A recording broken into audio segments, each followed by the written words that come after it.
just a girl and she's on fire. There you go, Quack. Qua.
Alright, I totally didn't use you guys as a way to motivate myself to do more morning chores and whatnot.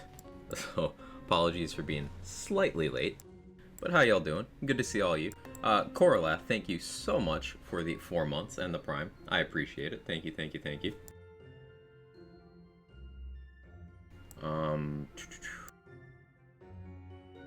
There's me. How we doing? Good to see everyone. Hope you're having a wonderful day in the Thursday lands. We got Beaver, Itsukato, Avi, Roddy, Fan. Finally make it to the start of a stream. Well, welcome. Glad to have you. Rainy Hills, Fleece, Jester, Deep Zombie, Brother Matt, of course Coralath, Wizardia, Reckless Monster, Al, JC, Twisted Grin, Loading Screen. My coffee is extremely hot today, and I'm very excited about it. I'm not going to be able to taste dinner properly. That was way too hot. But I'm excited. Gonna get straight to it. Need your help on a Mistancer build. What capstone would you recommend? Also can't decide what armor would be good for it. I'm thinking cape or amalgam. Open new suggestions. You the build god. I don't know about the build god. But I tend to go for play the angles when doing any gun build involving Spore Warden. Play the angles is like my go-to. So yeah, definitely that if it's a gun build. And the armor will kind of depend on what you want it to do and what guns you're using. If you're using guns that elementally match up well with Cape of Tides, sure, go for that. If you're using guns that would really, really benefit from the extra on-hit effects from a plate mail, such as a head cannon, then use that. If you're just looking for general stats, then yeah, you're looking at Amalgam or Diamond Gauntlets, probably. Morning, Doc. How you doing? Kitty, good to see you. How are you? Taking a break for Wonderlands? Breaks are healthy. Breaks are healthy. I've been playing a lot of Outriders. I've got my melee build, my Devastator melee build in a place where I'm really enjoying it. I got a sub 4 Boomtown on it, finally. That probably doesn't mean much nowadays with World Slayer, but sub 4 Boomtown on melee Devastator's fun. It was barely sub 4. It was 359, but sub 4. Gearbox if Shield Week. Yeah, Conman, fingers crossed. Fingers crossed. Hopefully we get, in order of what I want melee weapon balancing, and I want AR balancing, and I want ward balancing. That's what I want. Morning, Shay. How you doing? Okay, so today we've got a hotfix. We've got Theodore 3. We've got a new featured. There'll be some new event as well. They gave us a brief roadmap. I just don't remember which one's coming up, so they'll remind us. So we've got all that. Notes will be out in like 1 to 2 hours. So let's get some runs in of this featured before it rolls over. If anyone has time to play and is looking for a White Rider, make sure you get that playtime in. You got about 2 hours left of the White Rider still being in the Chaos Chamber vending machine. And just before stream, it was so annoying. I had a good one in there. It was perfect parts, like max damage, ×2, both crit parts, 18 mag, but it was only volatile. But it was like 297 damage, card damage. Like, wow. That's pretty good. I didn't buy it because, you know, volatile, not as good as what I had, but still. If that had been Primordial or Ascended, would have been an upgrade. Anyway, let's do the thing. If we get lucky, maybe we can finish the Great Bow farm today. Maybe. Since Saturday, I gave Outriders a second takes, and since I couldn't get to it at launch, now I'm loving it. I have my Pyro now at level 19, road level 10. Let's go. I've been enjoying the game a lot. I hope they keep making content for it.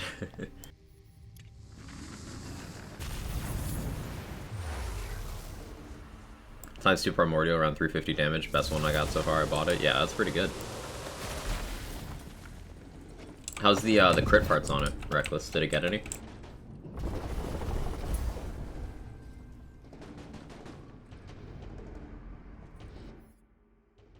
Allergies. Ugh.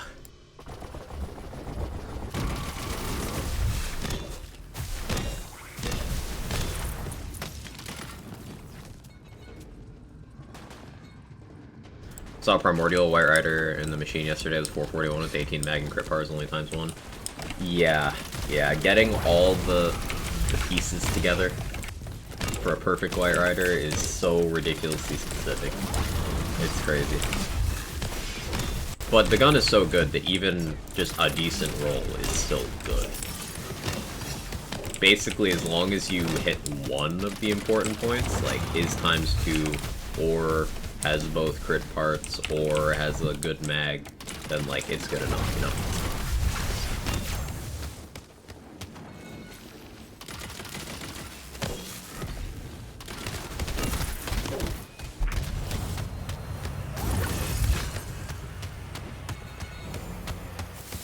instant magic saving my life. Hey, Noob Doggy Dog. Today the Tangle Drift Mount Craw event starts. More cash grab. More cash in Tangle Drift Mount Craw. I never go there, so... Ooh, this might be a good week for me to do that playthrough then, if that's gonna be the event.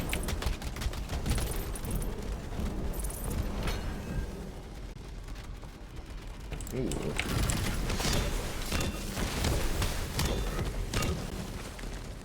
Hey Rohit, how you doing? I look for the smaller mag size because smaller mag size has more damage. With most weapon manufacturers, mag size parts that have variants will have a high mag that comes with a damage penalty, a standard mag, and a lower mag that has a damage bonus. Usually, mag size is inversely proportional to damage on guns. There's occasionally exceptions, but for the most part, that's how it works out, and that is how it works out on Dahlia SMGs. Mr. Adblock, how you doing? Good to see you. Hey Gage, how are you? Rune, hope you're well. Rune, did you recover from that roast that I'm very proud of yesterday? Like, I was real proud of that one. Every once in a while you make a joke and you're like, ah, good job, mate. I'll never recover. Love you, buddy. Morning, Cryptic. Hey, Uncle Noble. How are you? Hey, David. How are you? That's where I get my hotfix. How you doing, Jaybridge? I too hope they keep making content for Outriders games still. Yeah. Been on vacation for a few days. Picked up Primordial Shocks or Explosion last night. So that was nice walking back. Ooh, that'll be very useful.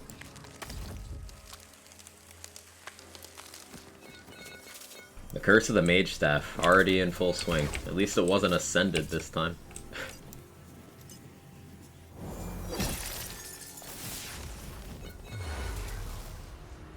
Tangle Drift has that spot at the end where a lot of enemies spawn. Maybe that'd be good money farm. Oh yeah, the church?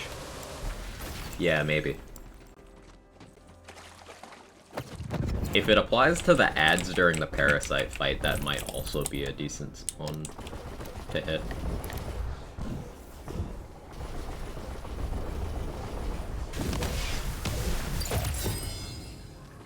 Doing good farming on C35 now to reroll stuff to the right chance before I continue. How are you? That's smart. I'm doing well. I'm doing well. Got good coffee today. Just feeling motivated to get some farming done today. Things are good. Things are good. Not much to report. I gotta catch up on TV shows. I'm falling behind on that again because I've been spending my off-stream time. I can only like do one thing, so I've been spending my off-stream time playing Outriders and optimizing that build that I've been working on, but that's been going quite well. I'm doing melee Devastator stuff without the set. They added a new melee set for Dev. I'm not even using it. Do not need it. It is simply already good.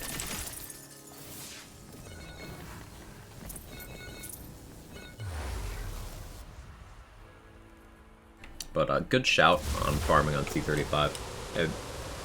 Technically, that's just going to be faster moon orbs. So.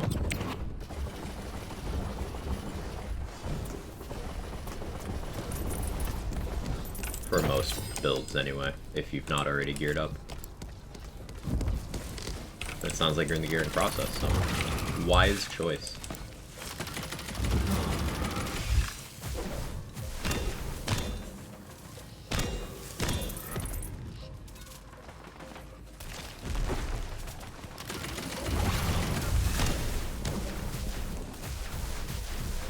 I like this enchant.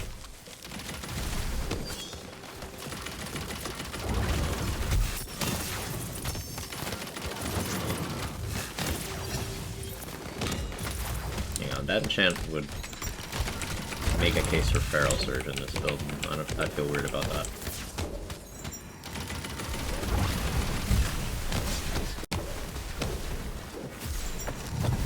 Behind on Miss Marvel? Yeah, me too. I'm a few episodes behind on that. I just haven't had the time.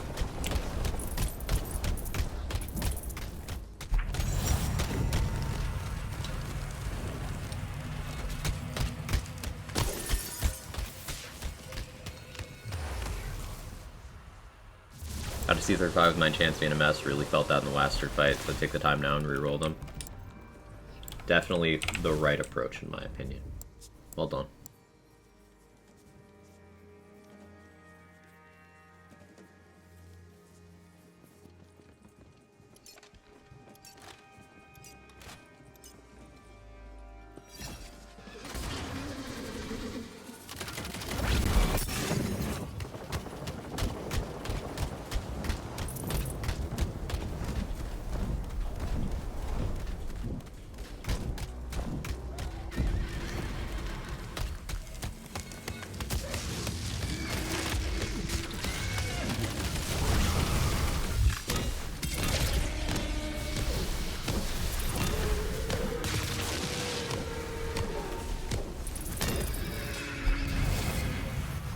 What build am I?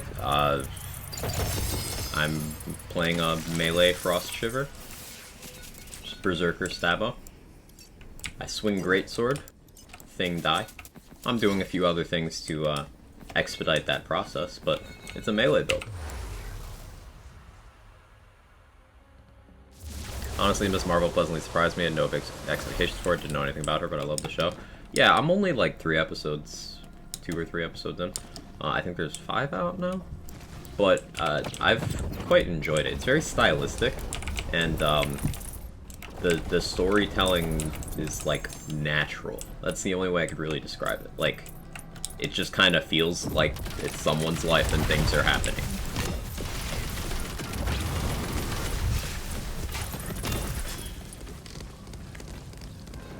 I like that. It doesn't feel forced.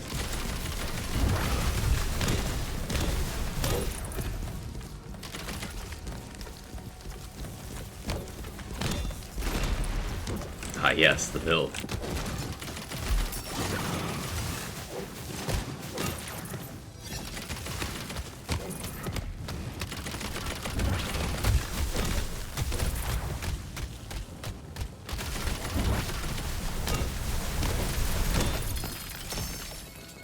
What do you draw?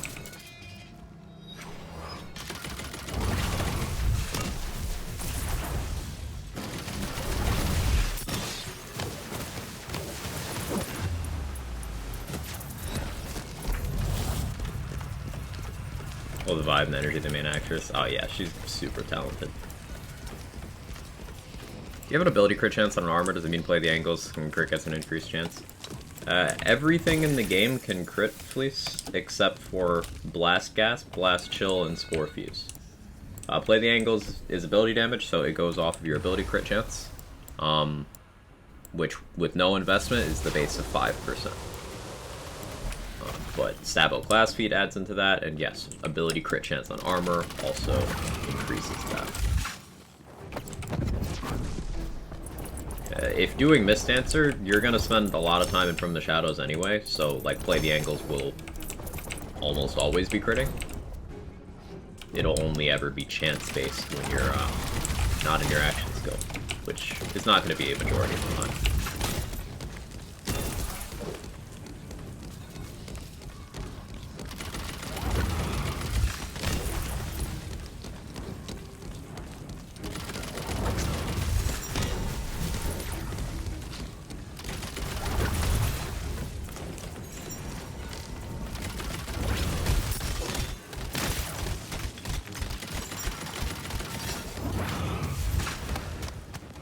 The Quagzerkermancer. Yeah, Bee's Knees. We'll call it that.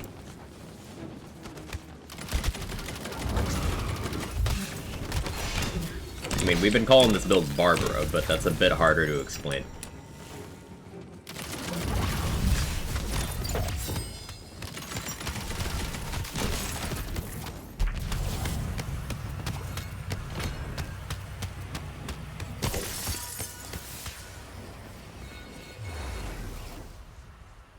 I swear they just found Miss Marvel from the comics and they found the main actress. Yeah, good casting. I'm not super familiar with the source material, but I've really enjoyed it so far. A barber makes perfect sense. What do you mean? Yes, understandable.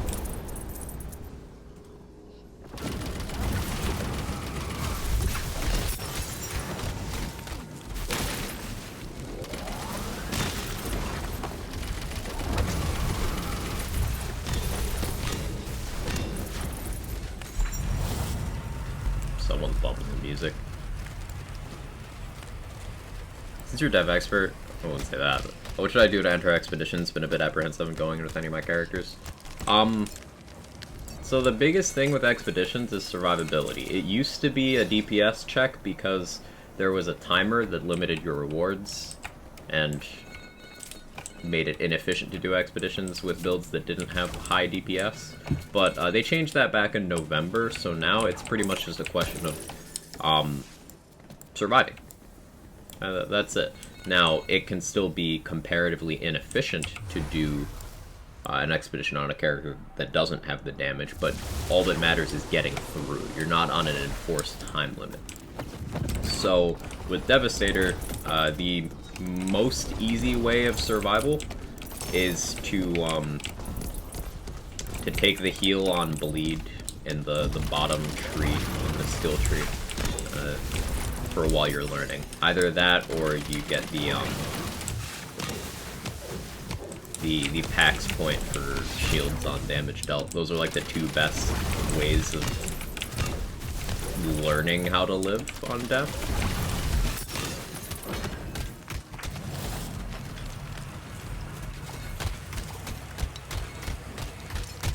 Whereas with Trickster, and to a degree Techno, you like actively try to avoid damage. Dev and Pyro don't do that. Pyro just either kills the things or life steals the damage back, and Dev just eats the damage and doesn't notice. So.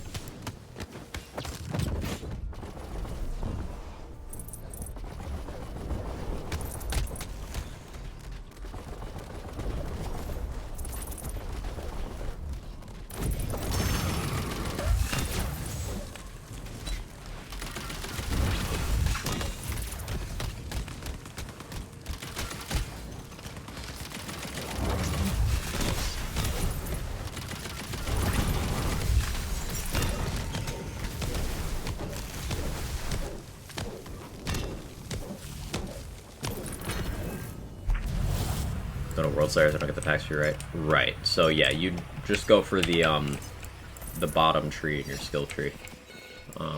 The one that gives you healing based on a percentage of your bleed damage dealt. And there's lots of stuff and lots of ways to apply bleed to enemies. So just make sure a bunch of enemies are bleeding and you're good. Skills Life Leech works for me with that. Yeah, that's something that'll work on any character if you're heavily invested. Or already geared. This is just leveling strategies, Wolf Booty. But yeah, Skill Life Leech is really good, especially later on.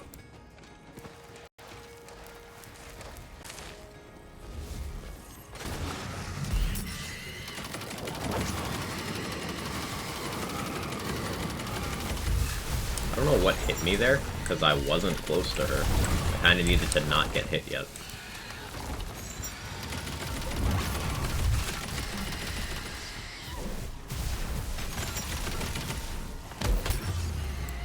Yeah. That's a little better.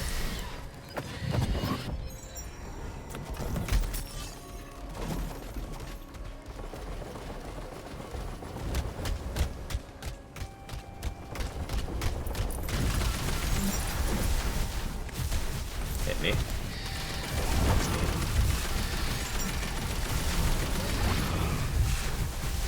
Yeah, I totally messed this Banshee kill up. I should pay more attention when I walk into actual boss arenas.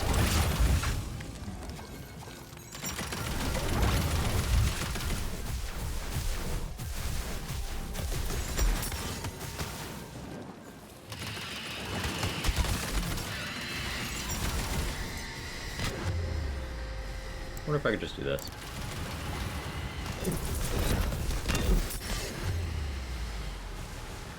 Yeah, that's somewhat effective.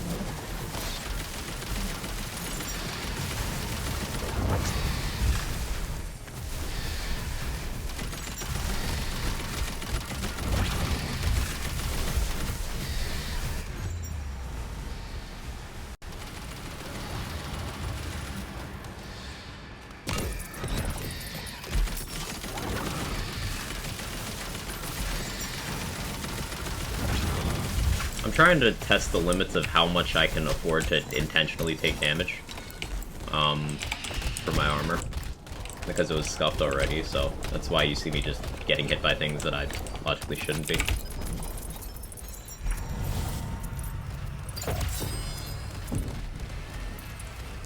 Forgot the level, which is rough, but great way to learn your character's strengths and weaknesses. At least it gets easier once you have the gear and damage. Yeah.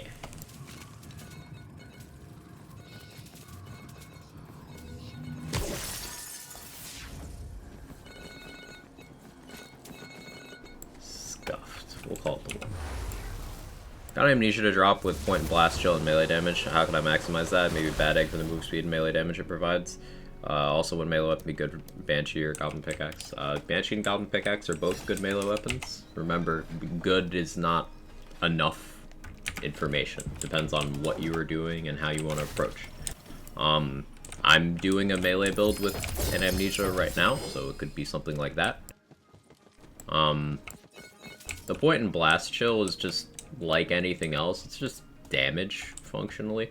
So there's no different way to build around it, really. Just treat it like a random damage thing that could happen. Bad Egg move speed is nice for Amnesia. It no longer has the melee multiplier. It still has the dark magic bonus element, your ward's broken.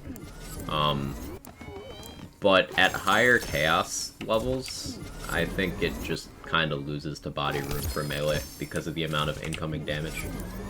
Body rune's gonna be giving you that bonus element, and it's going to constantly be healing you as you get kills. Bad Egg won't really do that. Now, Bad Egg will have a higher damage peak before you get that first kill because of that movement speed. That does not hold up after you get a kill, though. Yeah, Pragmatic, how you doing?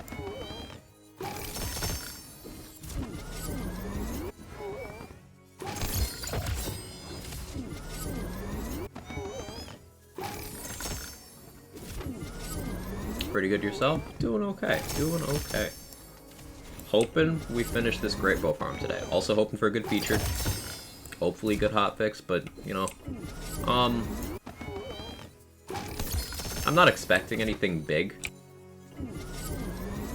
Because this is week 3 of DLC 3, right? I'd expect more on week 4. We'll see what happens.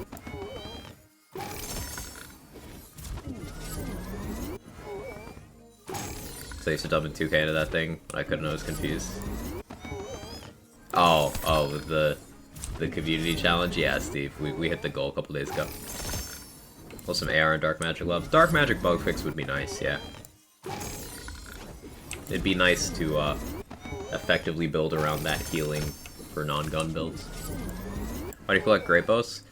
Because A, it's a good gun, but B, the reason we're going for 74 is so that I can have a full inventory plus equip slots of them, and then shoot them all one by one to see how many Ascended ones we get. Ascended Sawmill, that's so sad.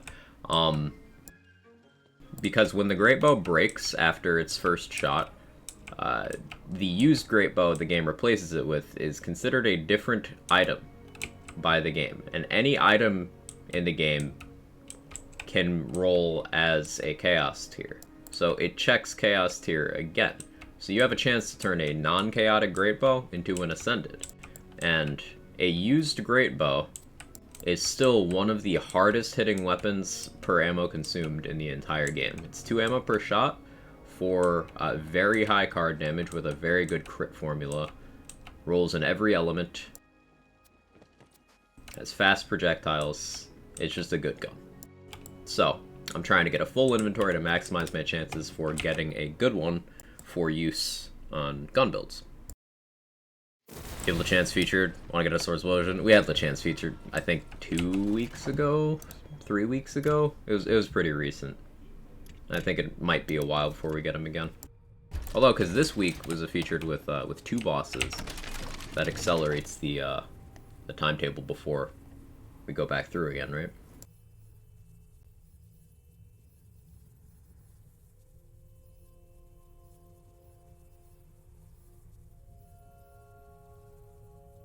Thinking about changing this enchant on the Scalawag. What would I go for, though? I spellcast melee over here. Action skill start melee? Because I don't need status damage as much anymore. Let's just roll and see what pops up. Action skill start damage dealt not too good. Give me Wastard so I can get ×2 White Rider. Yeah. I always want Wastard in the feature. Easy boss, and good drops. Spellblade and White Rider. So one side boss from the Stalk and Chaos Chamber is the giant skeleton dude. Caster? No, Caster is not in the chamber. Oddly. Must be Solissa this week? What makes you say that, please?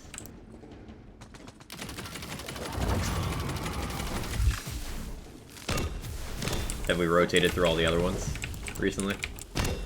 I haven't been keeping close track.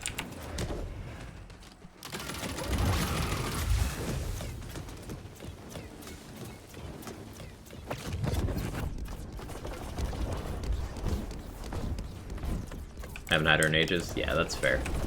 That's a good bet. I think it'd be like Solissa or Zomboss. We had Zomboss like 4 weeks ago. Yeah. Hey, Don. Thank you for the 22 months with the streak. And the Prime.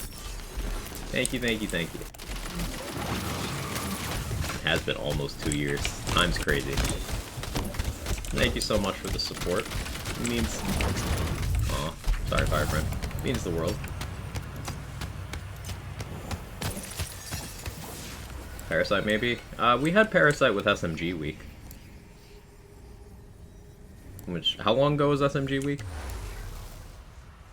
Self-restraint to still not be rock. I was close today, Frizz. I was real close. I got a 359 Boomtown with Dev Melee last night.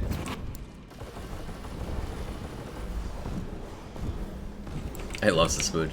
Sorry for not dropping by as often as I used to catch your stream before bed, though. So that's even on Twitch. Hey, never need to apologize for that. Glad to see you stop in when you can, and I'm glad you like the emo.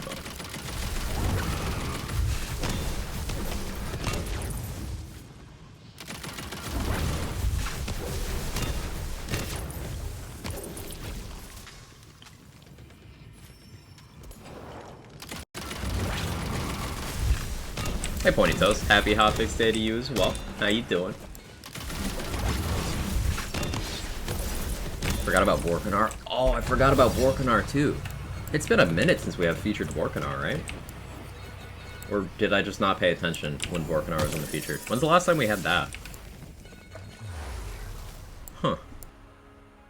Frost Shiver gun build's almost C50. Found a Primordial ×3 Sword Explosion with Ancient Fury. It's actually insane. Nice. Once again, there's no reason to go ×3 there, but people just seem to like ×3. But, and if it happens to be what your drop rolls, then yeah, by all means.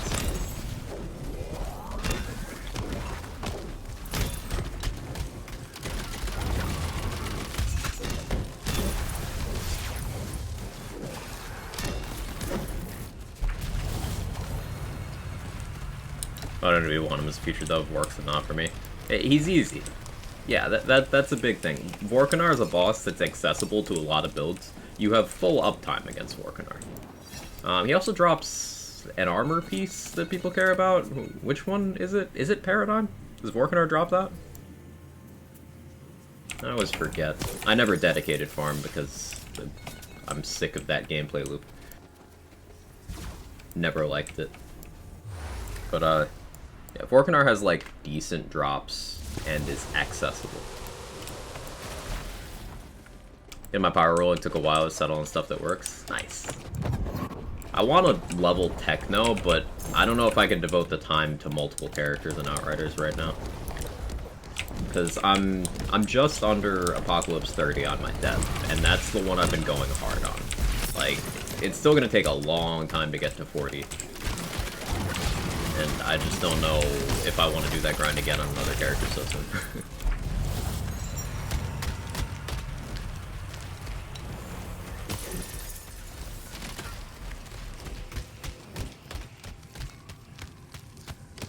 I think smart armor. Oh, smart armor? Never mind, that armor sucks. Smart armor sucks. I must have been thinking of a different boss. Paradigms from Caster. Yeah, I got their drops mixed up. Never mind. False alarm.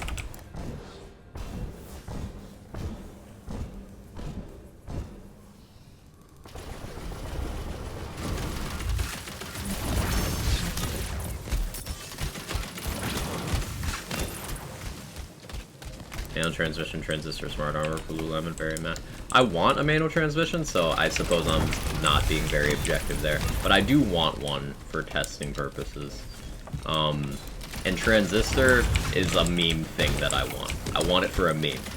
I think you were there when I brought it up yesterday in Lazy's J-Bridge. Were you? Might have been someone else.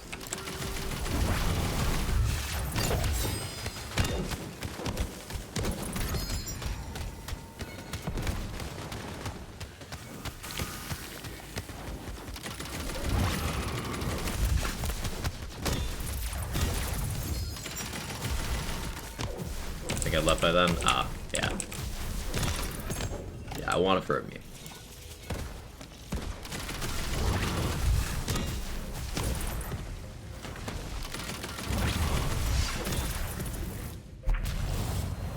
Ah, Beaver was there.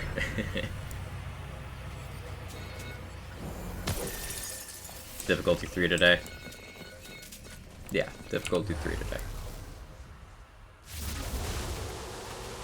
Brilliant ideas for money farms. I need to buy more banquets. My last guy's a level 40.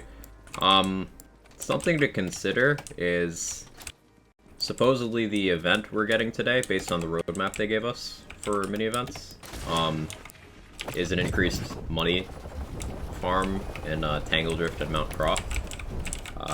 The church in Tangle Drift might be good money, and if it applies to the ads in the Parasite fight, that might also be good money. If you just leave the boss up and fight the ads. So those are options to consider.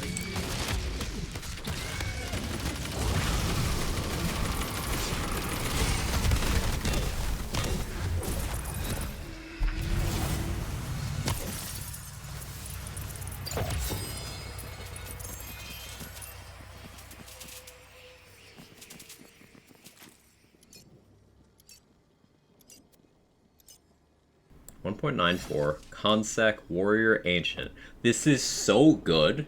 This is so ridiculously good of a roll, except for one very important thing.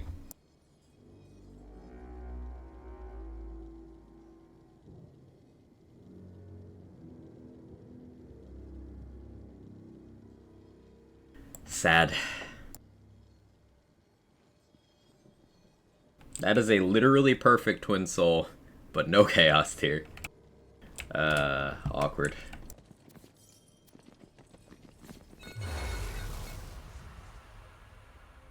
Money's difficult to come by, sell everything all the times, always pick up cosmetics, and I still don't have all the SDUs. I don't think it's that difficult to come by. Like, since the good featured farm ended on this character, so like, I farmed up to 134 mil on this character, from basically nothing during the Mimic feature.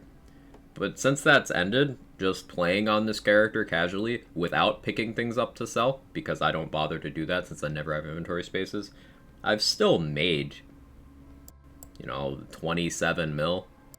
That's without including what I've spent on buying things, which I bought at least a couple things on this character. So that's without selling anything. Just on one of the 3 characters I've been playing on Chaos 50 in a week. Based on that, if you math all the way out that, then getting all the SDUs on a character is, like, not particularly tough if you are actually selling everything.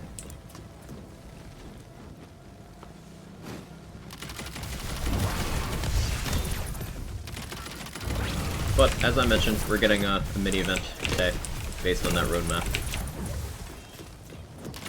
So hopefully that works out to be a good money farm. I'm also told that there's some good overworld money farm strats, but I'm not familiar.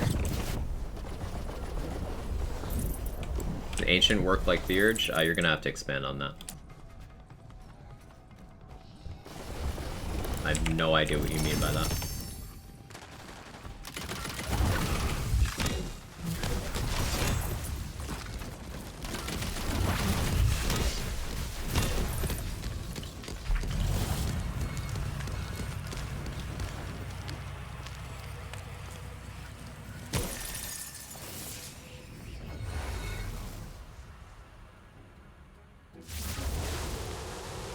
I feel like only a couple of the ammo SDs are worth fully investing anyway.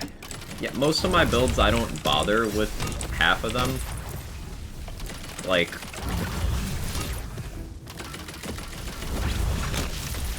on this character I only need sniper and pistol SDs. I could make a case for launcher ones too, but it's just those and backpack. I don't use assault rifles. Most builds don't use assault rifles. Shotgun ammo is pretty plentiful as long as you're just kind of using them for bossing, which is what most people do anyway. Most people just need pistol and SMG SDs, honestly, and that's just 2 of them. Snipers are good. People don't use them, but snipers are good.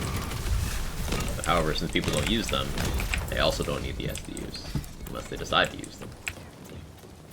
So, a couple of my characters, sure, I have all the different gun SDUs because they're generalist builds that use lots of different kinds of guns. But on this build, for example, I'm never going to need an assault rifle, so I have no reason to max that. But it might still be maxed anyway, because I play a lot. Legitimately, I have no idea if I have that on this. Quick dumb question. Full health enchant on shield doesn't work with Deathless, right? Not a dumb question at all. No, it does not work.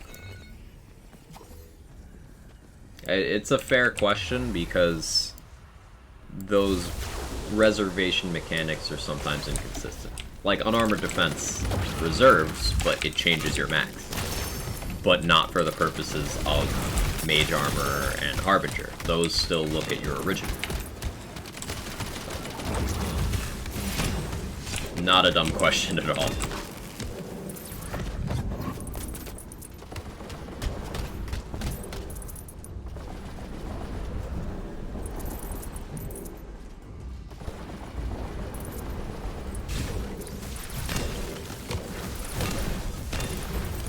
Also seems the mini events are rotating, so maybe the cheaper SC's event might come back someday. I'd say it'd be likely. It was very well received, and we had that event before the Steam release. That's something very important to keep in mind. Steam release brought in a lot more players. A lot. So they've never had the SDU event. I would say it'd be very likely for it to come back for their benefit at some point, you know?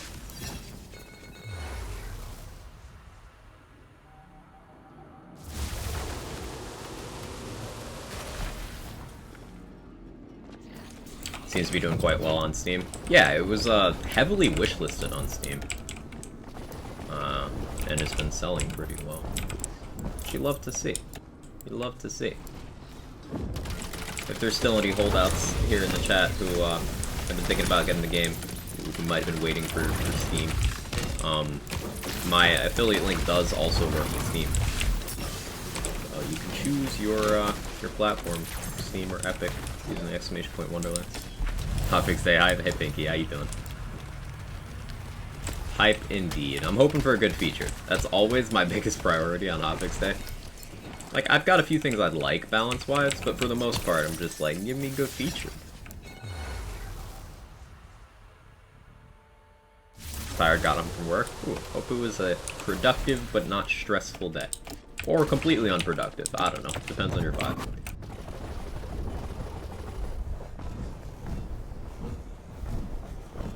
On a blue primordial ice spike yesterday, I found Frost Shiver crazy fine. Nice.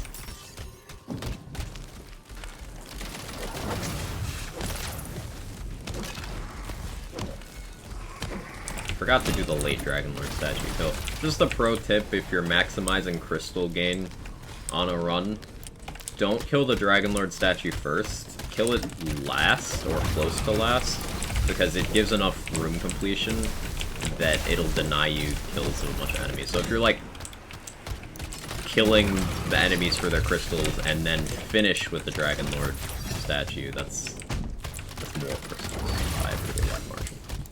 I just didn't pay attention to do that this time.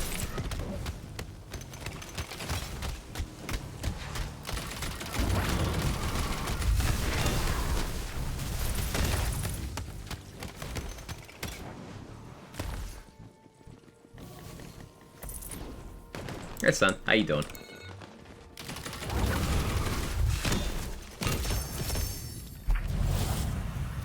Always go first. When I'm trying to go fast, I often do that too, but for maximizing your crystals, it's better to not. This applies to a bunch of the bonuses. Some of them will give near complete room progression, so it's better to kill some enemies first before doing the objective. I always worry I'll get the last go without trying to save it. It's definitely something you need to be careful with, yeah. I was watching your stream yesterday, you suggested another person in chat use double laser hands. I tried it, took my build to another level, thanks. Hey, I'm glad it helped, Jules. Double laser hand is so fun.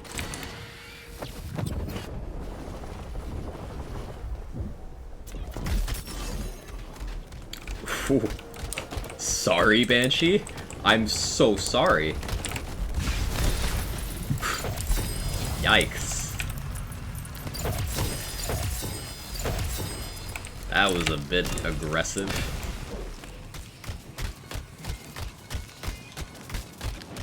This is a crit connoisseur run, that's why that did that much damage, but still. That was satisfying. Fire and lightning. Primordial. Maybe do something with that. Just got back from job interview. Ooh. How you feel about it? How'd it go is a good question, but how do you feel about it? That's what I want to know. Wish they keep the 2 mini-boss and 2 boss featured style, just brings another different run type to the Chaos Chamber. I'd love to have it as a permanent format, Gage. Like, we have extended, why not have double extended as a permanent format? Because just more options for more players keeps more people happy. I'd think it'd be great.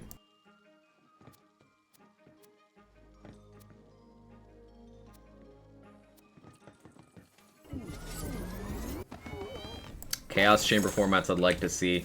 The double obelisk, double boss format, absolutely.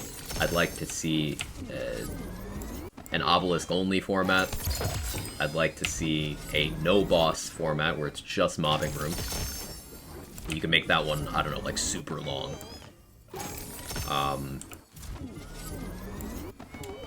This one's a little less realistic, but I'd like to see like a survival mode.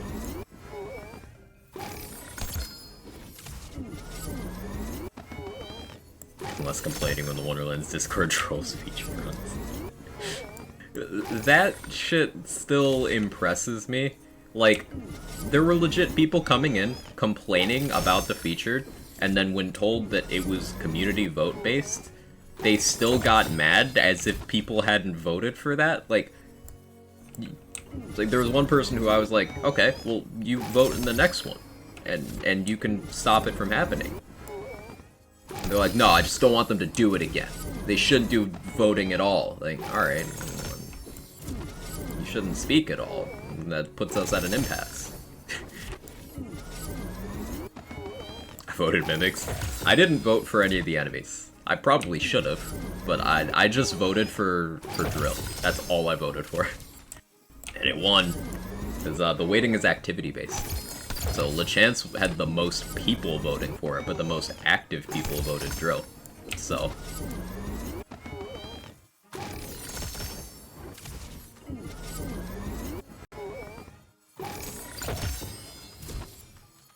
I didn't like this, so get this. I just didn't play it. That's an interesting concept. What if instead you made it your mission in life to ruin everyone else's fun? How about that?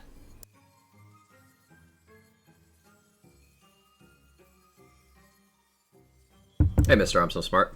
I would like Chaos Chamber with all main story bosses in order without Obelisk, basically a boss rush mode. So like boss rush, except not the kind of boss rush we have, like a story mode. Like, you could call it arcade mode or something. That'd be cool. That'd be cool. I like that idea. The story bosses in order, arcade mode. That sounds fun. Hey, Steve, thanks for taking care of Dank. I appreciate it. Thank you so much.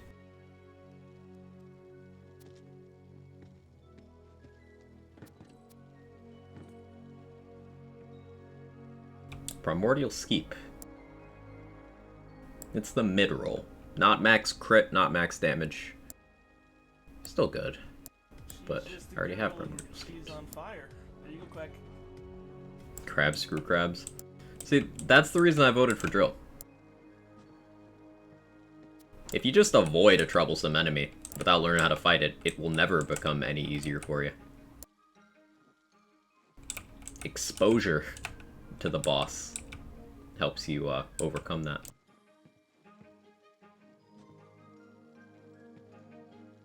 There was at least a couple people who brought it up in chat that having to fight Drill during that featured got them better at the fight. So, mission accomplished. So where are my great bows, chat? The game is trolling me. It's like, you want great bows? Okay, here have an ascended sawmill.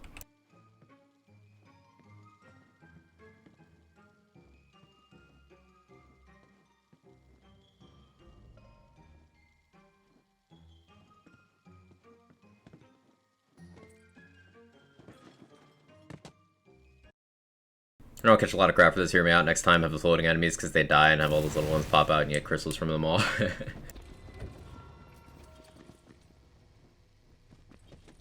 Colony shrooms, so we get the fastest possible runs. They also spawn little enemies.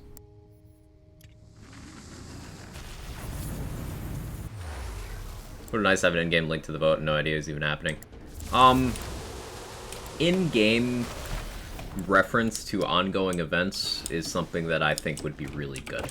Just like the news feed in the menu, like this thing, just indicating what events are on, that would be really nice. Because it was advertised on social media and in the official server, but if you don't frequent those places, then like you have no way of knowing. So yeah, I think that would be nice as well. Glad then.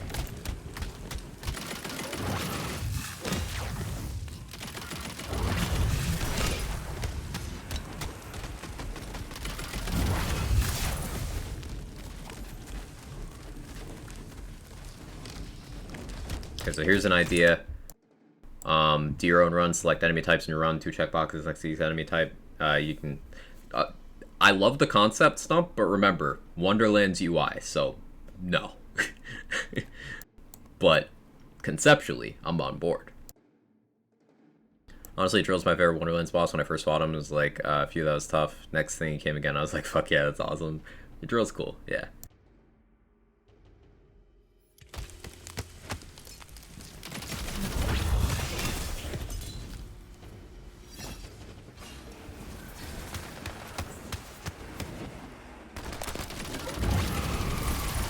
I think today is going to be mostly bug fixes. I don't know. I don't really have any expectations for today. I try to keep my expectations reasonable in general. But, based on the proximity. So, like, we're week 3 into the DLC release cycle. We don't have a major event coming up this week. And we're just kind of waiting for, like, Blightcaller news, for example. Excuse me. So, like, I don't really expect much this week, honestly. So, whatever does happen, I'll be cool with. But I'm not really expecting anything. All cursed crabs? Sure. Give me difficulty in my Vigia game. I'll take it. I like how you got halfway through my amazing idea, like, nah, UI bad. Because I read the whole idea, I just didn't read it all out verbally. And yeah, I like it, game design-wise. It immediately made me think of Hades, where you customize your difficulty with attack and punishment, except it'd be like an extended version of that applying to specific enemy tiles. So, like, sure, cool, I like it. But I don't ever see it happening. Same reason we don't get parts rerollers. I don't think they ever want to give us that much control. We have a lot of control, but I don't think they want us having that much. Hey, Gentalis, welcome back. Good to see you. In fix sigils already. There's lots of things that they're working on and fixing an inconsistent bug that only affects some people sometimes. That probably very hard to pin down what it does. It's just one thing in the sea of things to keep an eye on. And remember, bug fixes are not ever as simple as just fix it. Like, just screaming about that constantly is far from productive, and it's just exhausting to the people who have to see that all the time.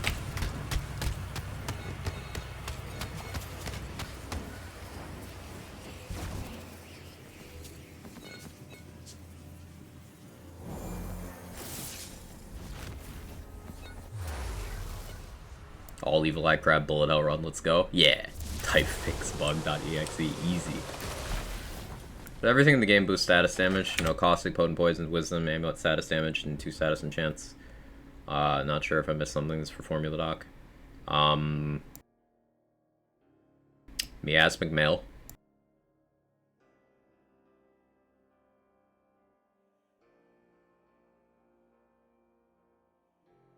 That's all I can think of. I think you got everything else.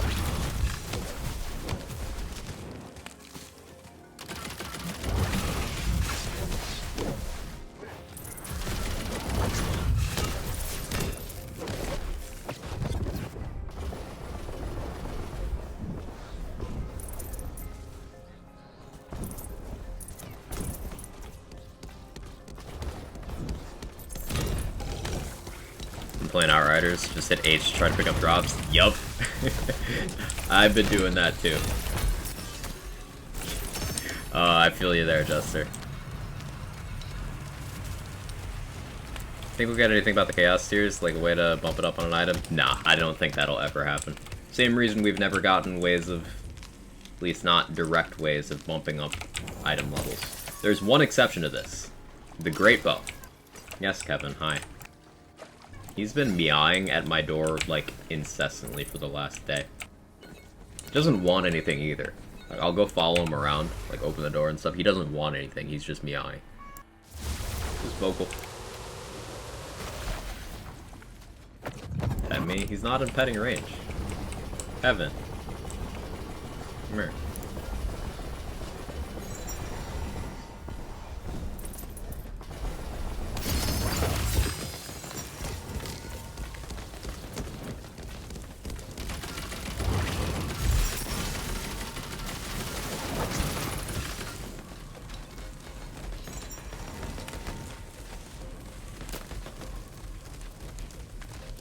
Go.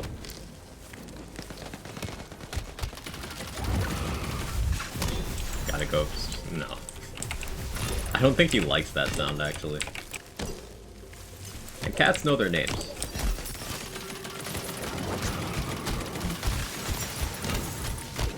Mine also respond to cat, because I just call them cat so often. Hey, Cheeky. How you doing?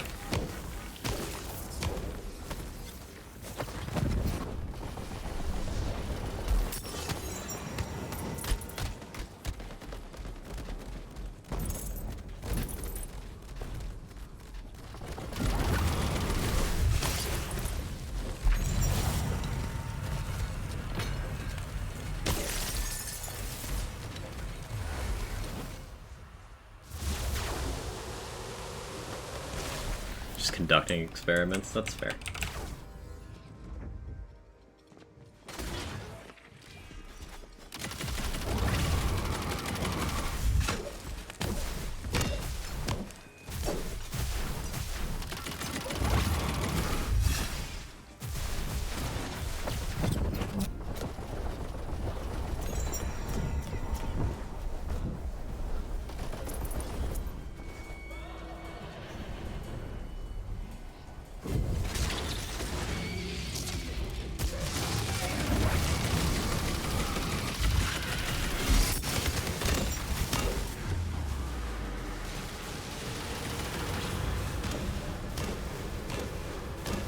Damage is low this time.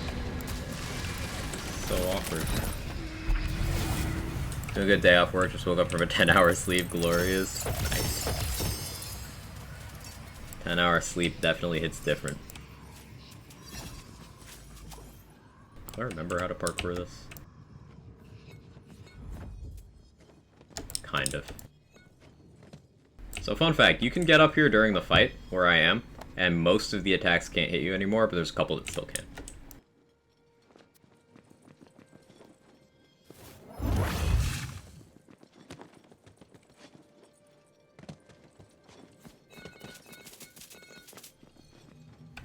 Did I miss my prediction that I redeemed? No, I was busy playing the video game and didn't see it.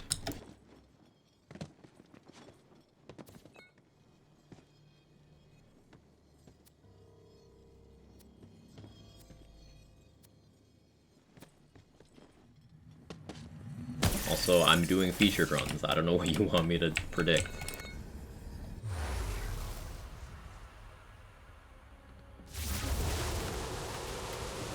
Did nothing but SMG bunny and got nothing but 2 volleys. Wanna cry as if it's all I seem to get when doing SMG bunny.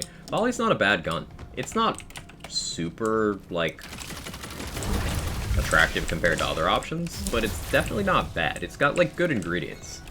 Fast burst, splash, homing bullets, elemental with a good status effect, and a decent base damage. It's got a lot of, like, stuff going for it. You could take it in a lot of directions.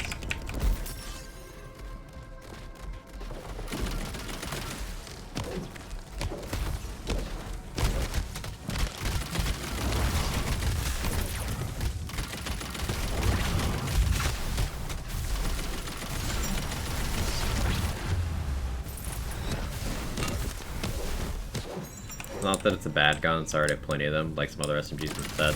Yeah, I understand. Getting one item constantly is very annoying. Me and Mage Staff. Mage Staff will not leave.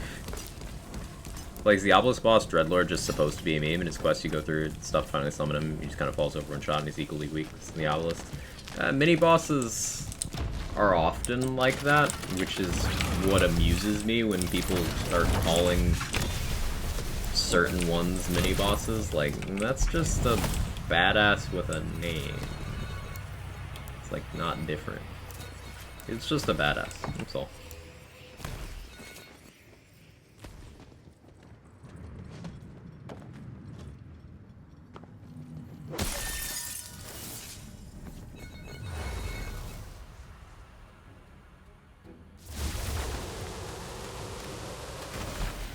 Doesn't everyone get Mage Staff always and forever? Let's see a show of hands. Mage Staff and Storm Surge. I've been seeing fewer Storm Surges recently, but more Mage Staffs. So maybe it's not all good.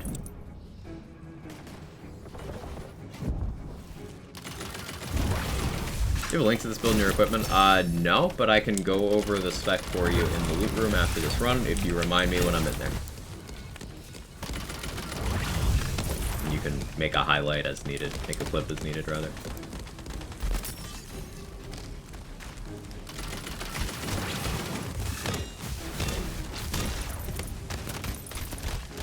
Will do, thank you. No problem.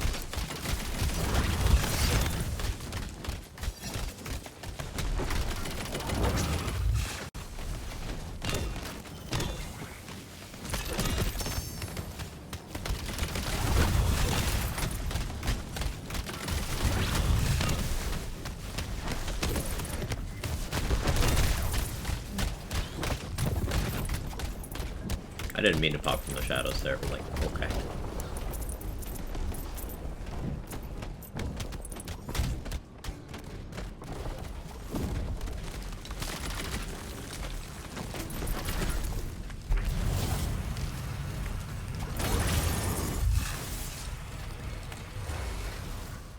Morning, Brucey. How you doing?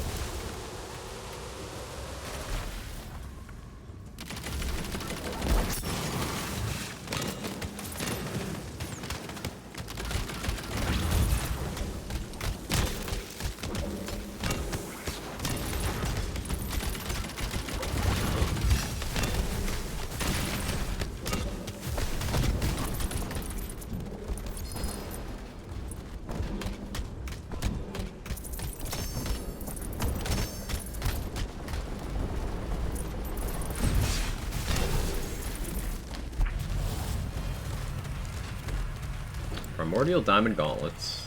2 in Ascension. Max health roll. Can I do anything interesting with this? So, like, Grave Primary, Burr Secondary has really interesting skills for dire sacrifice stuff. But Diamond Gauntlets doesn't really benefit that too much. So the crit chance. But Lightning, it's trying, but I think it's just got too much going on that doesn't know what it wants to be.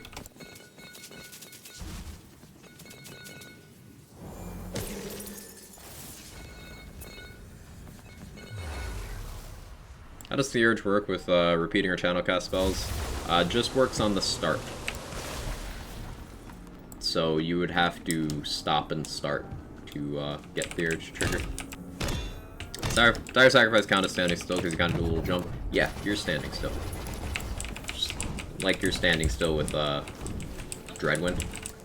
Despite the fact that you're spinning. Your feet are definitely not still. But yeah, you're standing still. I never tested if Feral Surge is counted as standing still if you physically get yourself stuck so that the leap doesn't move you forward. I don't know. I have to test that, but I can't be bothered.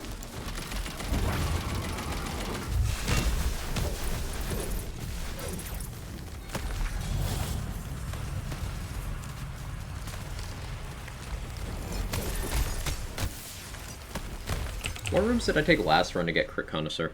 Did I take one fewer curse? Or did I take a curse later? Good use, playing Techno earlier, trying to figure out what skill tree path is best for turrets. I think Abby has a build for that. Abby Hour? I think. She's doing Techno stuff and doing pretty well with it. So maybe check out her content.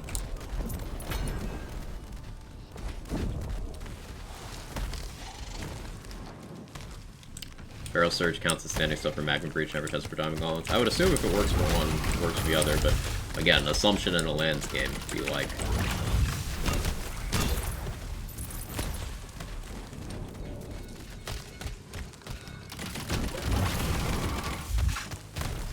That would make Diamond Gauntlets an interesting option for like a Feral Surge damage build.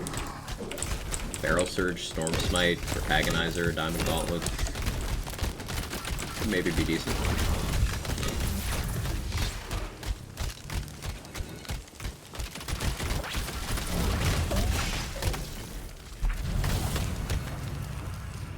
Hey Sora, how you doing?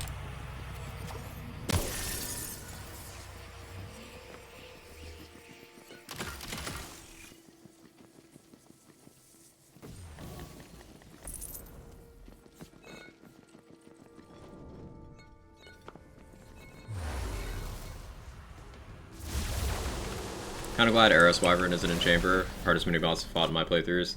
How damn chicken is 3 health bars of lifesteal attacks. Yeah, Eros Wyvern is, I had to line of sight it and come out on Dire Sacrifice cooldown on my my second playthrough. It was an experience.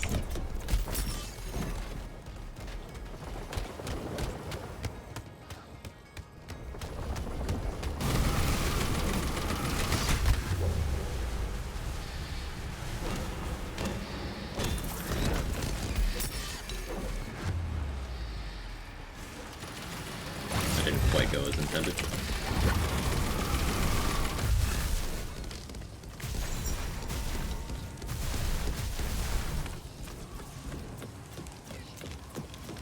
Coming over.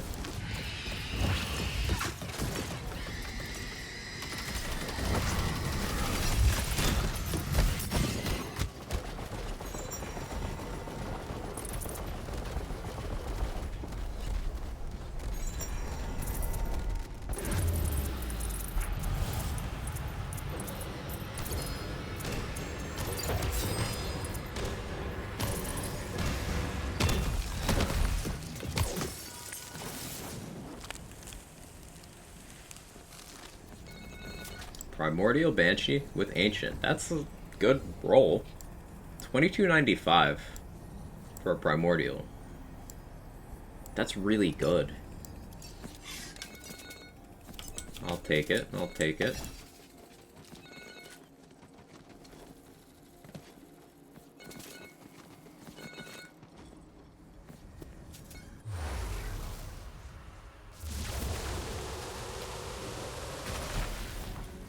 Some weird ass dragon in the chambers yesterday with 3 health bars and a giant ball on its tail. Yeah, that's just a opulent wyvern. It's the loot version. Most enemies have a loot enemy type. That's the wyvern one.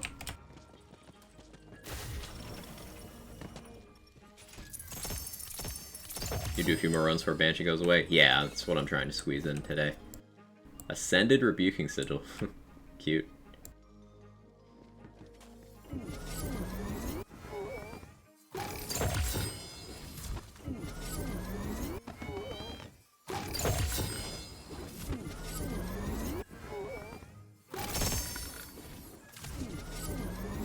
Anyone check for notes recently? Figure maybe about 20 minutes would be when we start hoping. What are you hoping for in the vendors this week? Banshee.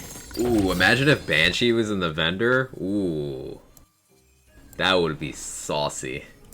Yeah, I want that.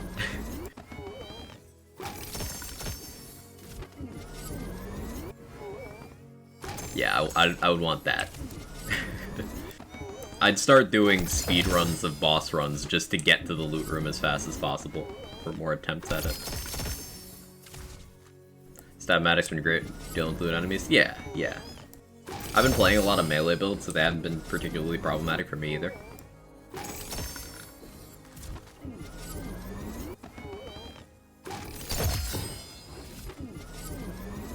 It's looking good on the great bows. We've not had any luck yet today. Been going for an hour. And, not a 1 yet, but I'm hopeful about this run. Between Twin Soul, Banshee, and Automatch for Vendor, none are bad, but I think I'd prefer either of the melee weapons. I'd prefer Banshee the most.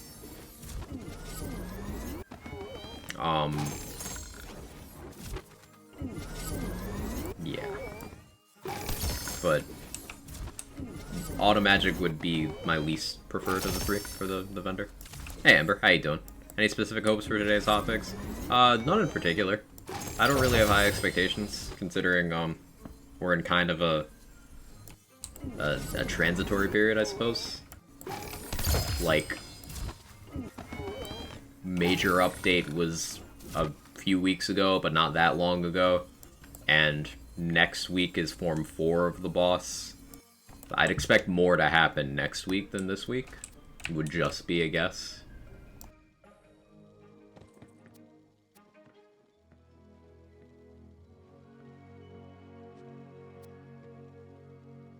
Want some Ascended Banshees? You mean like this one?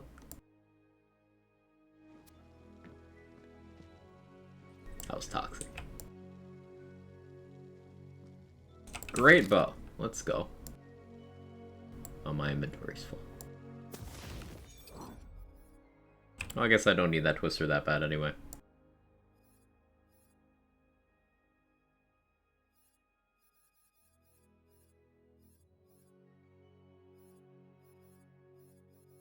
Why is my inventory full? What else do I have?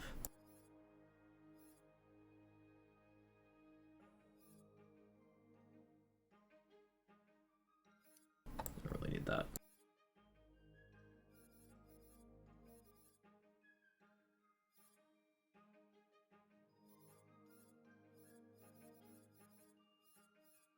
I guess I should get rid of some rings.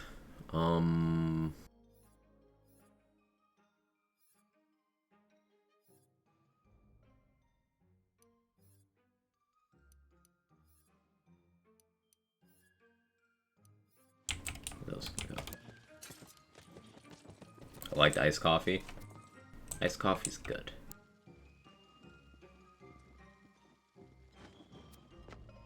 I don't have iced coffee often, but like, definitely if I'm out on a hot day and there are bathrooms available because I have a tiny bladder, yes, iced coffee would be a good go-to. I drink green tea like a lot though, like just bottled green tea.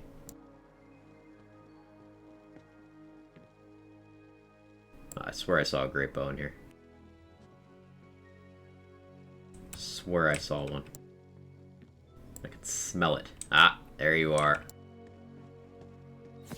I'm the world's greatest detective.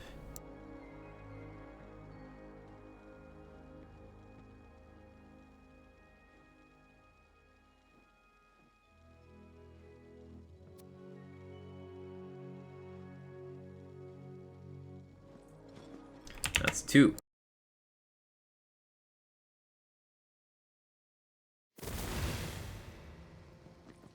Mechanic, can I see your equipment and skill tree? Absolutely. So currently I'm running this Ascended non-elemental Banshee. I would prefer an element here, but, you know, beggars can't be choosers when it comes to this kind of thing. I'm using a Scalawag. The enchant here, I'm flexible on this. In fact, we're about to reroll and see what pops up. But the important thing about the Scalawag is it has a blade, 25% melee blade, which is just regular old melee damage simply for holding the gun. And it has melee crossbolts when you shoot. The crossbolts are very favorable in the melee damage formula. Very, very, very impactful. They're not regular melee damage, they're their own multiplier. And applying the crossbolts also primes enemies for my Barbalode, which is really good at distributing damage across an area. And this gun happens to be Cryo, which is good for stacking up Icebreaker. Not only is there the game-wide melee versus fully frozen enemy multiplier, but Berserker Icebreaker skill is another fresh multiplier in the formula, so the more I freeze enemies, the more value I get out of this. Twisted Delusion for debuffing for Soaked.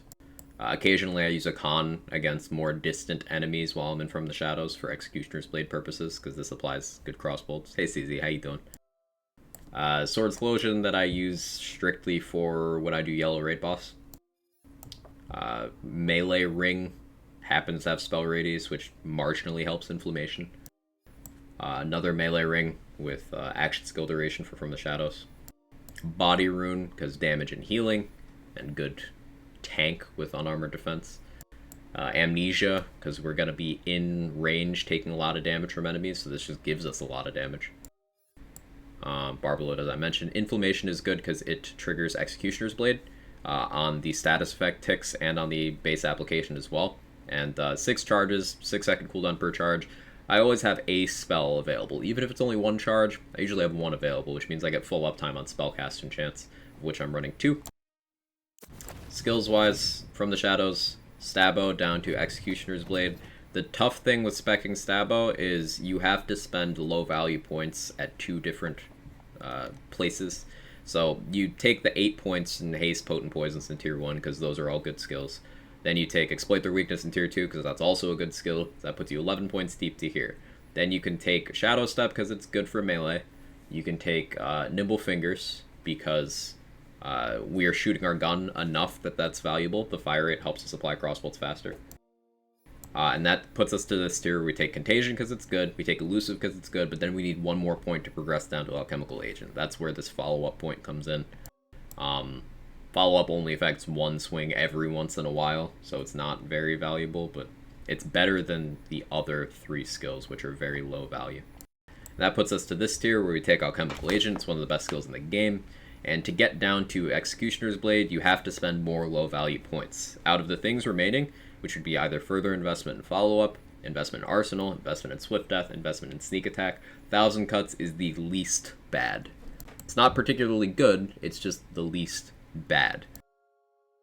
Now, squinting really hard, there is a case for not doing 1,000 cuts or swift death because I'm using Amnesia specifically, but this is still consistency, so we take that. And then Executioner's Blade is there because it scales nicely off of high base damage melee weapons. We're using the Banshee, which is among the highest, and it allows us to multitask effectively. If inflammation ticks while we're swinging our melee weapons and crits, then we can get Executioner's Blade passively on a target while we're also physically hitting them with our melee. It effectively gives us more swings.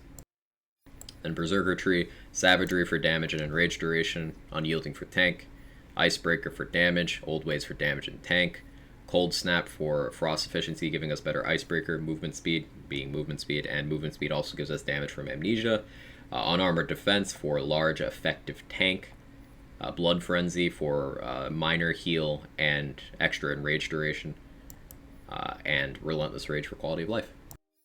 Hero points, max crit damage, max status damage, remainder in Constitution. Constitution pulls double duty when you're using Unarmored Defense because it increases HP and wards, and ward increases our extra potent with unarmored.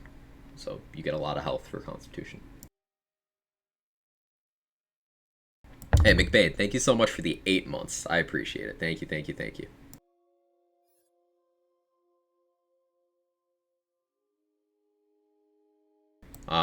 Hey Jerry, what melee weapon would be a good choice for a spell-only build?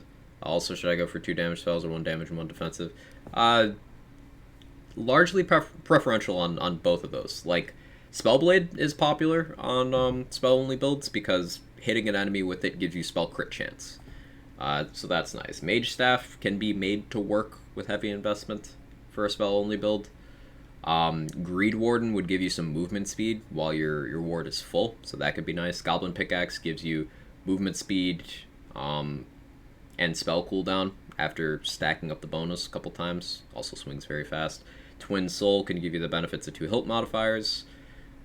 You got lots of choices. It's not really a one-way answer kind of thing. As for if you want 2 damage spells or 2 damage and 1 defensive, that's going to be largely preferential. I tend to lean towards damage because if you're doing a pure spellcaster build, you're likely a Deadshot. Deadshot has Sanguine Sacrament, which is enough survivability for a whole build by itself. So, low cooldown damage spells. Awesome, thank you. You're very welcome. So few points in Bird Tree feels weird. I don't often go to Sabo Cap, but basically, if you're doing melee stuff, it is extremely hard to justify not taking Alchemical Agent. It's extremely hard to justify not taking at least this. Now, if you take this, you can still get over here for Blast Chill, and having those together is nice. But I personally just really enjoy Executioner's Blade, because it gives me a ranged option against bosses out of my reach, and it also makes for a fun gameplay loop with Inflammation. Put this together last, I really like the gameplay loop. Hey, Kirk, I'm glad. You prefer this build over a Ghostblade build? Because of hitboxes, yes. I have less trouble on Imelda on this build, because I could just shoot gun for Executioner's Blade. That is probably the deciding factor there.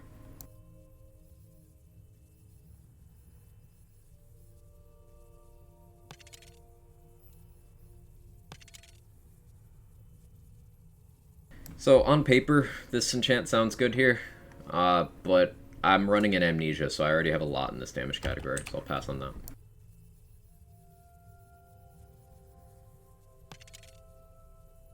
This is probably the play. 40 melee is going to do more for me than 20 status damage. The chance is wasted. Yeah, try that out. Less trouble, still a lot of trouble. Yeah.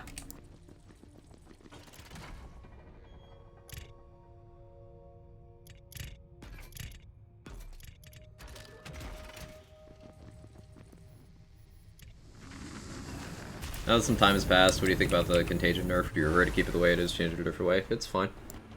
And I think it's healthier that we don't have a mechanic that can infinitely loop a theoretical amount of damage that, you know, allows a bad build to kill anything with enough luck. I think it's better that we don't have that. Now, as unfortunate as it is for Pandemicium, it's healthier for the game overall, because Contagion is still a very good skill, and this gets people building properly for their damage, rather than choosing to let RNGesus take the wheel. So I think this version of Contagion is healthier, and it is now doing what it says. No more, no less. It is doing exactly what it says. So it's better for information transparency.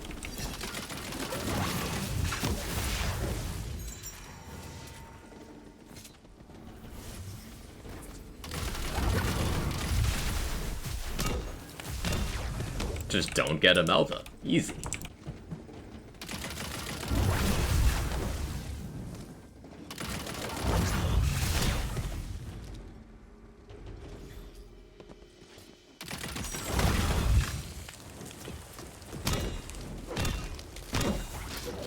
Without Contagion, how could Pandemicium be improved? It would need a large increase in base damage, and or it would need to scale with something. It's currently unsourced damage, like non-specific. Same with Shield Novas. If it counted as like ability damage or something, that'd do a lot for it.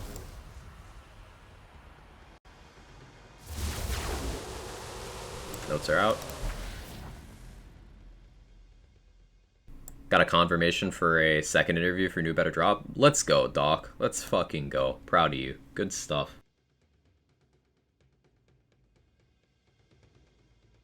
Okay, let's read this. We found that the changes planned for this week still needed additional testing before they're released. As a result, Fate makers will notice these change notes only contain the weekly rotations. We'll continue to have more hotfixes in the following weeks. Okay, that's unfortunate, but think about what this means. That's them telling us more, like, we're getting communication. We're getting good communication. Remember long stretches of time in BL3 where there'd just kind of be nothing with no explanation? I think those days are behind us, and I think that's a good thing. Also, this means they were trying to do something and it maybe didn't work, and they didn't push it anyway. So, that's good. And we still get the weekly rotation stuff. So we got the increased money event in Tangle Drift and Mount Craw. I probably won't personally take advantage, unless I do that playthrough I've been planning on. I might do that Clawbringer playthrough this week. We'll see. I suppose next week. Probably start on Monday. We'll see. Featured run updated. We've got Lycia and Celissa. Okay, so this week featured Lycia's Liquid Cooling. So that's cool. Celissa has Head of the Snake and Threads of Fate, I think. Right? Is Threads of Fate Celissa? She has Head of the Snake for sure. Is she Snake Stick? Ooh, is she Snake Stick? Ooh.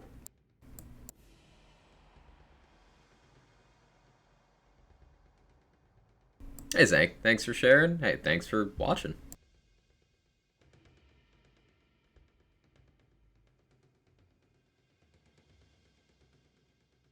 Appreciate the honesty about having put out a bad hotfix. Yeah. After hotfix today, I was gonna do a barber write-up, so I've been asking enough official. Can I send it to your review after it's done? Yeah, son. If you have time, like, later tonight, we could, like, hop in voice and hash it out or something. If you want to. It's completely optional. We'll figure it out later. Just DM me either way. And we'll figure it out.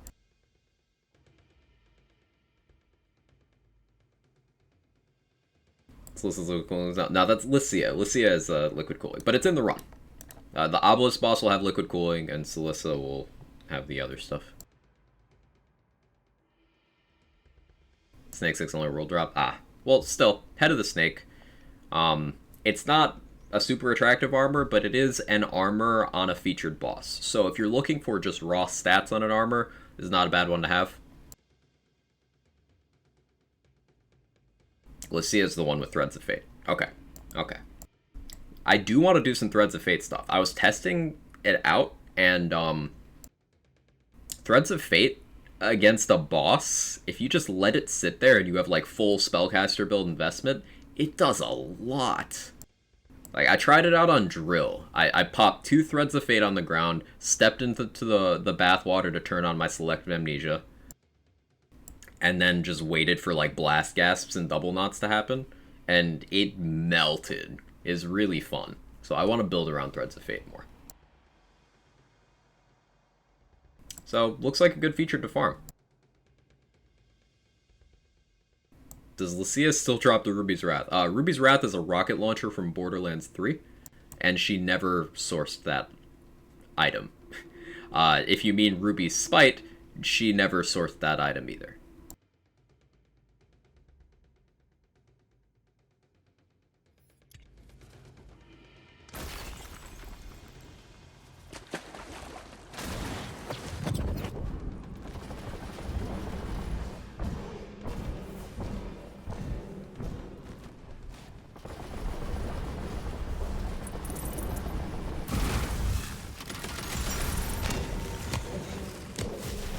Hey Cryptic, how you doing? Nice all the info I've gotten from you. Finally reached Chaos 35. Let's go. Big milestone. Congrats. Hitting any of the Chaos caps, current or former, is a huge progression milestone. Good for you. Good job. Ruby had some sort of problem.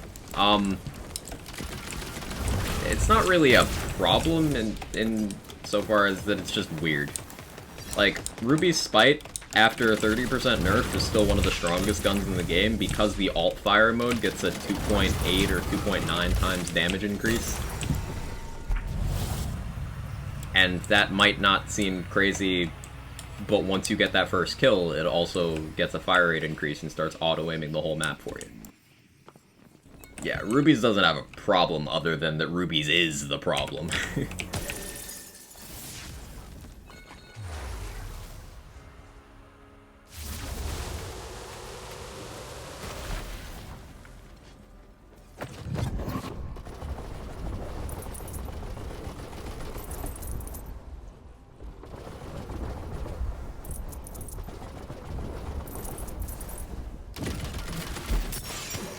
Threads have made a turret spell like Hydras. So threads will lock onto the target you're looking at when you spawn it, and it'll home in on them and just keep the beam focused on them.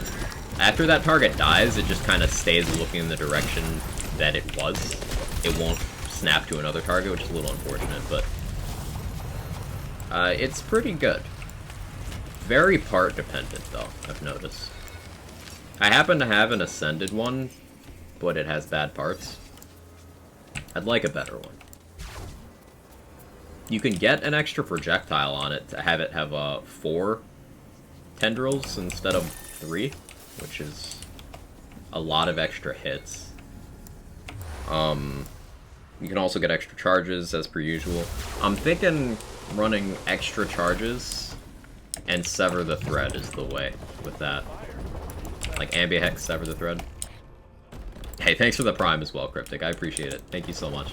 Hope you enjoy the perks, emotes, ad reviewing, all the good stuff. Thank you, thank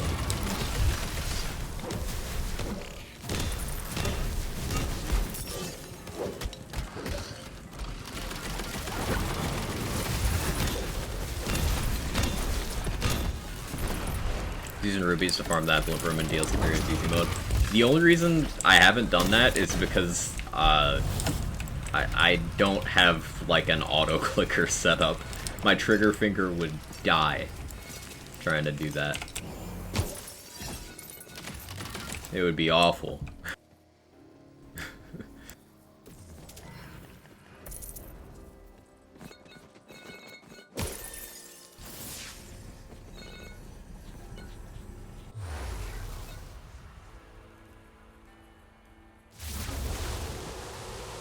Now to wait until you see what curses are in future what the vendors have? Yeah.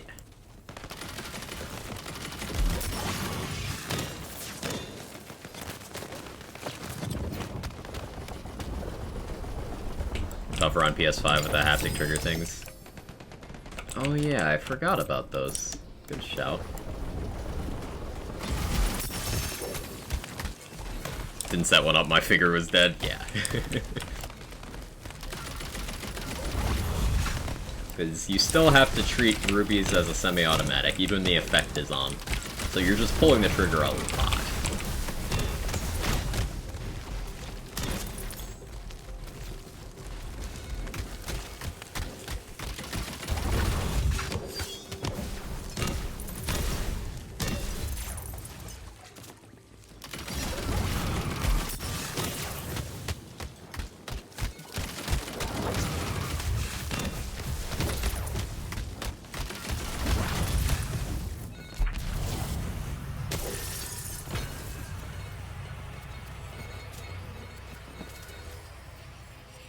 The stats on this are good. Move speed, gun damage, all damage on a plate mail. 1 in contagion. I'll take it. I don't love plate mail, but like that's not a bad one to have. I like plate mail for gun stuff, which is why those passes are good. Marsh Fragment is very comparable to Ruby's Spike for bloom farming. Ah, yeah, that would work well too. Fewer inputs. Good shout, Butter. Wow, Nightmare just matrix dodged that shit. Good for you.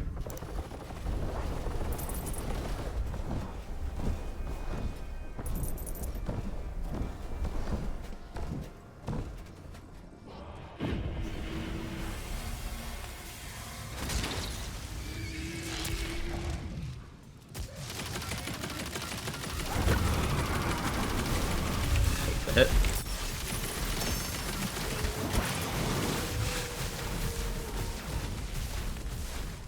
Where are you going? Thank you.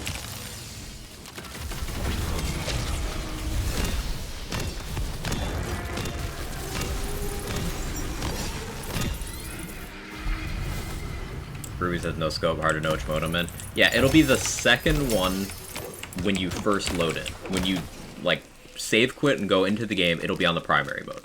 Just put it on the second one and then don't touch it again. That's how I remember.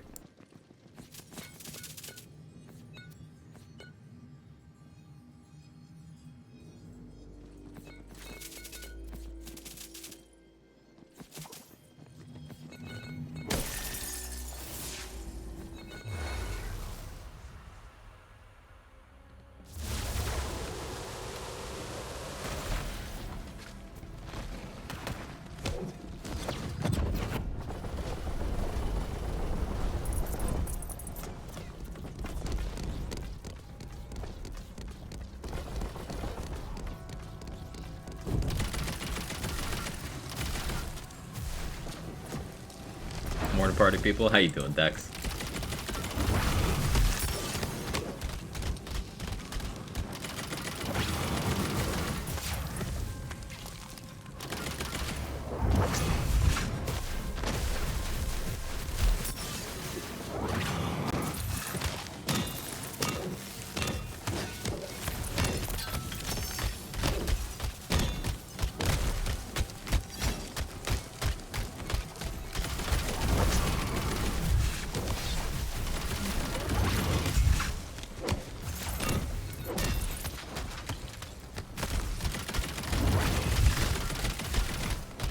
Week 3, DLC 3, let's go. Yeah.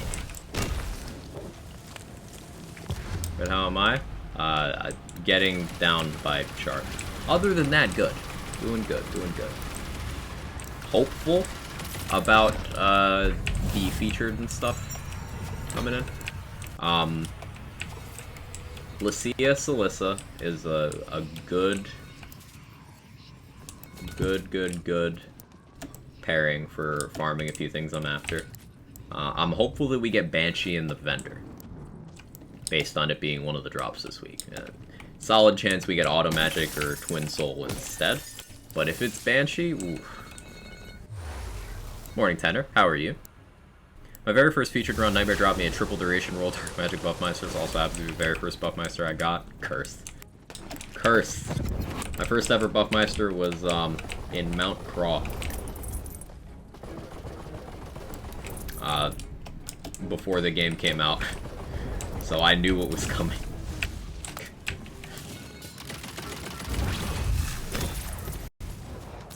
It was my very first legendary in the entire game.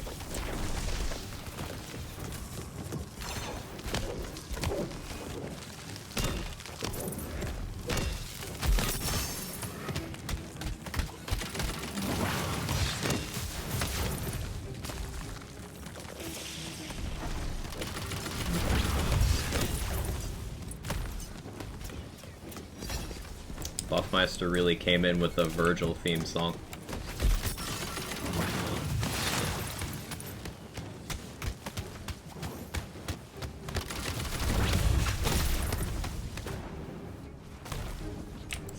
Does it immediately look at Buffmeister speed boost? Yes. Did your first fall in the lava? It did. I had to go back and look at the footage to see what it was. I managed to look at it as it was falling past me, so I had to pause on the frame to see the card.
Cool barrel. I was going for that, but I guess not. Finish the stories. Anybody got any tips for me? I do the first Chaos Trial, get Chaos 1, and then go make sure your rings are something that benefit your type of build. So if you're a spellcaster build, get those spell damage rings. If you're a gun build, get gun damage rings. And you can go farm vendors for those. You can go, you can use a couple of quest reward rings. Elder Wyvern's ring is one that always rolls gun damage. He even gets a fire damage boost as well. That's a pretty good one to have. You can use, if you have skeleton keys, getting rings from that's pretty good. But update your rings before you try to do any chaos climbing beyond the first one. I recommend doing Chaos Trial 1 first, so that gets you in chaos mode, so you have a chance of getting chaotic rolls on your gear. Because the gear you have available on Chaos 1 is identical to the gear you have available on Chaos 19. The only thing that changes is the chances.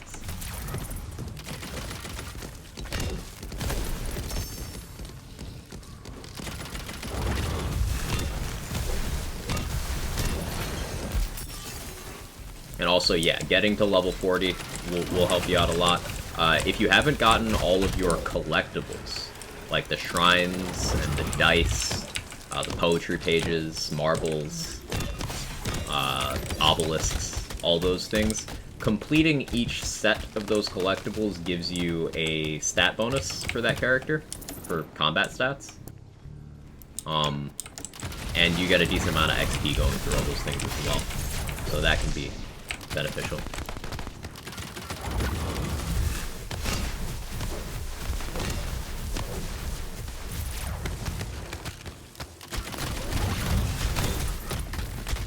There's some good melee rings to look out for if you know any top of your head. Shark Lesson Ring is a quest reward. I don't remember which quest, but it's it rolls melee damage, has a bonus element for your melee swings as well, rotating between different elements. So that's one you can grab, get your foot in the door.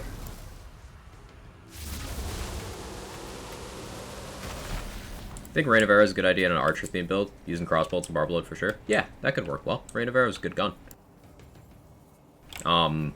Especially on Spore, because even if you burn all the ammo on it, you only need one to fire. So if you burn your entire shotgun stock and your ammo regen is just ticking you up one bullet every once in a while, you could just keep shooting that Rain of Arrows running on fumes, basically. And it'll be just as effective. So, yeah. Definitely an option.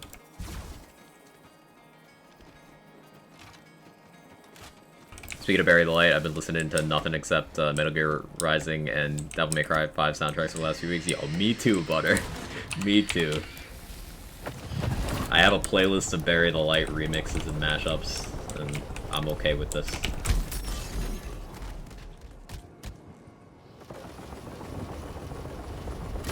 And then there's that mashup I shared yesterday of, It Has to Be This Way. Space Jam theme and the DK rap. And it's absolutely beautiful.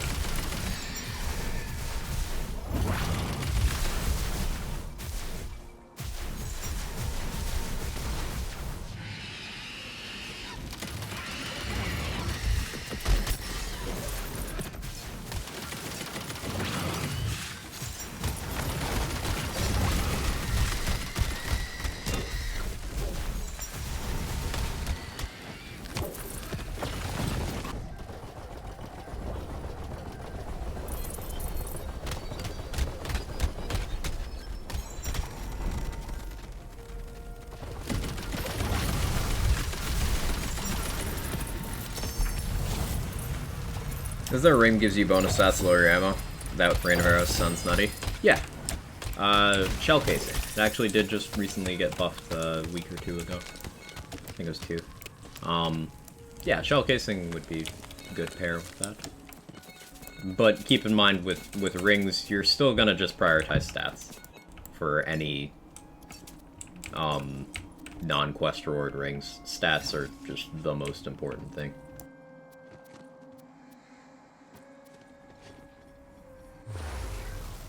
That's why my spellcaster build still runs a chaotic purple ring at C50. Because the stats are better.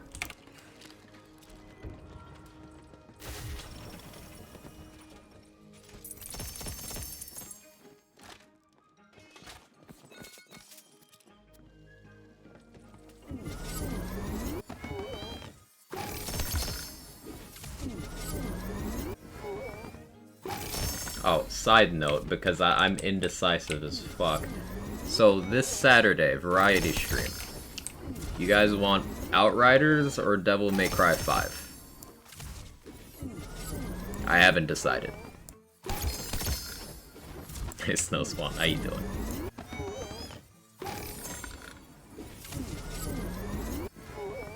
Getting items with good stats couldn't be me.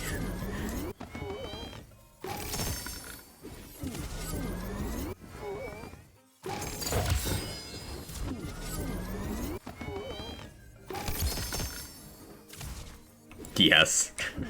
Outriders, DMC5 for the soundtrack. I'm right there with you, Butter.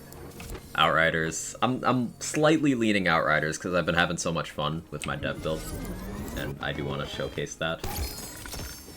DMC5 sounds fun. It's likely that whichever one I don't do this Saturday would be next Saturday. So.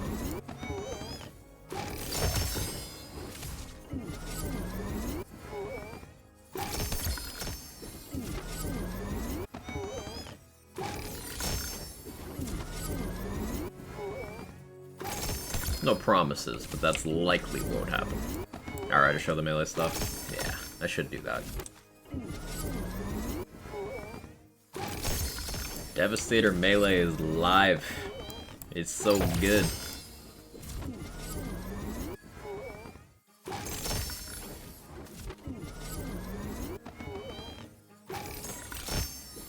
Like, what if I told you you could get your melee attack hitting for 10 mil with no cooldown?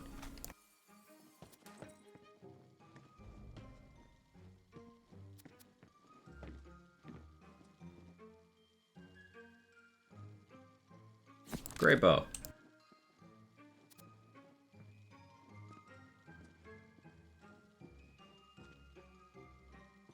Oh, also the animation is like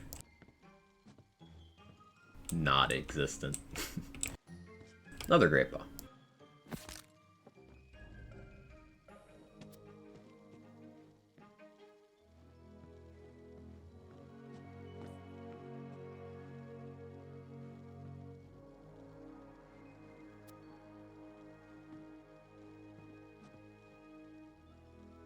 Waiting for the 24-hour Stray stream.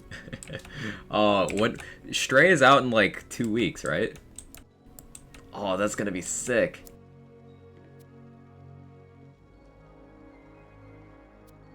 So excited for that game.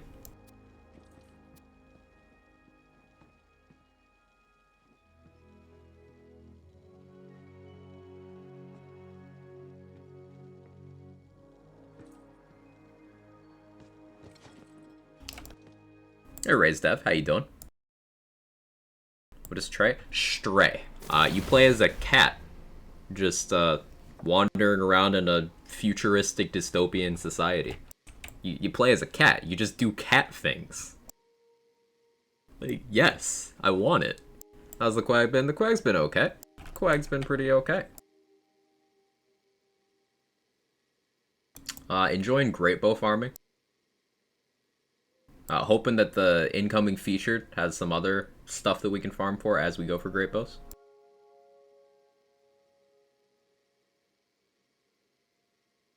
$52 out of 74. Once we hit 74, I'm gonna have to clear out a character's inventory to get them all there. Is that a double radius roll? Yeah, chaotic, that's a double roll. Got to Wonderlands 4 days ago. I have 43 hours, so there's my life. Ooh, yep. First day of Wonderlands release, I want to say I logged like 20 hours, like within the first 24 hours of it being out publicly. I was playing it early and stuff, but yeah, I want to say I put 20 hours. That's not as many as I put into BL3, but I'm older now, so my body has limits. I prefer coffee. You have a problem with that, you have a problem with me, and I suggest you let that marinate. How you doing, Manic? I don't think I have a preference between tea and coffee, honestly. I drink coffee in the mornings, but in terms of, like, casually drinking things, I could go either tea or coffee.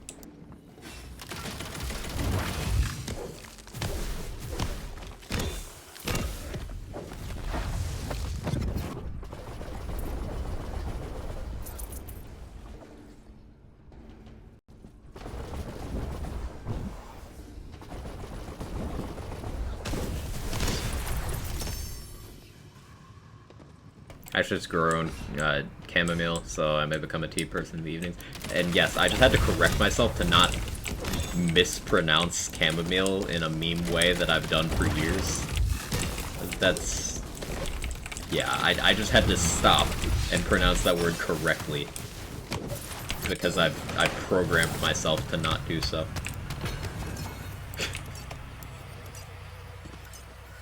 Chamomile. You gotta say it as wrong as possible.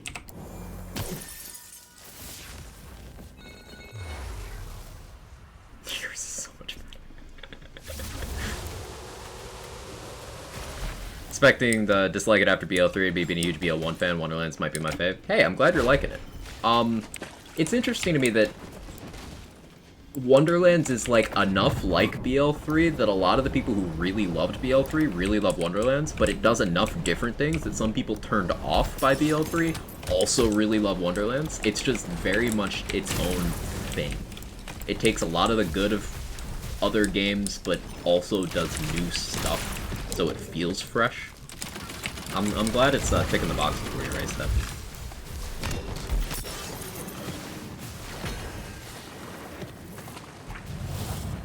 Keep meaning to ask, because I keep missing the explanation, why are you collecting great bows? So my plan, Shiner, is to collect a full inventory, plus equip load, which would be 74. 70 backpack, 4 in your gun slots.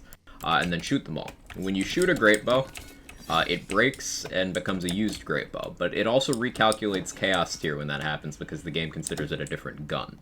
So we're doing this to be able to farm for ascended used great bows. Now, both the Antique Great Bow and the Used Great Bow are extremely powerful guns. The Antique Great Bow can one-shot just about every enemy in the game, including the Aspect bosses. So including the raid bosses. And the Used Great Bow, as long as you hit crits, is one of the highest damaging and most ammo-efficient weapons in the game. Remember, the Antique Great Bow at Ascended is over 60,000 card damage. Used Great Bow is only 10% of that, but 10% of 60,000 is still more than most guns. And it's only 2 ammo per shot. And it's got the crit profile of a Hyperion sniper rifle, which is very, very friendly to damage math. Tea all day for me? Understandable, Hickey Brit. Momentary pause to the Arkan Warship to report here. They're acknowledging Arbiter Farm's a problem and buffing the rest of the trial to compensate. So does that mean Arbiter Farm is not going to be a thing anymore? Because I kind of like Arbiter Farming, I'm going to be honest. But yeah, it would be nice to actually have my post breakdown for the trial, Priz. Because, like, obviously you don't have it if you're just farming Arbiter 4 times. I guess technically 6 times. Because you have the first one, the second one, and then the final one 4 times. And it doesn't have the ammo limitations of most heavy guns. Right, it's only 2 ammo per shot. So it's very efficient.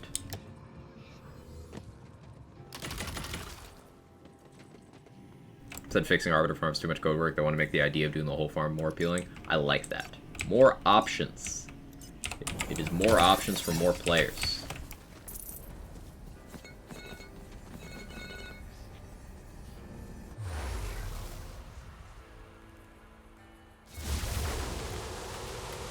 Yeah, those clips that Sora pulled up, those are one-shots of raid bosses using the Antique Great Bow back at Chaos 20. And I did those one-shots on a pre-buff Clawbringer. So, could have squeezed a lot more damage to those. Pre-buff Clawbringer with a lot less damage formula knowledge than we have now.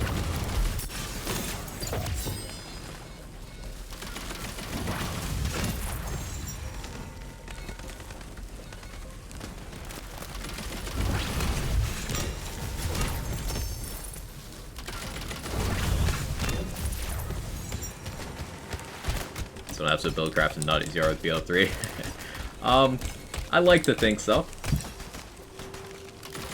I'm currently doing some swing greatsword at enemies stuff, and face tanking, both of which are things that some people would have you believe aren't possible at Chaos 50. But here we are, doing both. Like, I thought this is the key point, don't want to derail too much. Can you DM it to me?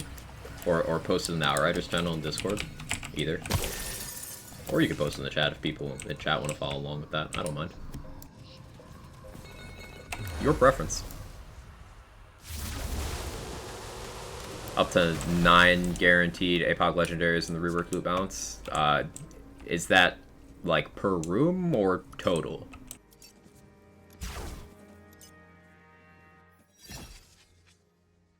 Yeah, I'm just gonna open that. I'll read it later.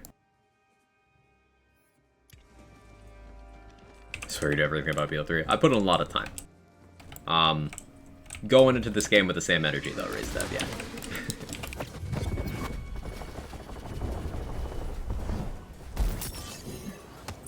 Why is the ammo trying to steal your charges? Yeah, I don't know. It sets any charges you have for charge spells to 1. Maybe it's trying to help, but just, you know, it's a bit of a screw up. Doing all tropes and bosses? Okay.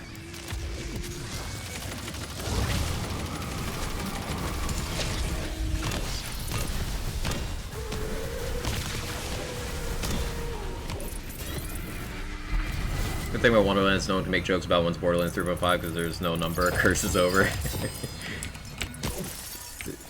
My favorite thing about Wonderlands is that it's not Borderlands, and that might sound like a pedantic point to make, but it's important game design-wise, because there's things absent from this game that if they had shipped it as a Borderlands title with those things gone, people would have been like, what are you doing? Now, this hasn't stopped people from being like, man, this is so much a departure from Borderlands games. It could have been the best Borderlands game. It really pushed me away. Yeah, it's not a Borderlands game. That's why. This gives them room to do different things, to shatter expectations. They're not beholden to systems that have been in Borderlands games that just weren't good game design. And they can do new and unique things. This being called Tiny Tina's Wonderlands and not Borderlands Tiny Tina's Wonderlands is a great example of how they can have a little more creative liberty with game design choices.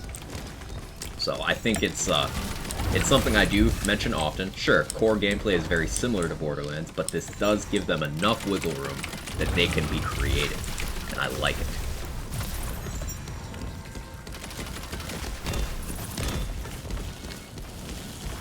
Can't even ask you for a spicy take today. Hotfix 7. I'm happy with the cash drop on the place you said earlier. The good cash farm. Yeah. Yeah. Chaos 7 right now. Not struggling. Hoping to get to Chaos 10 finished DLC 1. Sounds like a good plan.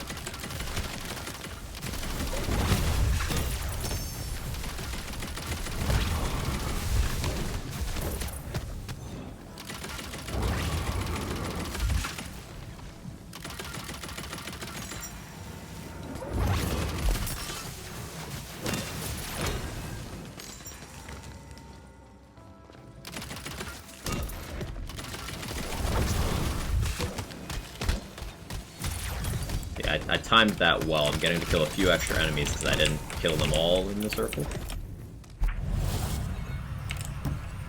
I like that. You know, I have no hope for BL4 personally, assume it'll look graphically similar to like BL3. That sounds like a weird point I explained. Yeah, I'm curious to hear what you mean by that.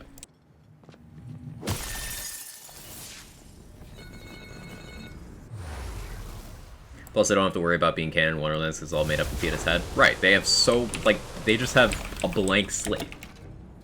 Creative license to do whatever. And that manifests in really cool ways. In subtle ways, for example. Like, you don't have to do the enemies come out of doors spawn method, right? In BL3, they had an easy pass with, oh, the Tyreen just used Firehawk powers to teleport them in. And it's fine. And Iridians can spawn out of portals. Like, it's fine. But you can have enemies just appear out of thin air in this, and it's like, yeah, they just got placed down by the Dungeon Master. And that makes for just more cohesive combat, because enemies just get put right into the fray with you. And I like that. They just kind of pop in. Little things like that. Only thing it'll take people a bit about the lack of hotfix today. I'm sure it's already happening. Big thing that makes mainstream titles BL1, BL2, BL3 is different looks they all have of each other. Thinks why both TBS and Borderlands are turned off as a first look for many people. They look like their counterparts. They identify the game as graphically different to each other, makes Borderlands game refreshing and unique. I think that's a really weird take made by the same people who complain anytime a sequel to a game reuses an animation. I think that's just hopelessly pedantic and looking for flaws, because what does that matter versus gameplay, you know? I think those people are just latching onto that as a talking point to make their complaints look valid when all they want to do is complain, because, like, what? It's so absurd to me.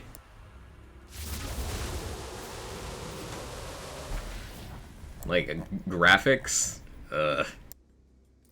Not even on my radar.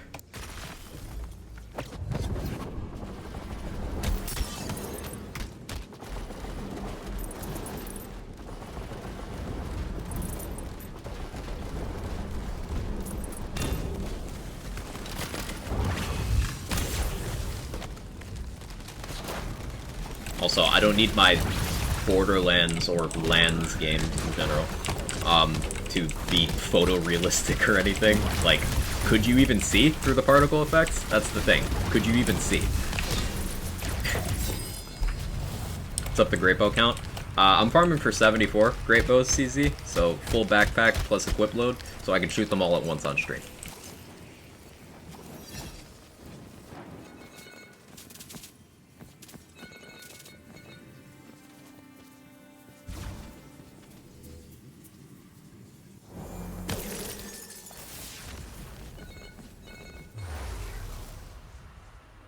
I'm talking about graphical fidelity. Are you talking about just appearance of the game? Are you talking about game engine? Art style? Like, I'm not sure. No hotfix today? They outlined in the notes for the change in the features and stuff today that they had some changes planned, but that they weren't ready and they don't want to push something incomplete. So that there will be something next week. And this week is just rotating events, featured, vendor, all that stuff. It's in the usual place where hotfix notes are, exclamation point hotfix. During 24-hour stream. I was just gonna shoot him when I get him, honestly, CZ.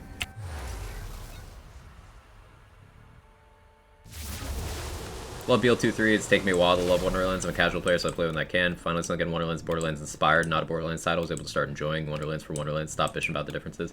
Yeah, that's it takes coming to that realization, Shiner. And people come to that conclusion at different rates. But, ultimately, it goes back to a point that I will never get tired of repeating, and that's innovation beats out nostalgia. As soon as you stop being beholden to what was done before for the sake of doing it out of tradition, like, you can start doing creative things. Tradition is a trap. All it does is limit you. Do things because they're good game design, or because they're cool, or because people would like them, not because they're in games that go 13 years back, that tended to be behind their time each release. Seriously, compare BL2 to other 2012 releases and tell me it wasn't behind. You can't.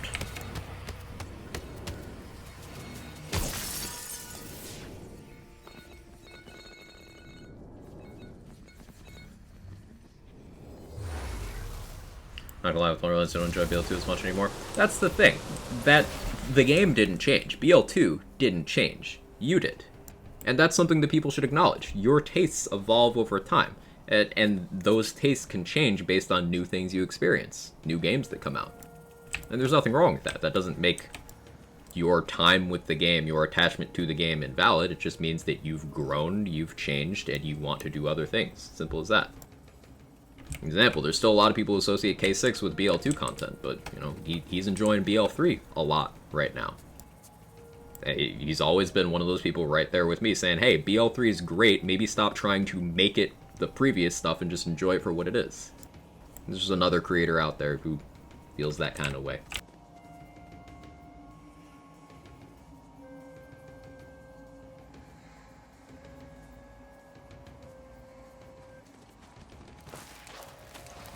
One thing I really appreciate about Wonderlands actually introduced an endgame the game intended you to use or something to do chosen by the game after you beat the game instead of just beating the game in New Game Plus. Yeah, I mean, Borderlands 3 had that as well. But Wonderlands absolutely has the most fleshed out and structured endgame of a Lands title at launch. Key phrase, at launch. Borderlands 3 took a while to get all of its various things. Like, True Trials were a 2021 thing. Takedowns were late 2019 and then mid-2020. Arms Race was late 2020. You know, it was all over time. But Wonderlands at launch is like, hey, you want a randomizer with over 50 different rooms, a dozen bosses, customizable difficulty, 4 raid bosses, and targeted loot farming that doesn't require you to go through a save quit loop and hate yourself? Here you go. I was like, oh yeah, please, thank you.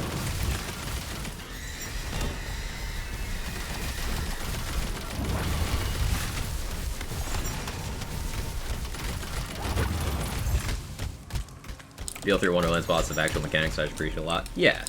Yeah, I think it's been a progression. BL3 raised the bar a little bit, but made some choices that some people didn't love. For example, a lot of the bosses were immune phase heavy without it being active immune phases to be doing anything during. In this game, if there's an immunity phase, almost all of them require you to be doing something during, or at least heavily incentivize you doing something. Not all, but most. Then you have bosses like Banshee, which the boss has attacks that you need to engage with, you need to interact with. I can't just stand here and eat every hit like that. It's not going to go well.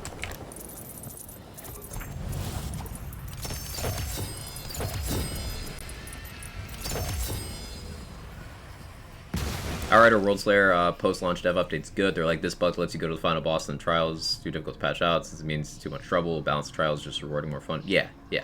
The transparency with them has always been great.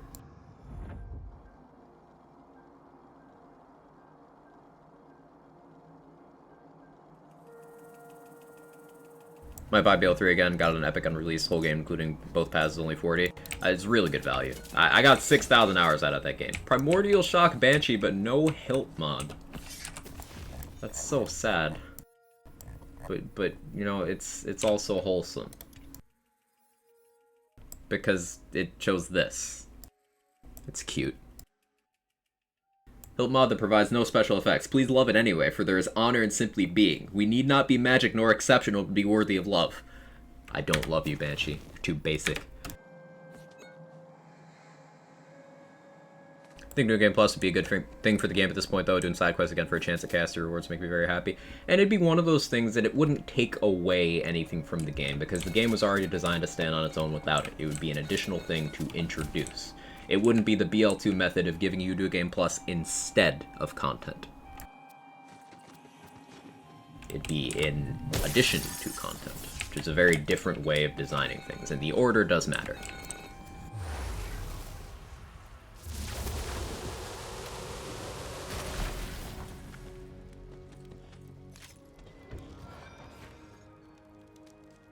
I knew it would happen eventually.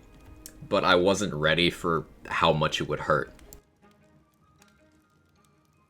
So we got an Ascended White Rider, but it is the worst possible mag size, times 1, no crit parts. This is the worst Ascended White Rider. It's literally the worst possible one.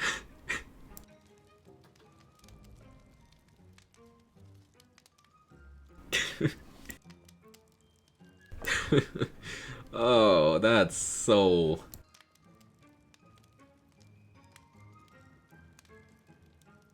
Must be doing something wrong. This Misnetzer doesn't do as much damage as my old barrage build. Can only assume it's because I need to get new gear for it. It's Castle Armor and such. Yeah.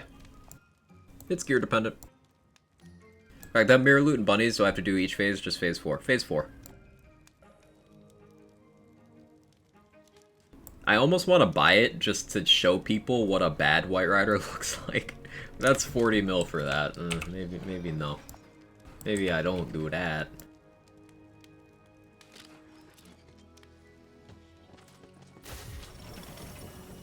Send it into the ceiling pad.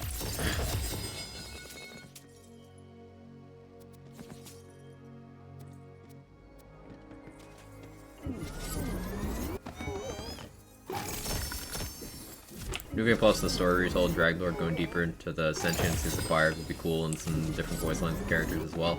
That'd be a lot of resources spent on that kind of thing. And I don't see that happening, but I like the concept.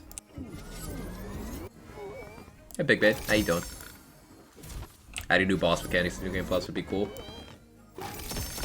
The thing about that, the thing you gotta be discerning with that, Beaver, is as soon as you make endgame players feel forced to do New Game Plus, you have gone backwards. One of the advantages of BL3's style of TVHM being superseded by Mayhem is that it was just New Game Plus. Like, if you wanted endgame gameplay, that game did not force you to go through multiple playthroughs to get that. But as soon as you gate boss mechanics or loot or anything meaningful that a hardcore endgame player who does not have an interest in story would want to do, you're forcing them to go through twice. And that's a step backwards. Borderlands 3 forced you to go through 3 times. Borderlands 2, excuse me, forced you to go through 3 times. Borderlands 3, you only had to go once. Wonderlands, you only have to go once. I mean, you only can go once, but...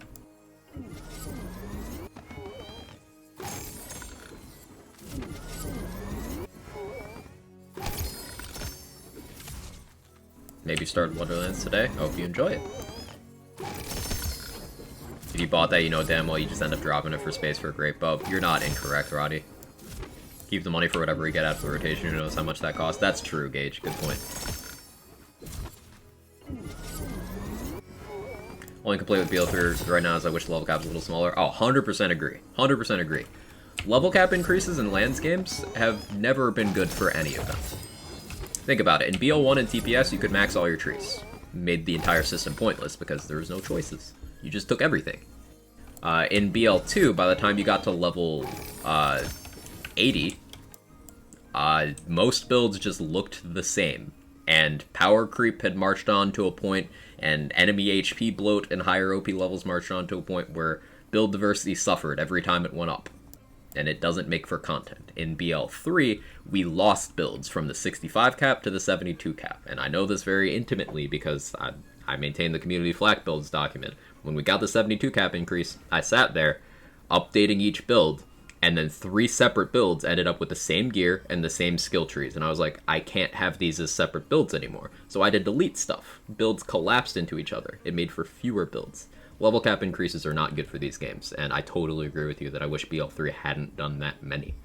But luckily with Wonderlands, we don't have to be beholden to that.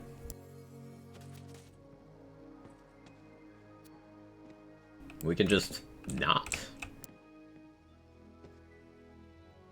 The culling of the Mosdoc was fun but sad. Yeah, it was rough.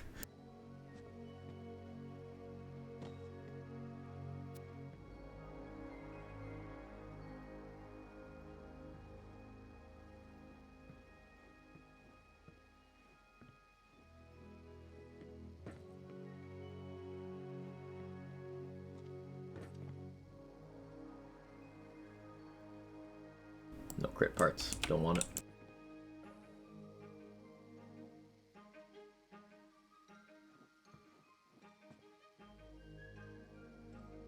Suddenly 15 Mo's builds became 5 or even 4. Yeah. Did new skill tree warrant a level cap increase though? How would your ideal level be for BL3? I think 65 was a really good stopping point for level cap increases there. Yeah, great bow. I think 65 in light of the 4 skill trees was like the ideal point.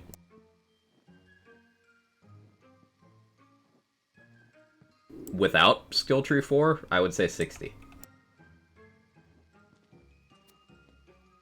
But even as soon as 57, we started getting to the point where it's like, okay, what do we do? Example, you guys remember when Zane players were just like, all Zane builds were just see and dead and then move on? It wasn't all. It was never all, but, you know, it was more true than people saying that about Zane now. Well, at that point, Zane already had extra skill points. Back at level 57, he had extra skill points, where you're just like, I don't know what to do with these. And we ended up with level 72 in that game. So, yeah. Purple Tree helped, but there was still bloat.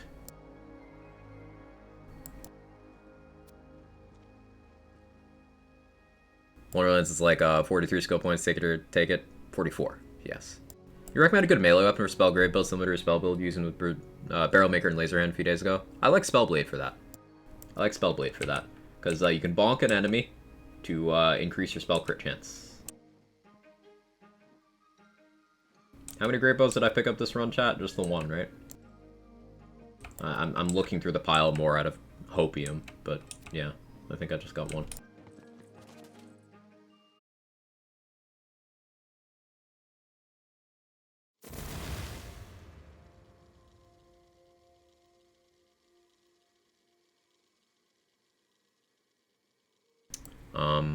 I know you should never be able to cap on 2 skill trees and 1 to Wonderlands. At that point, you can get bonus skill points on some levels, so it's not a higher level caps on the breaking point.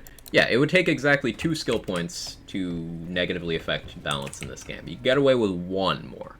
1 more. We don't need it, I don't want it, but 1 more would not hurt this game. 2 would hurt this game. It would only take 2 to do meaningful damage to the build's economy.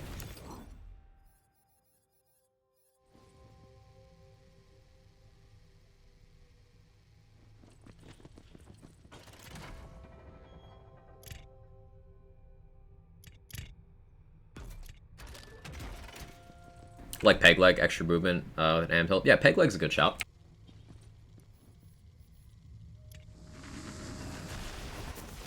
I should spend moon orbs.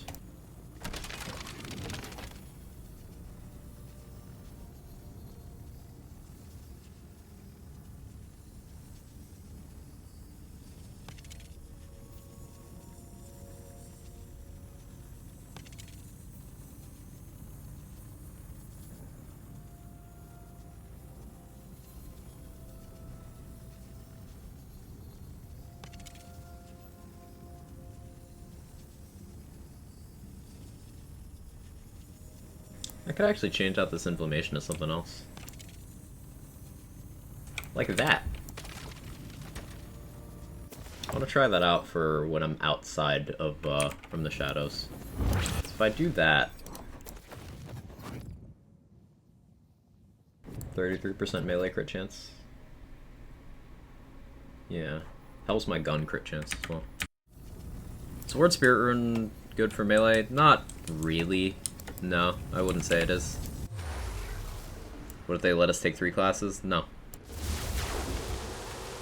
Same thing as more skill points. It's not more builds, it's less. In a game with 6 classes, if you take 3 skills, you are half of the available classes at once. That's not more builds, that's less.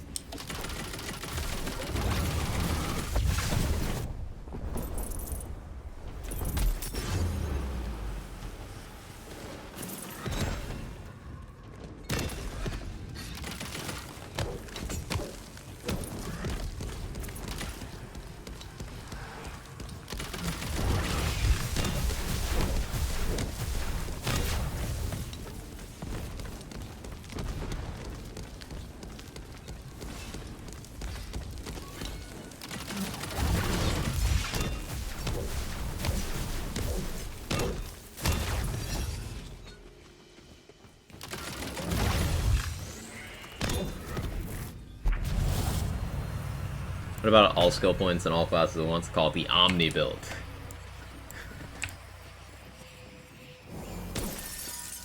Sometimes wonder if my builds suck because I don't row boss. Remember, this isn't typical Borderlands games.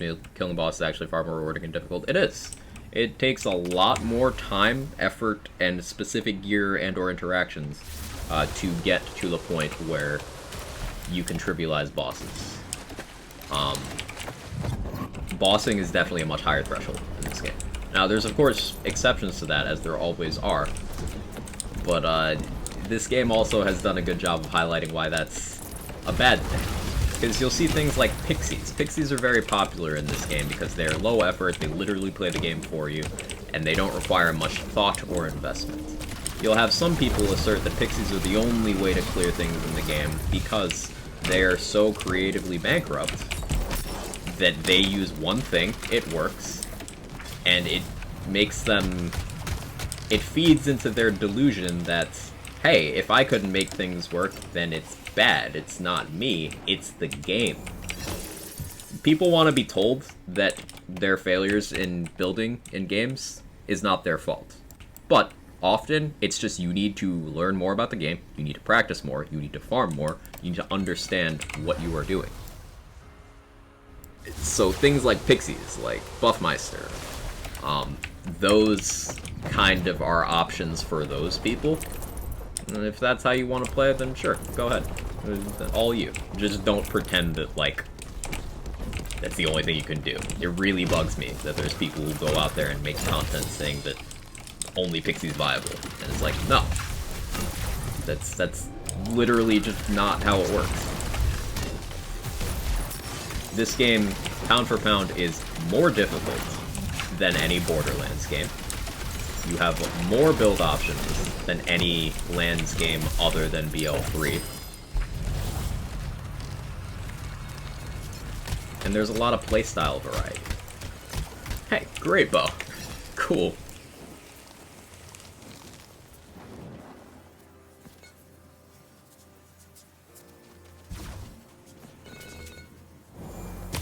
Heard a lot about Clawbringer. I don't know if it's a good or bad thing. Clawbringer is a good class. Clawbringer got shat on a lot at the launch of the game by people who didn't understand how the game works.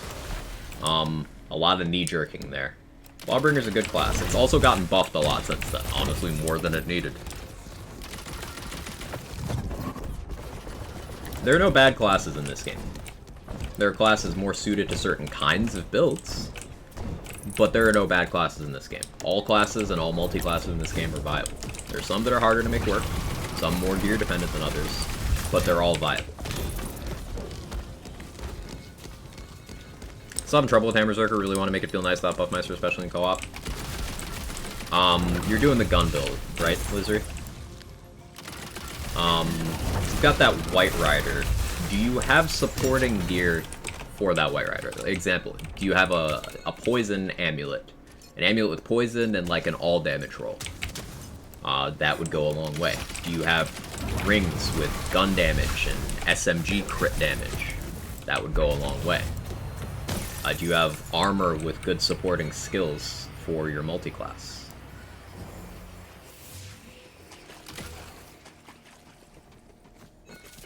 Claw Stab was really great. Yeah, I like that combo a lot.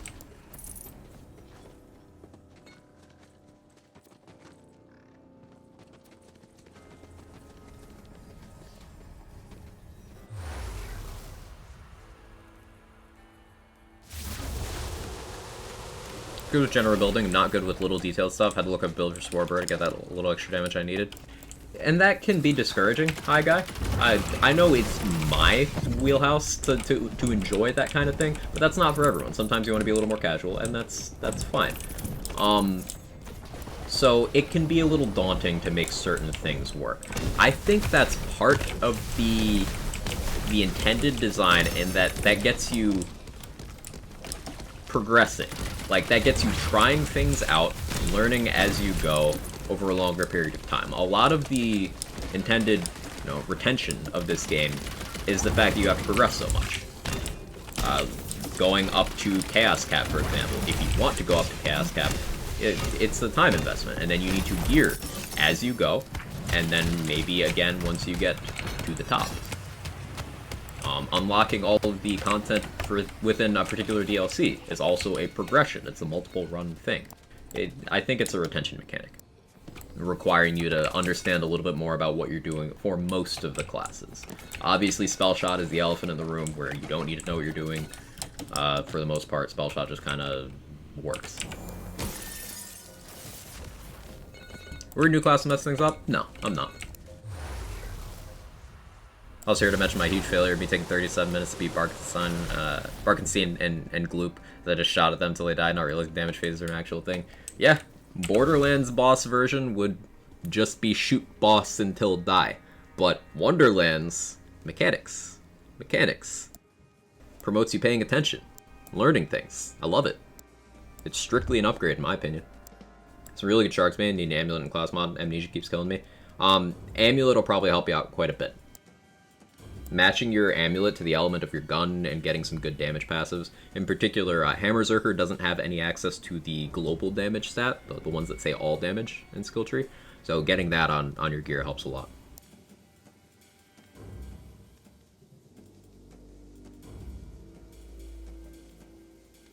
Found a Claw Amulet with fire damage, claw power, action skill cooldown, all damage. I don't know how good that is considering it's purple. That's very good.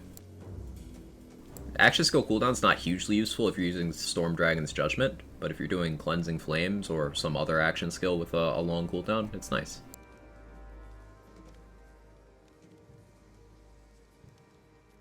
Really liked how Outriders has the obvious builds to be viable, the optimal versions are far more intricate and play off in-depth synergy. Yes. Hey Castro, how you doing?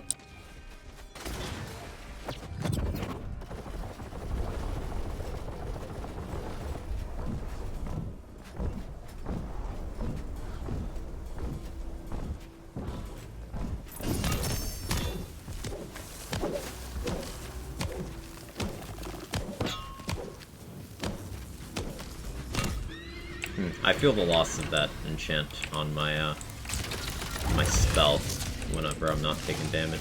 I should probably take some damage.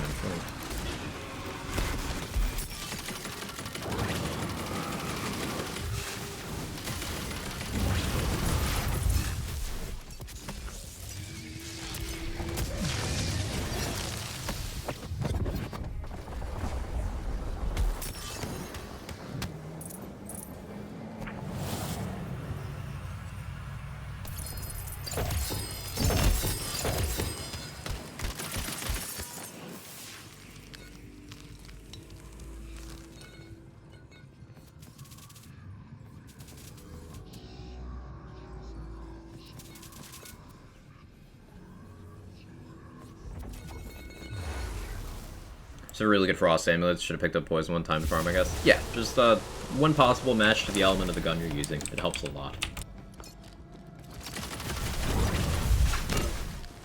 Another thing you could try out for that multi-class combo in particular is Universal Soldier might work well for you because it gives gun damage. And that's another of the stats that multi-class has very little access to. In fact, your only gun damage boost from skill tree is Firebolt. You already have a lot of elemental damage from Dragon Aura, and then you have Frost damage, which also is in that category from Ancestral Frost, so maybe Universal Soldier would treat you well. Something to try out if you got a good one.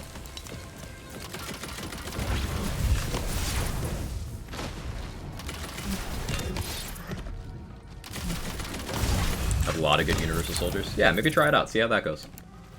It might do more for that White Rider than a Frost Amulet would.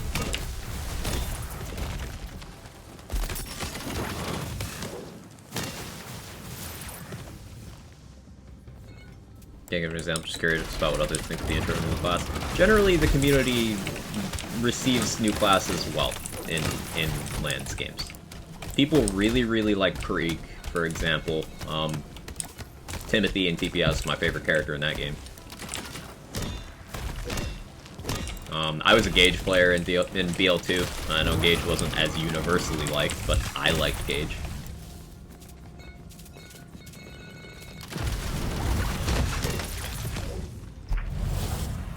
DLC characters are well received.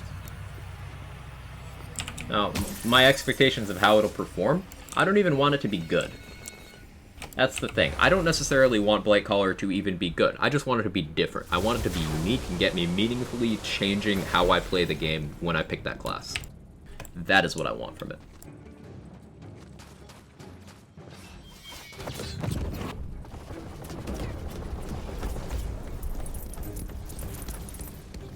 The best, yep.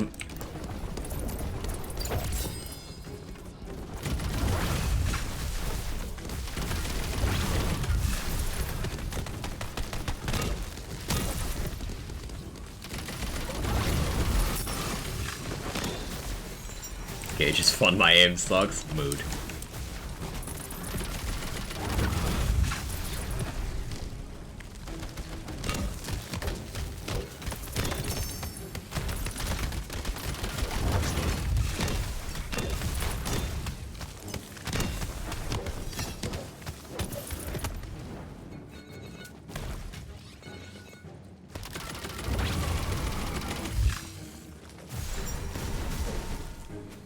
Canceled that swing at the most awkward possible time. That was just unsatisfying. I feel bad about myself for that one. I'm just confused on what complements and what doesn't when it comes to amulets and rings, like gun damage, spell damage ring, each spell crit chance, bonuses, crit bonus complement each other or cancel each other out.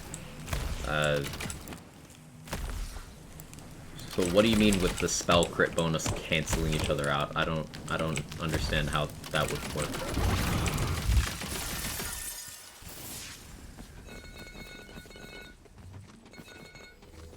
I have so much viability. So I have Berserker's Unarmored Defense skill, which takes half of your ward and then converts it to health at a 3-to-1 ratio.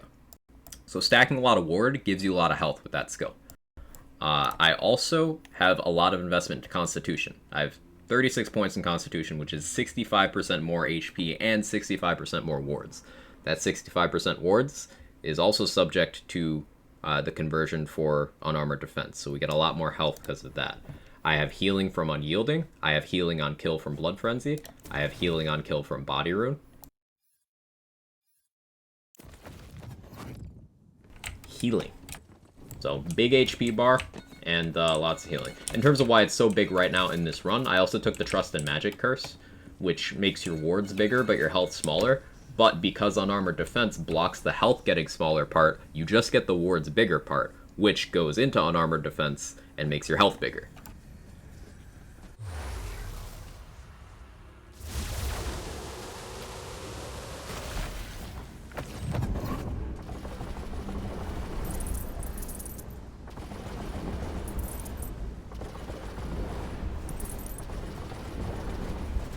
In essence, you're thick. Yeah.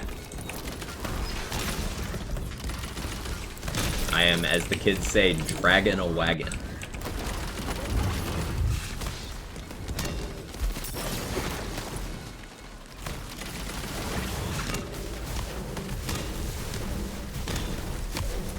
They don't say that, they do now. Don't you sass me.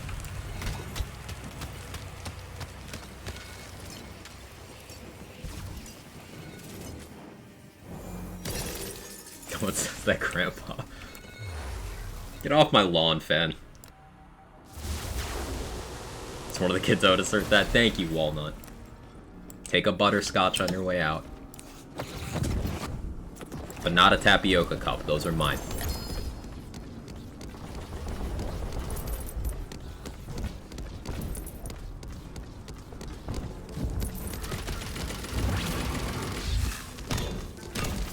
Hey, Soccer Chick, how you doing? I like this lawn specifically. Okay.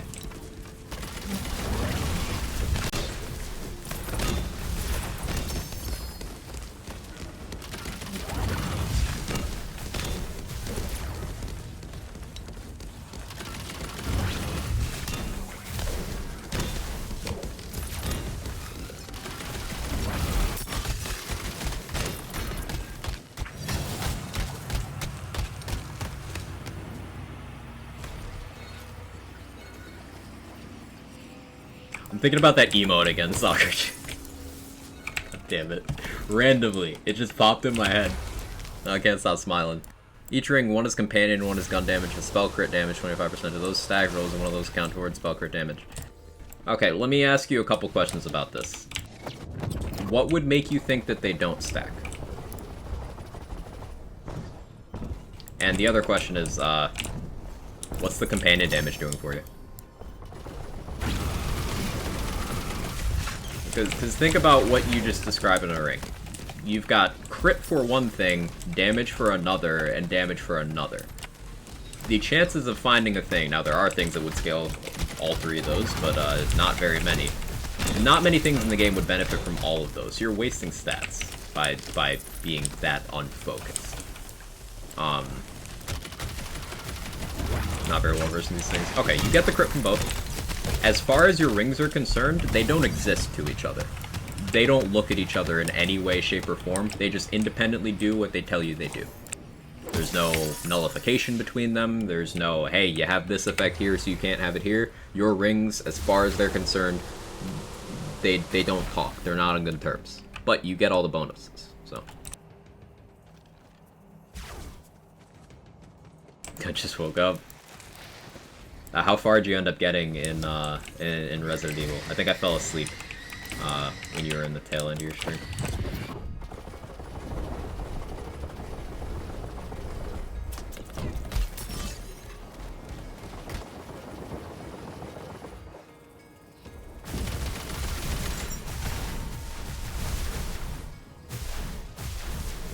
Right hand doesn't talk to the left, it's usually a bad thing. In this case, it's good. It's not like enchantments where, you know, they gossip.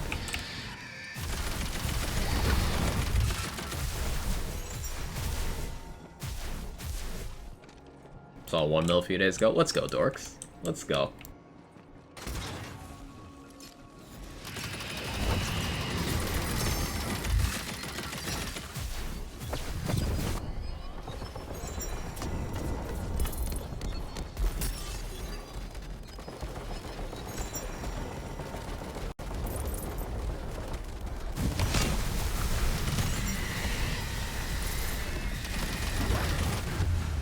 Ouchie.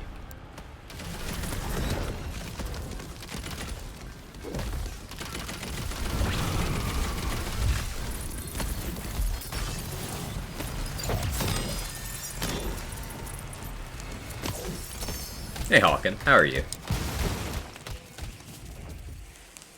Mess around with ability damage rings to play the angles, think of too much gun damage and might vary things a bit.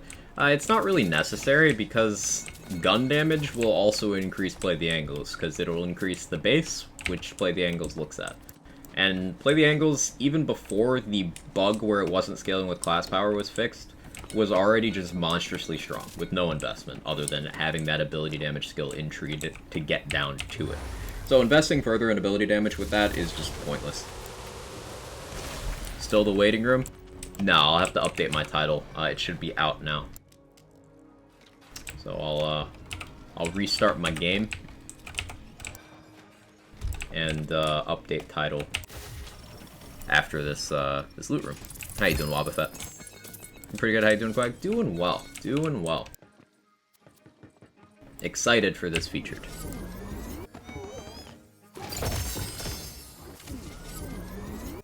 Saddest part of the game when Dami Mummy's gone, you realize 3/4 of the game is still to go.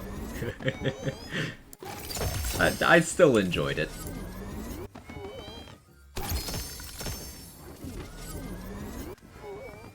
It was a fun game.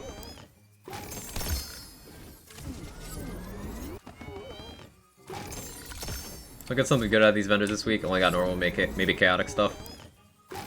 We had an Ascended White Rider TI a few minutes ago, actually. It was the last run. But it was the worst possible Ascended White Rider. Like, every part was the worst possible roll. We had the highest mag size. We had no crit parts. We had ×1. It was so sad.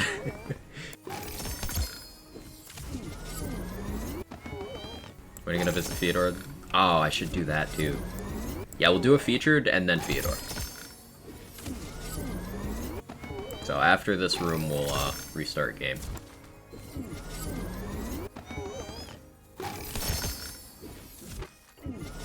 He's got something higher? That Ascended was worse than a Volatile. That's how bad the parts are. Parts matter more than Chaos Tier for that kind of item. Class combo, do you think it'd be best for Diamond Gauntlet's gun build? None of them. None of them favor Diamond Gauntlets any more than each other.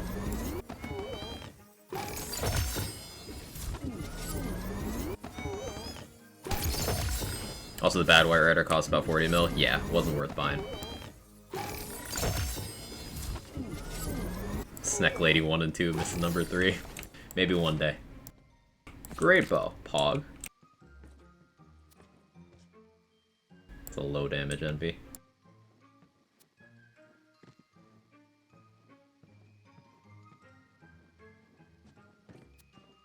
Ascended envy. That's low damage. I have a Primordial at 2300. But this one has 2 crit parts. Take it.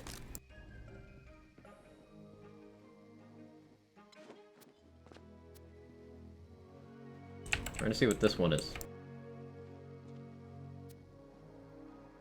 Let me see the gun.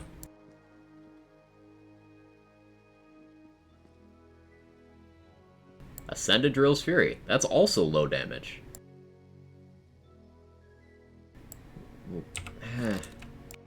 What is with my bad Ascended rolls?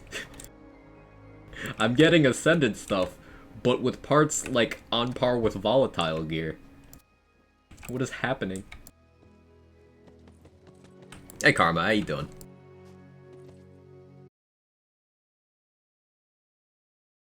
You got a 9-6 Nami Mommy. That is good life advice, I suppose.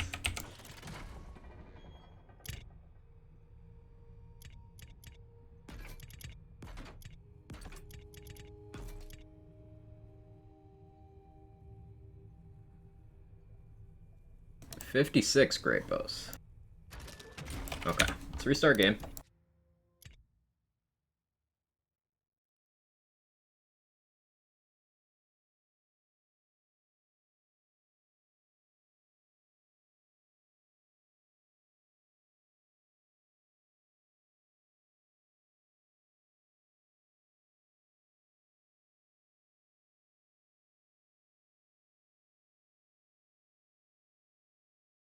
Come on, game, actually close. Gotta kill with Task Manager. Man, I'm looking forward to upgrading my PC. This is a pain. Okay. How you living, man? Doing well, doing well. My games backlog is getting crazy again. Not that it ever stopped being crazy, but I'm doing a lot of Wonderland stuff, doing a lot of Outriders stuff. I want to do Devil May Cry stuff. I want to do Monster Hunter stuff. Stray is coming out in a couple weeks. At least Forspoken got delayed, so I don't have to worry about that till next year. So, cool.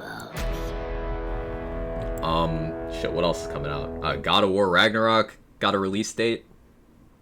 There's just a lot of games. Not enough time. Never enough time. To be fair, they said you could get Ascended. Never said it would be good. True, hi guy. True. Question, at like C50 that drops All-Star Primordial above? No. I wish, but no. You still have a 49% chance of getting no Chaos Tier on an item, and the other 51% chance is distributed between the Chaos Tiers. Chaotic most likely, Volatile and Primordial equally likely, and then Ascended at 0.99%.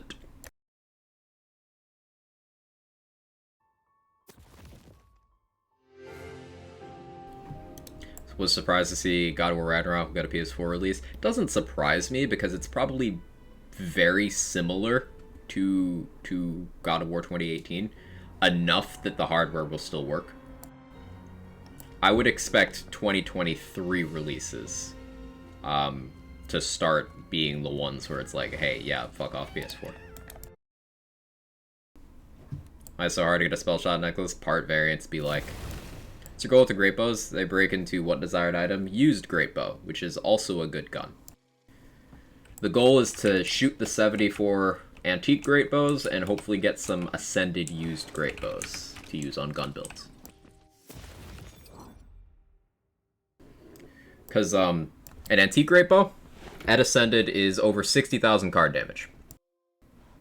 A used great bow is 10%, provided same chaos tier. 10% of that. 10% of 60,000 damage is still more than most guns. 5.99, not 1.14 like the rest. Well, 0.99 Ascended at C50. If we go to C35, Primordial was 1.16, so not 1.14. And if you go to C20, Volatile was 1.41. So there's been different max odds for each, and it's gone steadily down to make it more scarce. Your particular game you're most excited for? Probably Forspoken. Because the movement in that game looks sick. I am a sucker for movement in games. If you have a good-looking, fast-paced, like, combat system with some interesting movement tech, that's how you get me to buy your game. I guess I'll throw an enchant on this Diamond Guard. I'm not going to use it, but I should use my Moon Orbs.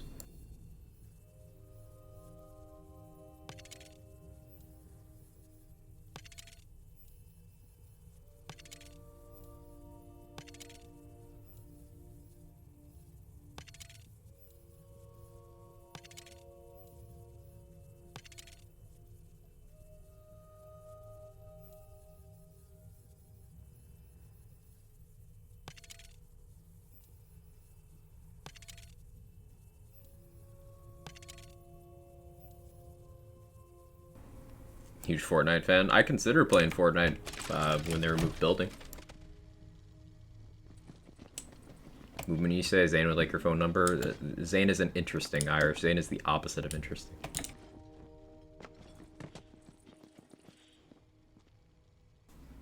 It's got all lucky dice. Let's go, JC. Drop rates go steadily down after what level?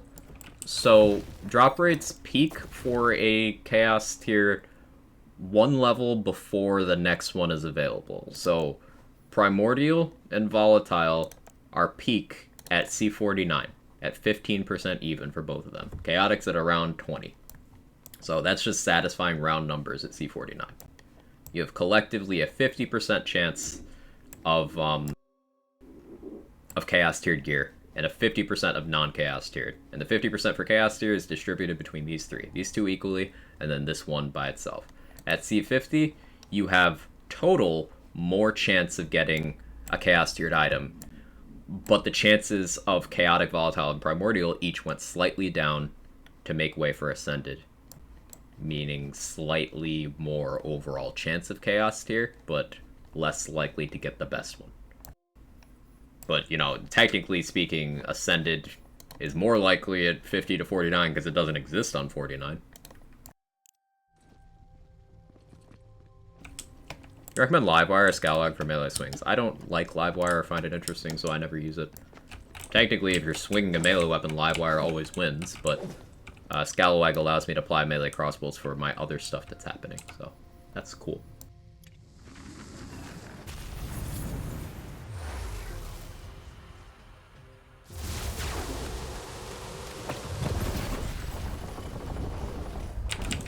So, doing the new feature now.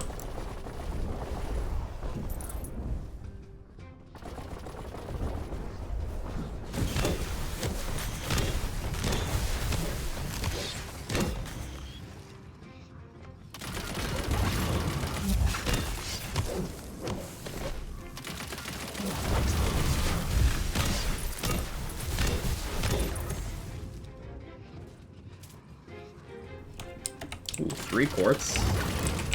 That bodes very well. 3 quartz and a Dragonlord statue is actually sick for a room. I'll worry about the containers later, because I don't know the locations on this one at all, beyond, is this one here? It is. Alright, this is probably my favorite room 1 of a feature they've ever done. And we got bark in room 1. Do we do bark? No, I'll save it. Another Trust and Magic one. Okay. No changes, Sag. Did you read the reasoning on why no changes? Because I think that's a pretty good reason, Zachy. Also, we got a different event. We got a new featured. Form 3 of the DLC 3 boss. Different things in the Chaos Chamber vendor, which I'm looking forward to working my way towards. It's not like we didn't get changes for the game, we just didn't get balancing changes or bug fixes. Which I don't realistically expect every week. Usually around midway through a DLC cycle, they slow down a bit to make way for whatever it is they're working on. So I'd expect a pretty juicy hotfix next week, hopefully.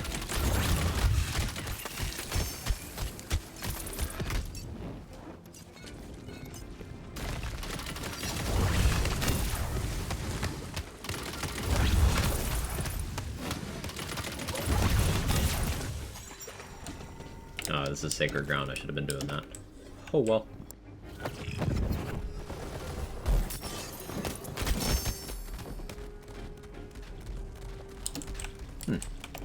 Only one skull on this map, I guess.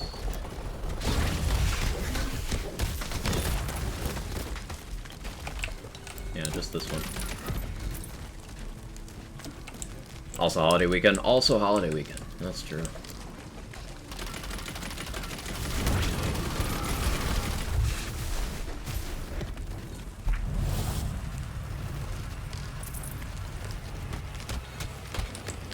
Can't imagine the chaos. I'm looking forward to that.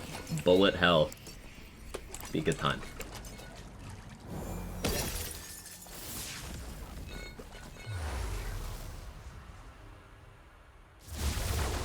Haven't taken Toothless in forever. I like Toothless for max difficulty runs. Like, if I'm trying to make the experience as rough as possible. Shut up, degens. Toothless is nice for that. It's just another layer of increasing difficulty. And lower damage might not be the most imaginative way of doing so, but it's definitely less awful than something like Nasty Spill.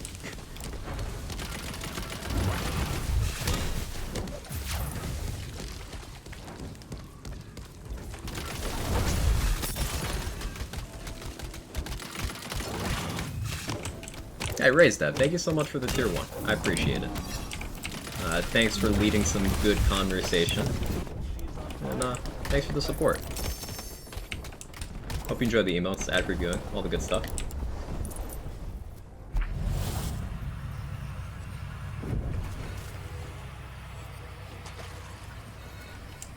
Primordial Ragnarok. I'd like to see this get buffed. That'd be nice. Able to make it through all the patch notes yet? Hefty batch this time around. Yeah. Quite hefty. I mean, I did enjoy the part where they said, hey, what we're working on wasn't ready, so, like, not this week. Communication is good. It is exhausting that people endlessly find flaws without looking at any of the positives, literally ever. But, yeah, it was a heavy read.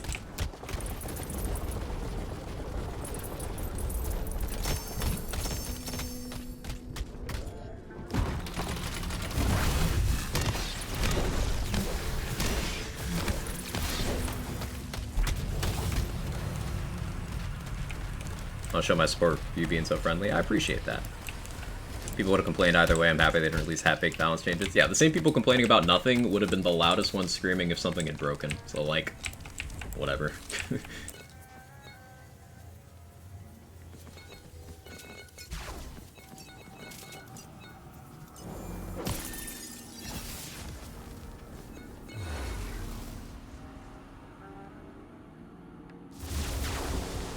The daily play Elden Ring post from Irish. I will respond with the daily, my PC would explode if I tried to run Elden Ring, Irish. Is this a ritual now? Like bugs when I'm weird? That is weird.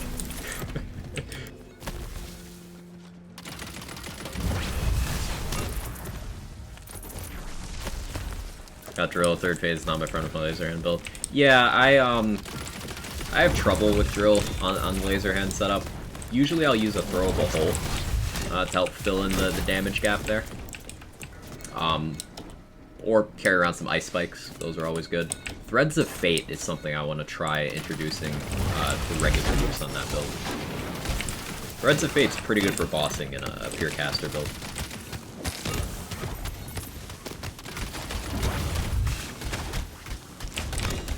It did get buffed with DLC 3 release. Pretty solid. Squag, you ever put Elden Ring on 920p at 15 FPS?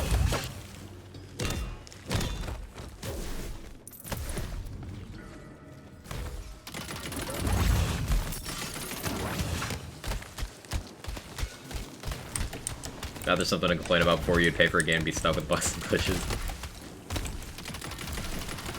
One of my favorite games ever made, Star Wars Knights of the Old Republic 2. Absolute goat of a game, by the way. A third of the game was cut. Just like a third of the game was cut to meet a holiday crunch deadline. And Obsidian was like, hey, so can we like add that as a patch later? And the publisher said no. So, over the course of a decade, modders went and restored that stuff, and in the Switch release of KOTOR 2 that's coming out, they're actually including that as a download, the restored content mod, which is sick. And the game plus the restored content mod is just one of the best experiences in RPG gaming, period. Highly recommend, but I digress. A third of the game was gone and was not included post-launch. That would never happen in 2022 with something that, you know, beloved by people. Even games that launch disastrously get the post-launch blow-up if they're not named Anthem.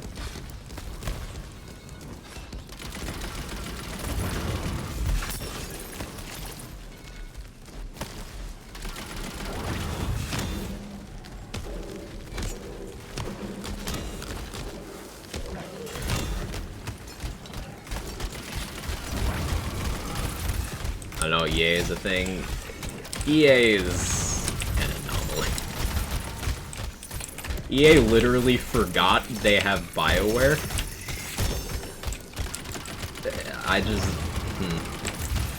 And they blamed Halo for Battlefield sucking.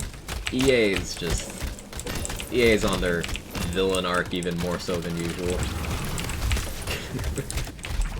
Hey Synergy, how you doing?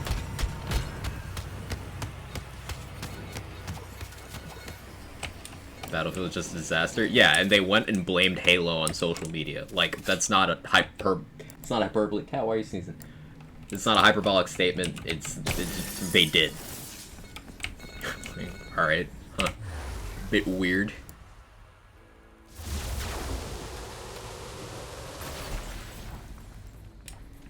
How's the Quag? The Quag is good. Quag's vibing, enjoying gaming.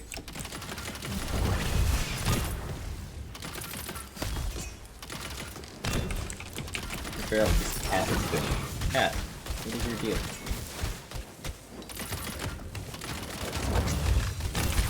Built from the ground up to be out of Battle Royale and then cut out the entire part of the game and released it in 2042.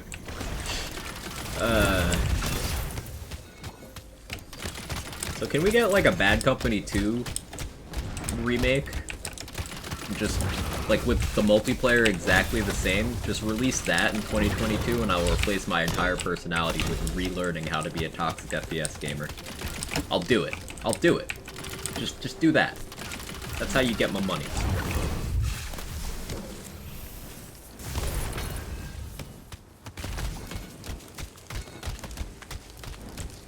Ever added new modifiers to the Chaos Chamber with DLCs? No, but that's something I would like them to do. I would really like them to introduce more modifiers.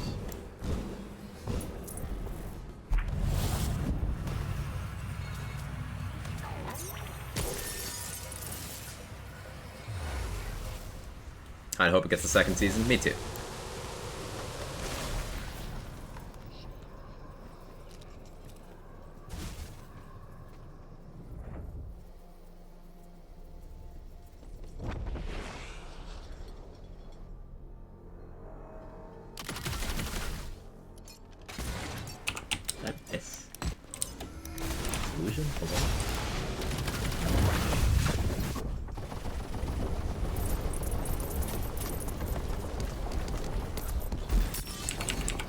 Hi, Salissa.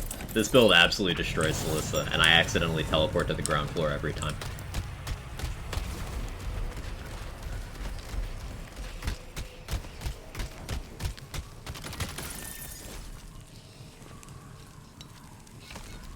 Struggle so much Salissa in the Chaos Chamber, and you just do that. So I swear Salissa is Threads of Fate. If Loot Lemon says it's Lycia, I think that's wrong, because I always get this spell from this boss, and other people say they do too. I know, not a scientific sample size, but like, yeah. She definitely drops this. Now this is only volatile. I'd say only volatile. But this has kind of the parts I sort of want. Spell charge, I like with this. Cooldown rate, maybe not. The goal with this, I'll equip and show you guys what it does. So you place down Threads of Fate, and this is a turret. It'll lock on to whatever you were looking at when you cast it, and it'll just keep shooting it. It stays out for a few seconds like that. It's really good single target with appropriate investment, and I want to make a build around it. So I'll be farming that from the feature this week.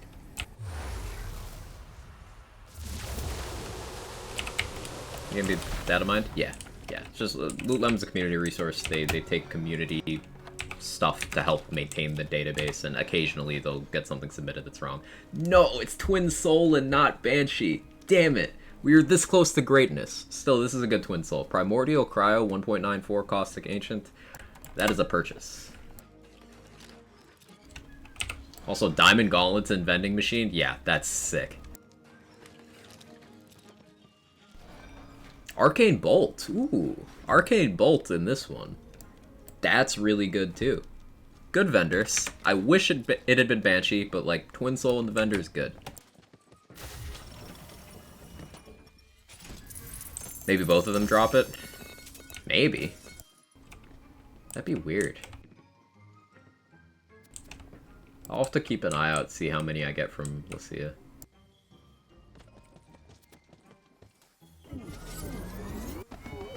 I don't know if I'd call EA evil, but they're certainly bumbling idiots. They chase trends instead of realizing that shun single-player games completely because how much of their past success is from those single-player games.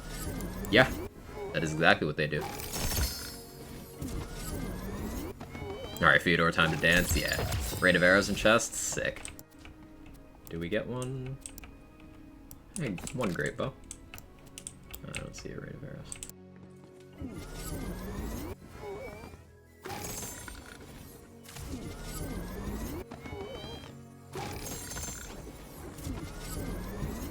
Getting pretty close, chat. We might honestly make it today, depending on how much longer I go. Do vendors changes in parts and chaos levels? Yes. Yes, they do. What I understand from this build is you're putting a ton of bolts in them for a damage increase, then mailing them. Yeah, I can go over it further in depth if you'd like. Let me just roll out these crystals first. But that's a big part of it. Something a lot of melee builds don't do in this game that people should be doing is using those melee crossbolts. They are a fresh multiplier. They are fully multiplicative with everything else in the melee formula, which makes them huge. Just applying a few crossbolts is great. Took me 4 attempts to defeat Fyodor just now. I didn't even drop one legendary. I would like to see the mirror bosses get some guaranteed drops. That would be nice. Chaos 47 drill down. Dual frozen orbs for the win. If only they'd fix frozen orb collision, then drill would stand a chance. So those melt drill, huh? I'll have to try that out, dorks. But congrats. That's a big milestone. That's probably the hardest of all the Chaos Trials. 47. 2 great bows this run. Ooh, 3 great bows this run. Fancy.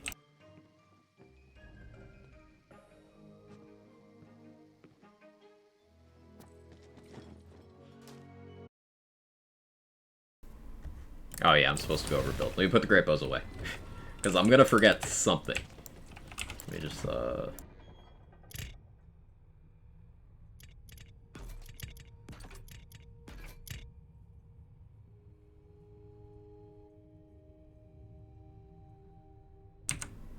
highest DPS class, with what? What are you attempting to do damage with? Guns, melee, spells, action skills? What's your poison? Companions? You gotta narrow it down a bit. Cast levels go across characters? No. Per character. Imagine how broke I would be if Great wasn't Vendor? Yeah. So, this build, Stabo, Burr, we go down to Executioner's Blade. This is a pretty good chunk of our damage. Alchemical Agent is a huge dot applied from melee crits, so that's a really big part as well. Basically, we use a lot of concurrent sources of damage. We are applying those crossbolts, as you pointed out, Raystev. Barbalode allows enemies with crossbolts to kind of distribute our damage to other enemies. Inflammation inflicts enemies with a status effect that counts as spell damage, meaning when that spell tick crits, it hits them with the Executioner's Blade. And we can get funny chains like put crossbolt an enemy to prime them for Barbalode, put inflammation on them, that crits, Executioner's Blade happens, that Executioner's Blade applies a dot from Alchemical Agent when it crits, and then that Alchemical Agent dot on every tick sends out Barbalode projectiles to hit all nearby enemies for damage based off of that dot. It's just a lot of things happening at once. And when an enemy dies under the influence of inflammation, they spread that status to other nearby enemies. So you can get a chain reaction of fire explosions. We also have Berserker's Enrage, which is a bonus cryo element applied to everything we do, meaning our fire explosions can freeze enemies to make them take more damage from everything we do, and also make them take more from our melee.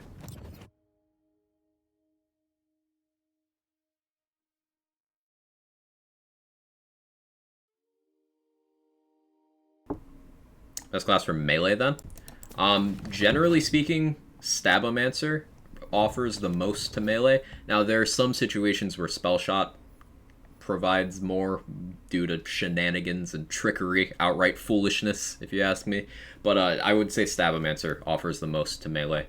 In large part due to this skill here, Alchemical Agent applies a really big status effect when you crit with melee, and there's lots of ways of dealing melee damage in this game. What about Burr? I'd rewind 5 seconds and listen to what I just said, Irish. Stabomancer. Also have to ask, can you dodge while in Dreadwind? You can jump.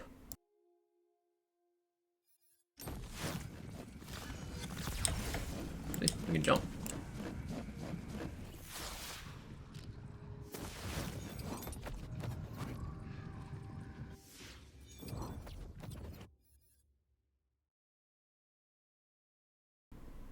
Need a Stabos skill?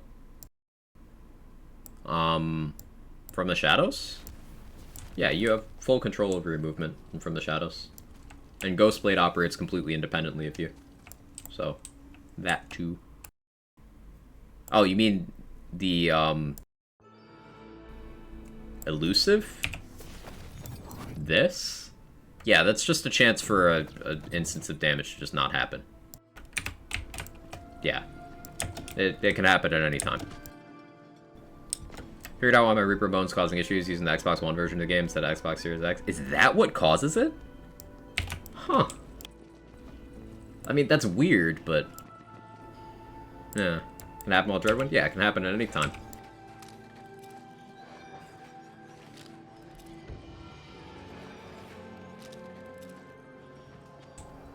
You know how widespread that is?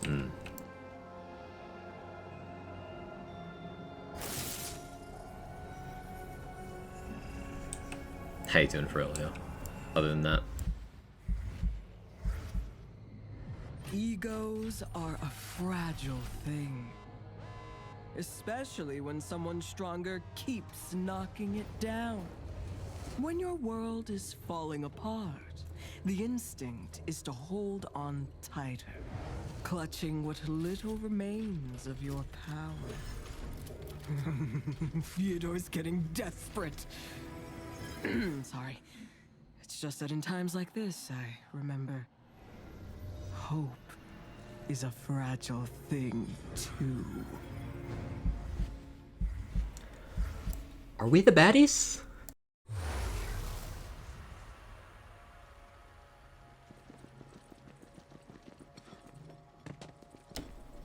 Is this game worth buying? I have over 1,100 hours in it. I stream it 6 days a week. And yeah, no, it's just a total waste of time. What did you expect the answer to be? No, this game's amazing. This game's amazing. If you like dungeon crawling, build crafting, yeah, this game's right up your alley.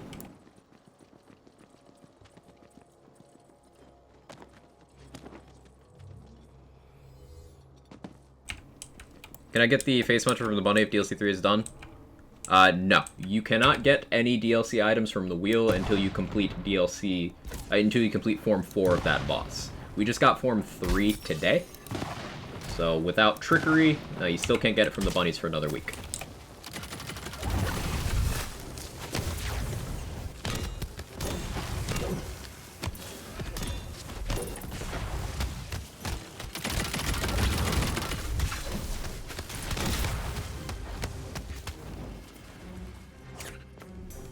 Nightdale is not getting stuck today, so that's good. That is good.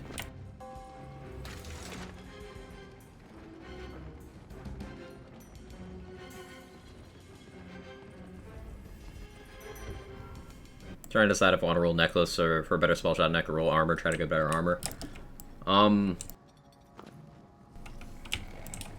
Yeah, that's a tough decision. Both will be useful to a lot of builds.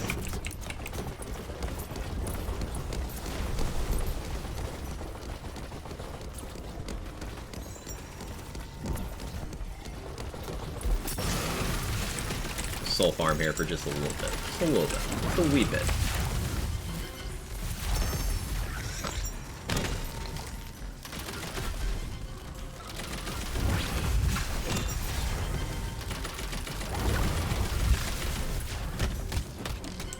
Wheel's best friend for the next time? Yeah, yeah. One more week and then you can go bunny farm like I'm looking forward to.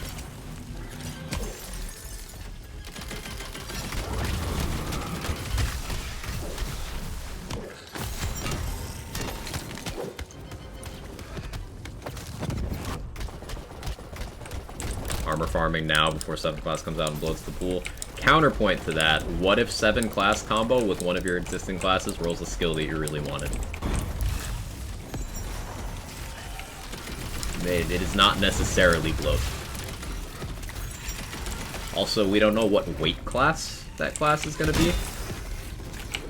And remember they had that event making classes of the weight class of your current classes more weighted in the armor drops. Bad news, Forspoken got delayed. Yeah, I know. I think that's a good thing, though. It was a strategic delay. Like, they said the game's done. They're just polishing. But it's a strategic delay, likely because they don't want to release it in direct competition with God of War Ragnarok, which got a release date. So I'm cool with it. Like, I'm gonna be playing God of War anyways, so it's fine.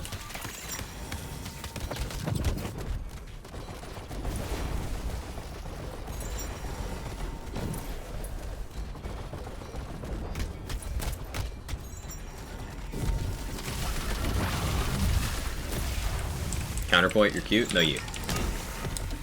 Get the skills from armor if you're not expecting that skill? Yes, as long as you are that class. Yes, you do.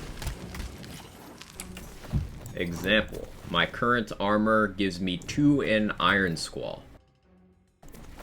I have the benefit of those 2 points in Iron Squall. I'm not that far down the skill tree, but I'm the right class, so I get it. Hey, Viper, thank you for the 23 with the 22 straight.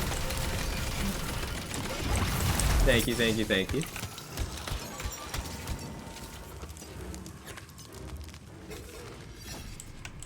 Almost 2 years, yeah. A lot of roundabout 2-year resubs. Thank you so much for the support and the friendship and everything. It means a lot.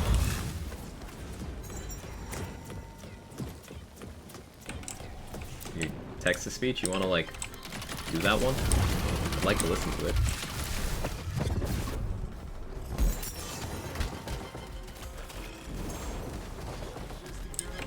There it goes. Fire.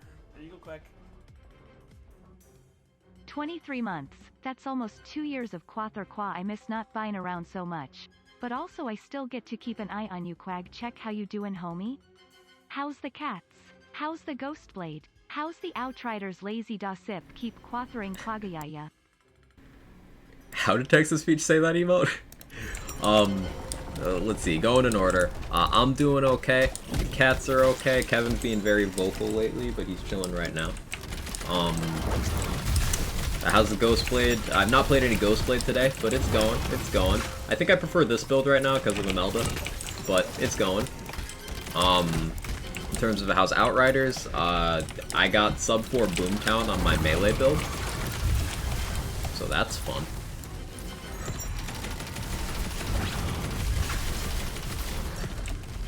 Back high, welcome back. And I will do my best to keep Quather. I think I addressed all the points.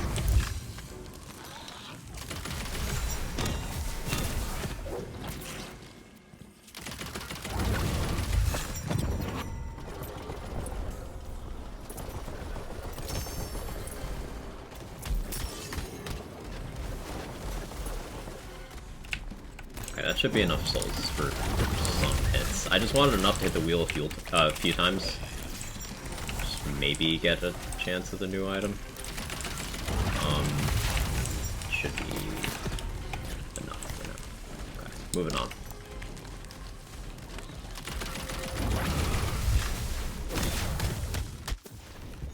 Did I don't think I remember to grab it. So I put a Stab-O-Matic in my bank. I had a primordial one from my spell shot, my dead shot, that I put in the bank to put on this character before I went to the boss today, before I went to Theodore today, and I forgot to grab it. So, yikes. Good job, mate. Hopefully we're fine without it.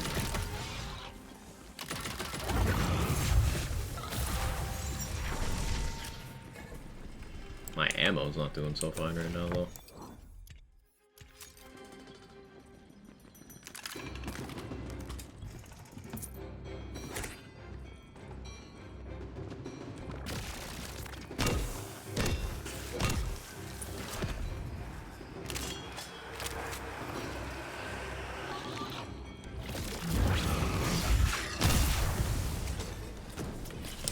I think I just saw a Stab-O-Matic because it's this primordial one. I have a non-chaotic one on this character. I have a primordial one in my bank that I forgot to grab.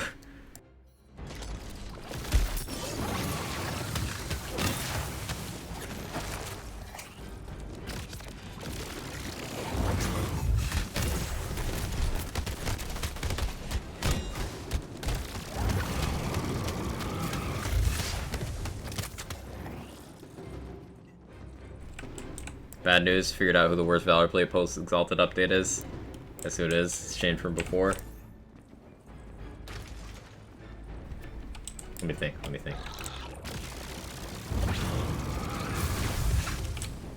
Is it Mobius? No, it can't be Mobius.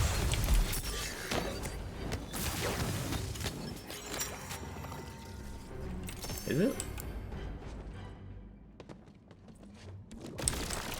Okay. Just got more S tier. Okay, because I was gonna say that I said that and then I thought about the shards. Was like, wait, no, that's not right. Who is it? Bulwark?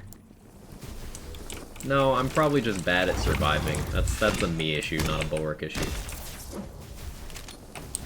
No, I don't know. You tell me.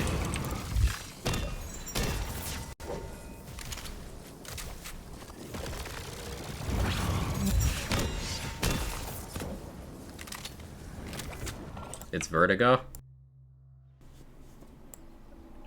Do the shards just not scale well, damage-wise? Or are they just kind of unnecessary?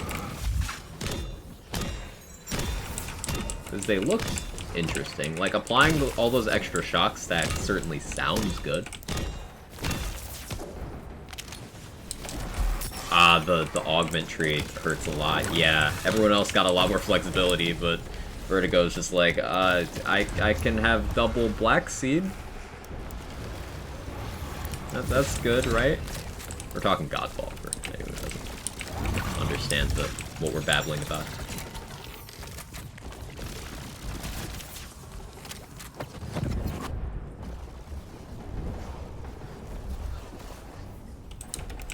Viper's like the most knowledgeable Godfall player on the planet. Literally.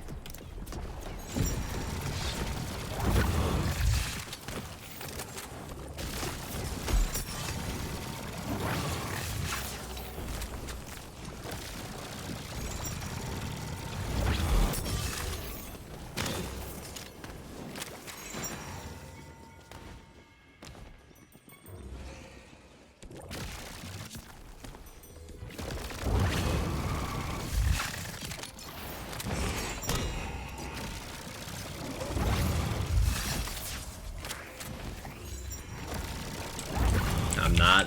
You're also the most humble. See?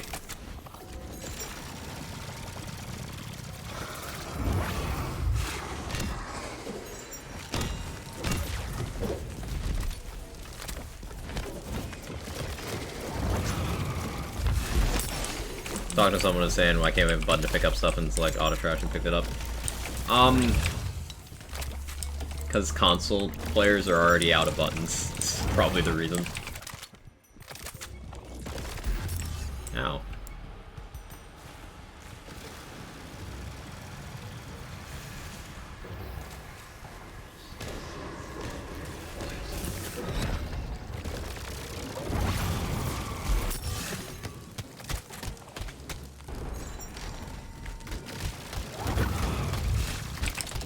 I've changed my controls to refill ammo for vending machines. Yeah, you were one keybind short in BL3, and there's more functions in this game, so that tracks.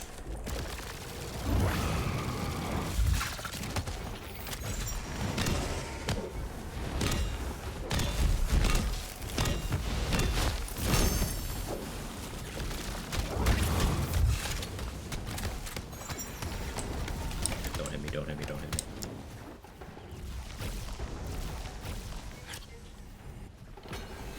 A starter, so what class should I start off with? There's no, like, secret formula to that at all, Trey. It kind of depends on what kinds of builds interest you the most. Do you want to do gun builds? Do you want to do melee builds? Do you want to do, spell builds? Do you want to just kind of be a generalist, be able to at least dabble in everything? Is there a particular action skill that sounds the most interesting to you out of the ones you know of? I don't know if you've exposed yourself to those at all. There's no wrong answer to class choice.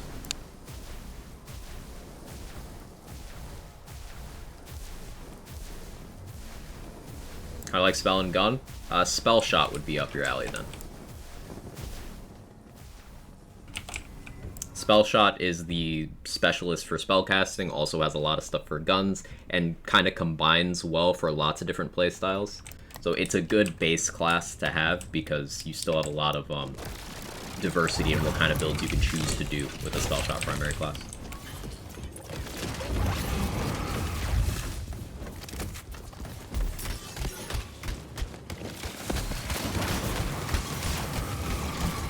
Yeah, Berserker is just the true generalist. You can do anything you want on a Berserker, any kind of build, but specifically for guns and spells, more within Spellshot's wheelhouse.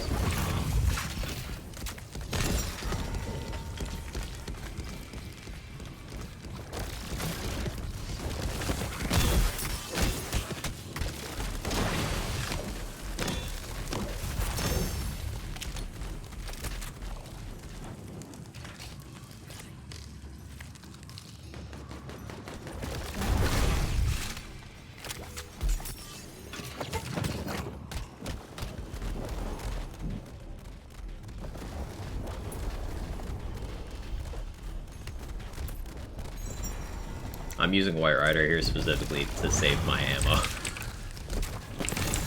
for my Scalawag. It's not better for this. I'm just stretching my ammo out.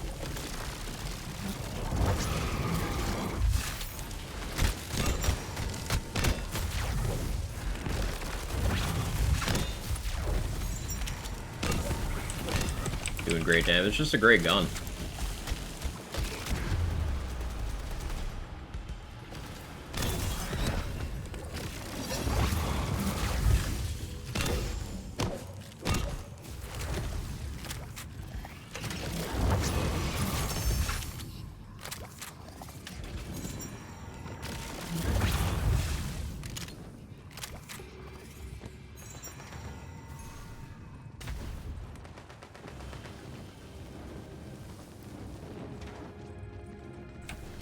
class is that. I'm currently playing a Frost Shiver, which is Stabomancer and Berserker. Once you reach a certain point in the story, you're able to select a second class to go with your first. Now, the first one is locked in forever, but the second one, after you complete the story, you can change that one at will. So it allows you to mix and match. I'm playing first class Stabo, and my second is Berserker.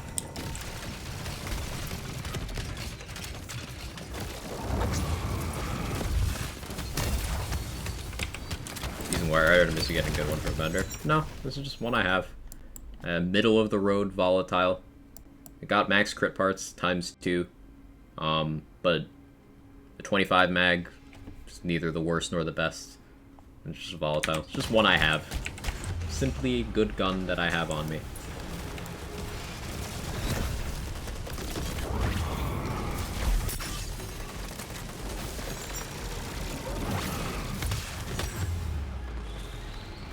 That's awkward.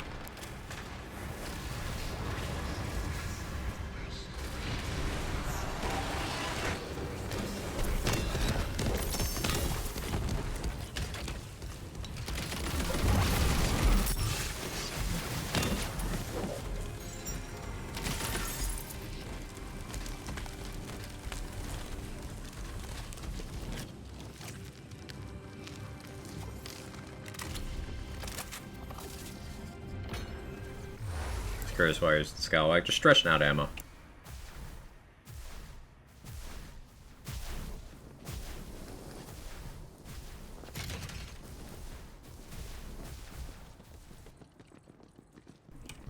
Which one didn't I do? Ah, this one.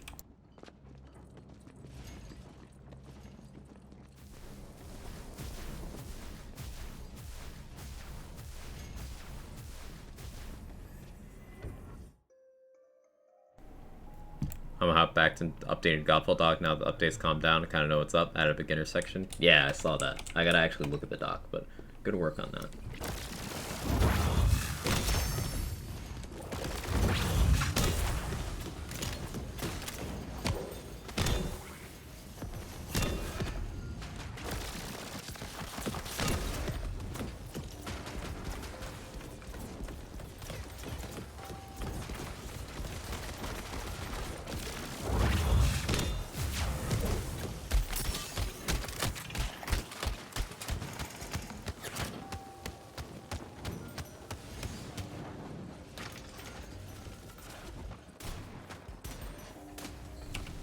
Oh, I missed.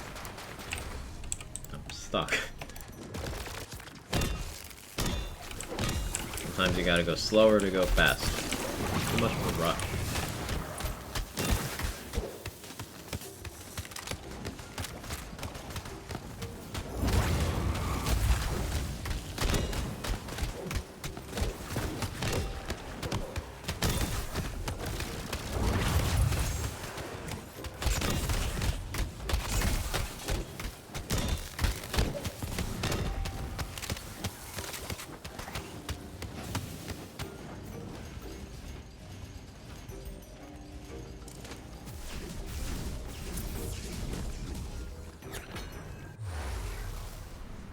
They fixed the thing where you have the same enchant, they stack. That's not a bug, they're not supposed to stack.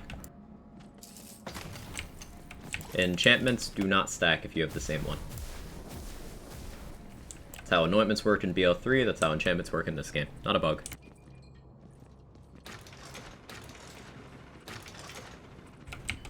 Is first feed or run for you? Yes.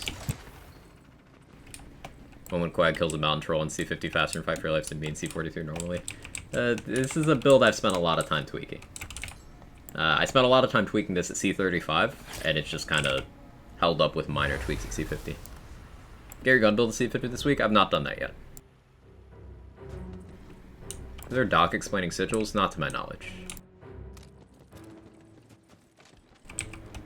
Alright, let's see how this goes. I should equip a skeep.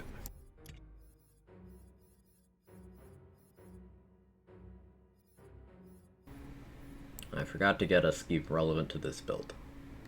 It'll be fine, maybe. We'll see. Melee addiction too strong. Oh, there's a lot going on here. Okay.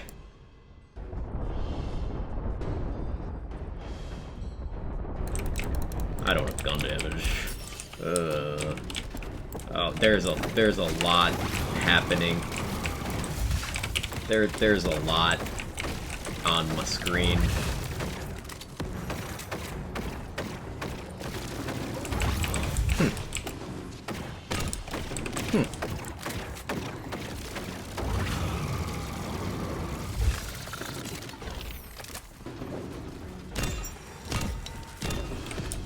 I like it.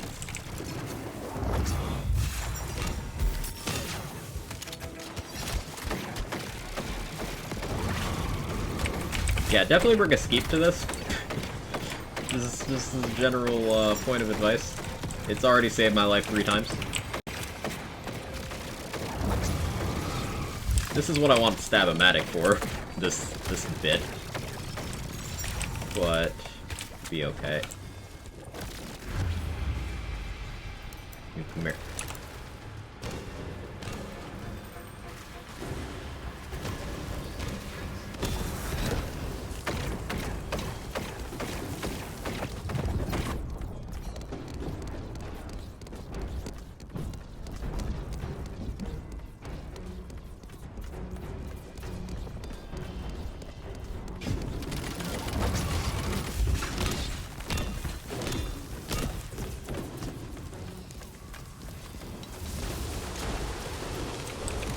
Oh, there's fire now. Huh.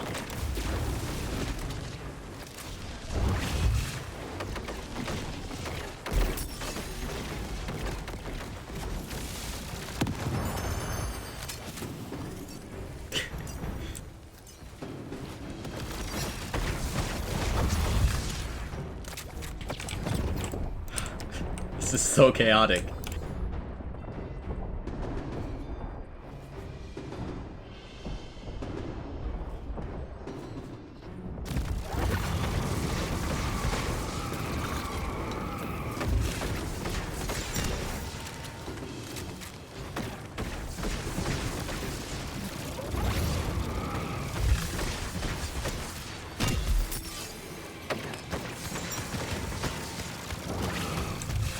I think the key is to chase the flamethrowers so you have fewer things to worry about. Like, stay right behind the flamethrower.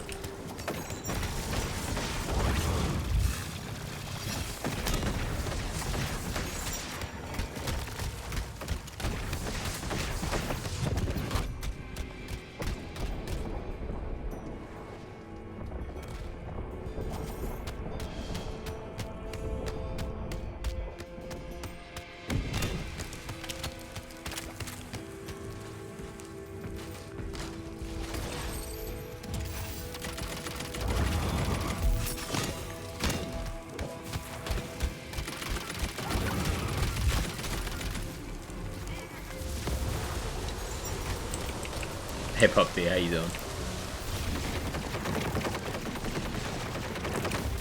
It's so pretty. Alright, that was actually a pretty easy set.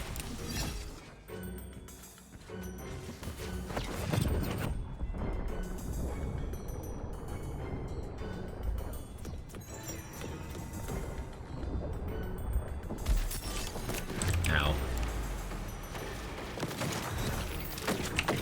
I probably should have killed the enemy instead of the skeep there. Kept the skeep up with some healing ticks.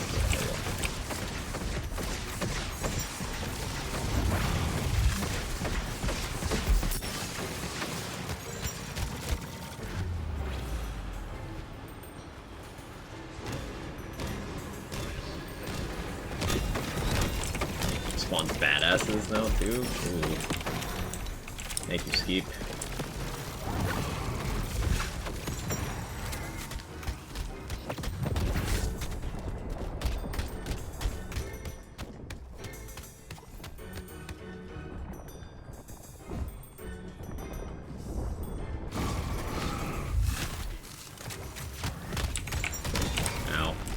Fire and the pain. Okay, how are you? In bullet hell. Projectile hack. Whichever.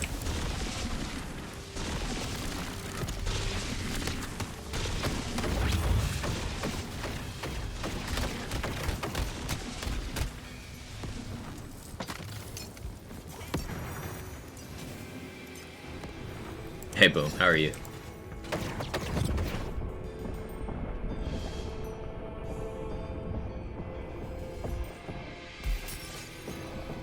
That's kind of clean. I love the move speed just zoom through. It's so satisfying. Ah! There's so much happening.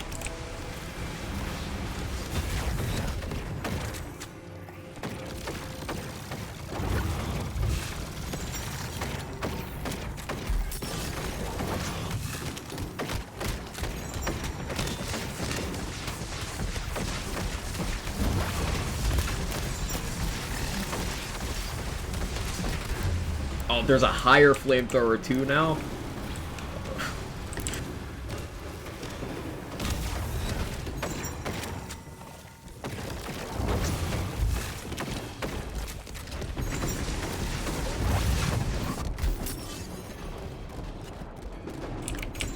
Whew.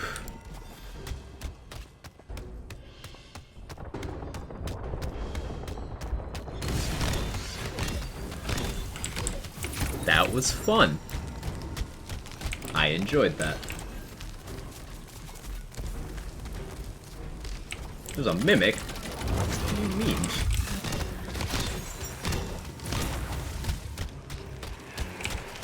And the mimic dropped more than the boss did. Is that a single mag size? No, that's single mag size, right?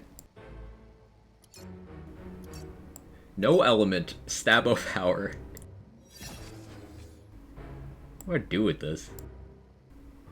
I'll take it because it's funny, but like, what? Why, you save your life, recover by hit. I don't know what the question is. I'm sorry, I don't understand.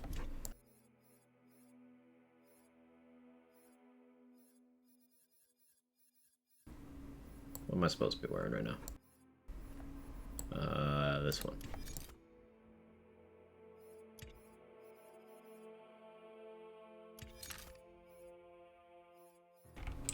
Hey, Rabbit, thank you for the raid.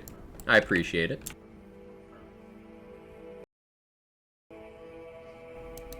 Oh, OBS, you okay? There you go.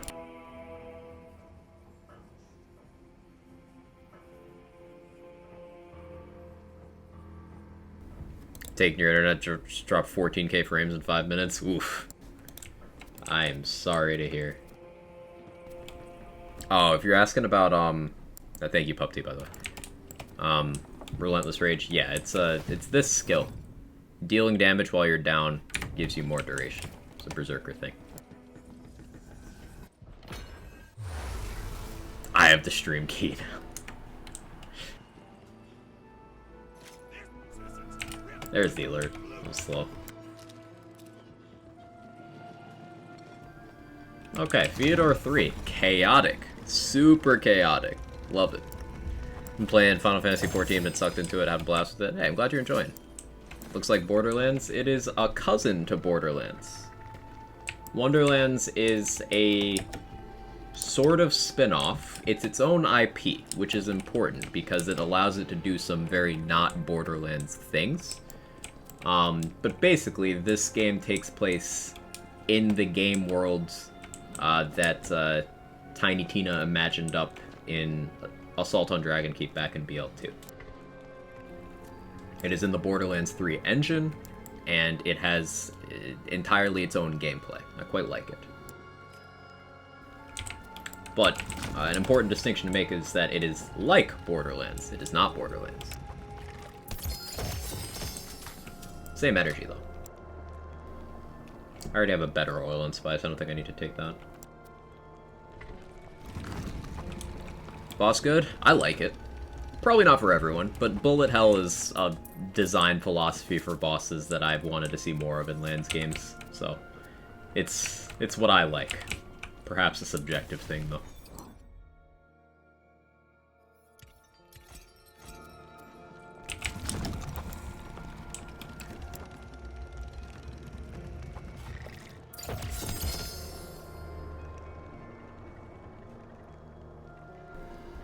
I went to talk and I inhaled, and it just hit like the wrong spot, you know?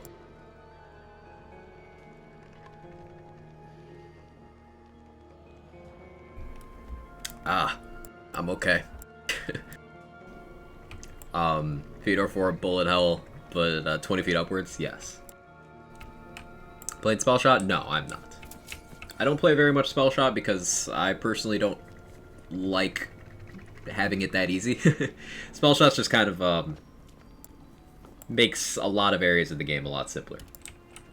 I'm currently playing Stabomancer, Berserker. Trey. A couple people explained that to you in chat earlier. I also mentioned it. Stabomancer, Berserker, not Spell Shot. But all the classes in this game are good. They are all effective.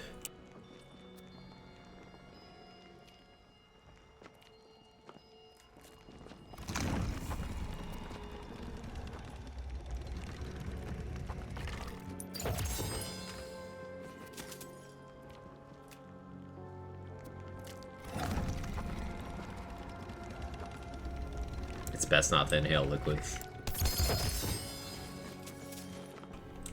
Probably.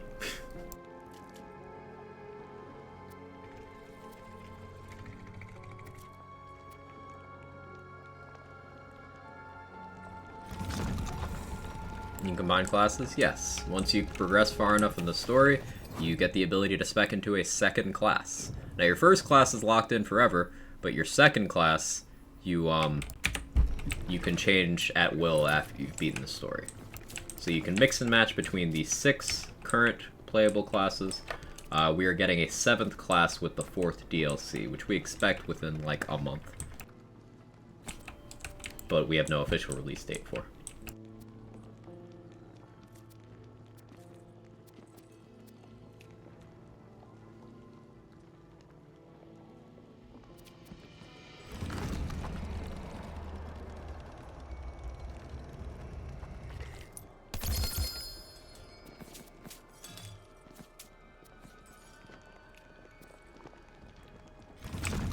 New item come out and play, right? I'm waiting for it. Not being able to breathe in liquid is a lie by big gas to sell more oxygen. Tell me more.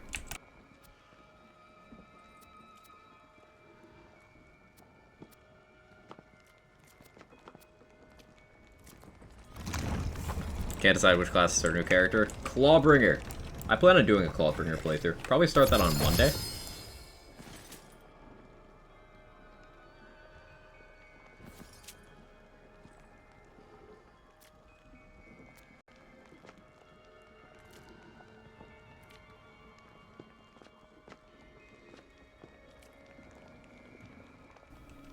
I thought that said Miasmic Veil of bearded necks. It's bared necks. Different thing. Different thing.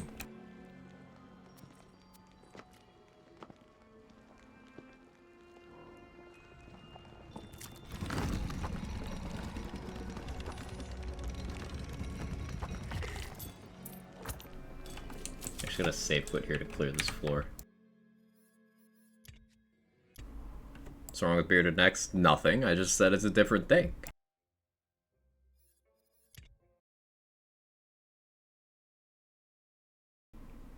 Ascended Smart Armor, 59.3% melee crit chance. So the awkward thing about that is you still have less crit chance. Smart Armor's crit penalty is post-add, meaning it takes your final result and divides it. So, like, it's awkward. Me and Smart Armor are not on good terms.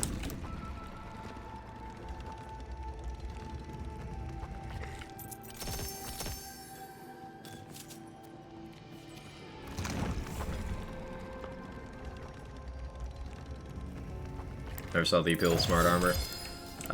It's a neuron activation on seeing the word crit thing. Lands players love seeing the word crit. Anything with crit on it, we have been programmed to like.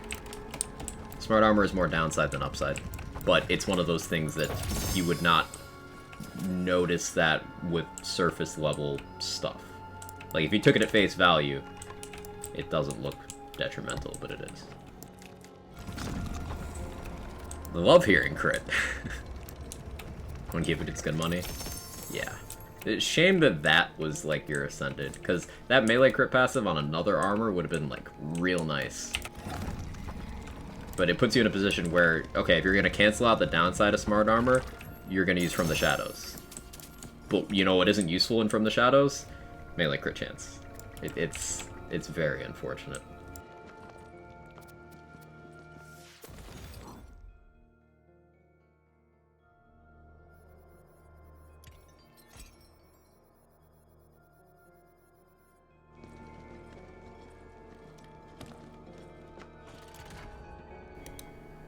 Okay.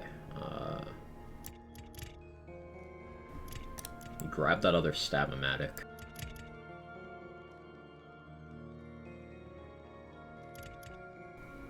There's my Primordial. I have Volatile times 7 and a Primordial times 7 in here. So I can get rid of the one I have.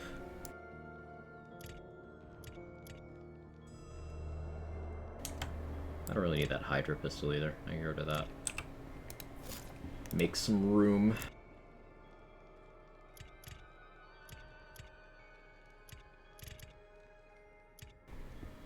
No other crit chance boost has 1% less crit chance than no armor at all. Ugh.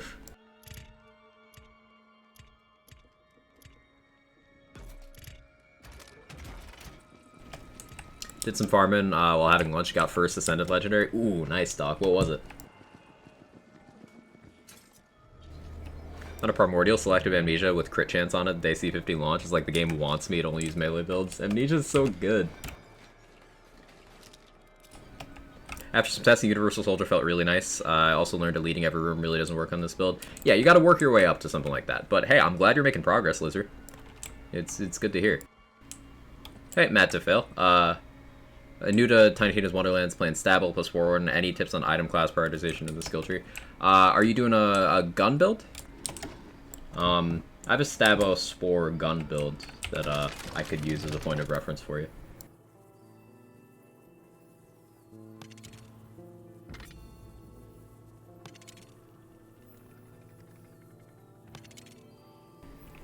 Yes, gun build. Let me hop onto that character real quick just to have a visual aid to show you. I'm not doing anything at the moment. Give me a second. I've not leveled this character up for the current chaos cap, but this will hold up. I have a lot of saves.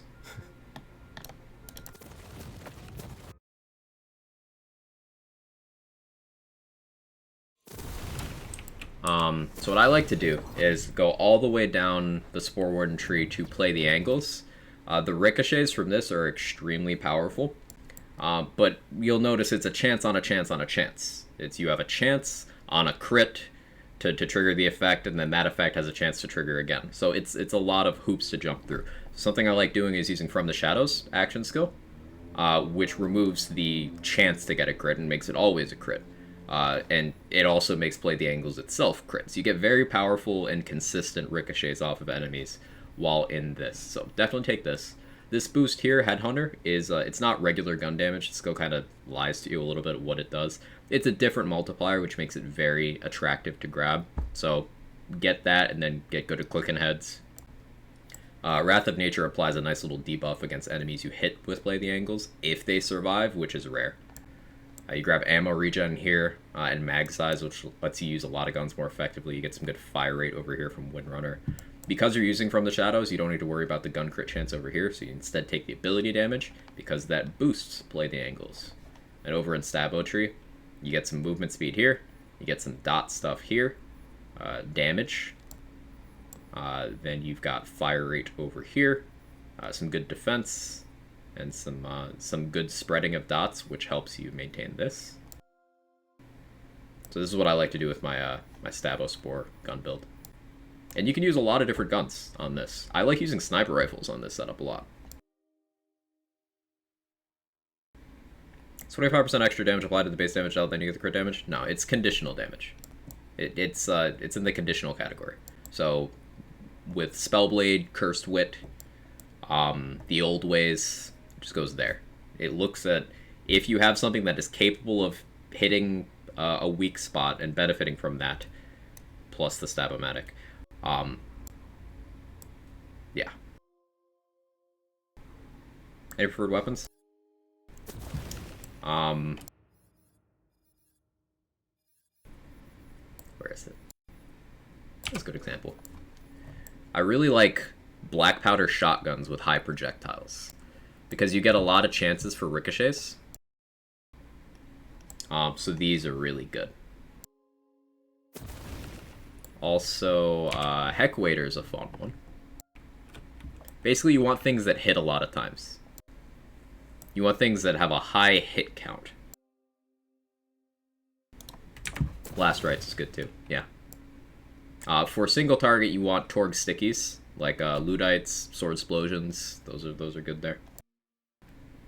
Heck Waiter have a special effect. It shoots in a pentagram pattern.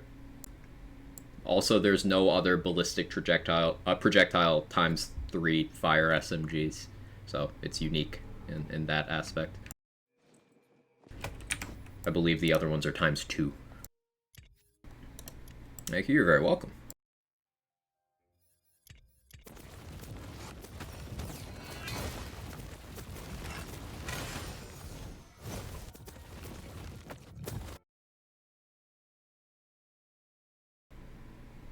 Transmission, stop it. Think you play this game too much? It's my literal job, so I have an excuse. I've been playing other things off stream.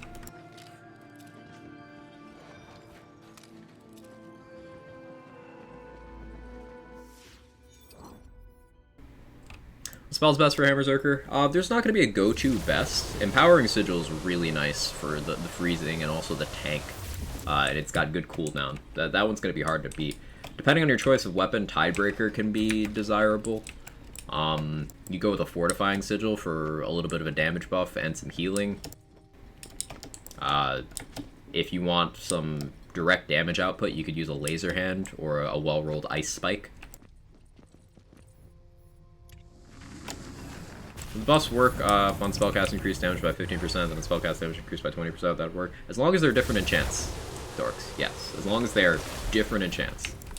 Hey, Matsufail, thank you so much for the tier 1. I appreciate it.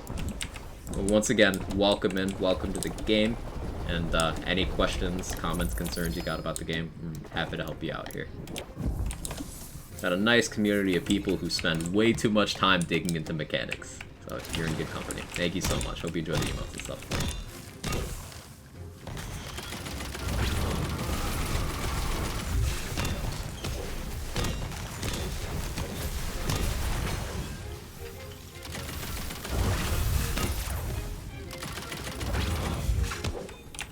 I want to make this build work and feel nice. It's been a goal since I started playing. Yeah, it's definitely... There's something satisfying about getting over that hill of whatever's stopping a build from feeling quite right. Definitely can attest to that. There's the late alert. Oh no, it's another one. Ewok, thank you so much for the 2 months. I appreciate it. Thank you.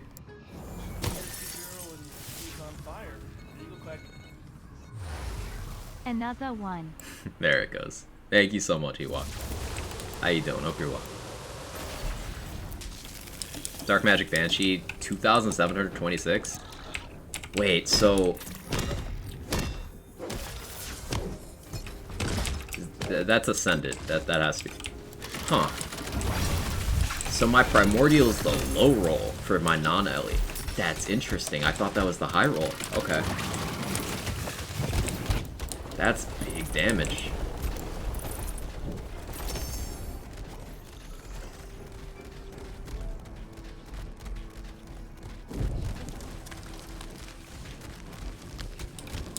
That's a big number. I like it. Because my Ascended non-Ellie is $24.99.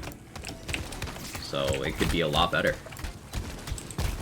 3k possible on Ascended. Yeah, if there's 2700 Dark Magic, that non-Ellie rolls higher than that, so like maybe.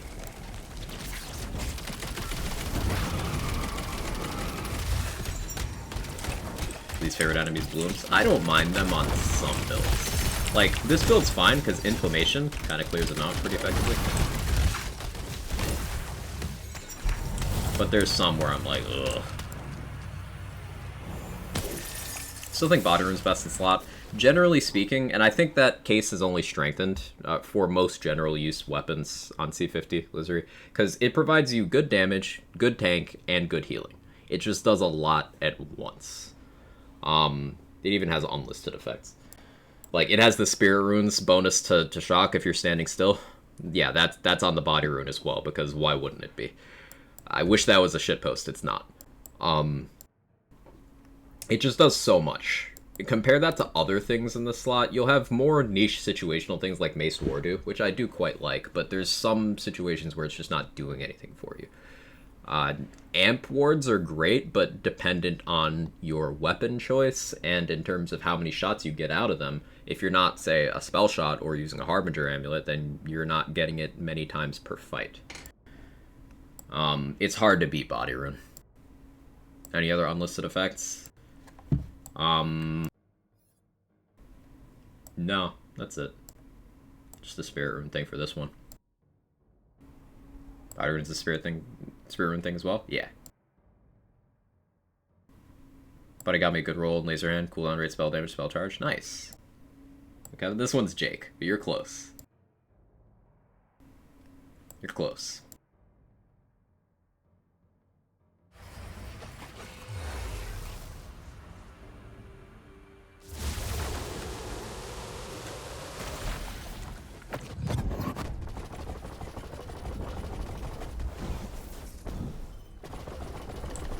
Holds you after it comes with a body pillow. Wouldn't surprise me. It is the body rune.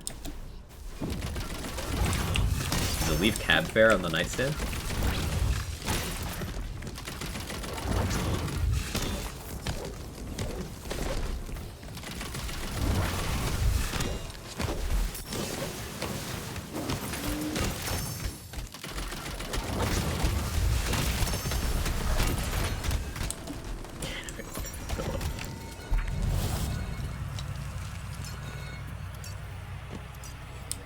Feel shame? Nah, you're fine, Douglas. I've called them the wrong names sometimes. Remembering the names of two different things at once couldn't be me.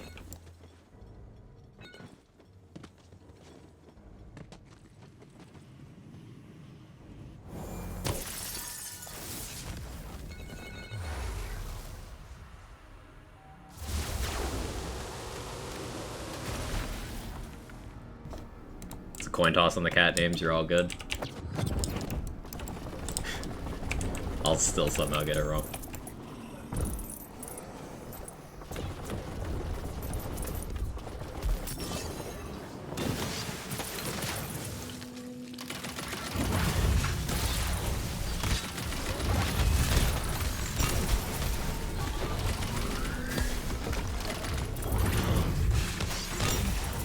And Ascended ×2 liquid cooling would be pretty good, Lucia. You got me? You got me? Bye again, Deep Zombie. Okay, so she drops Threads of Fate too. Is it just both of them? Is it just both of them? It's gotta just be both of them.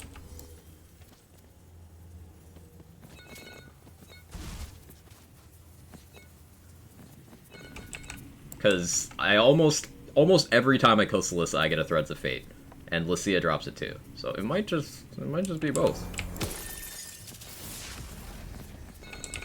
I have 5 cats. All are homeless rescues and won't screw up again.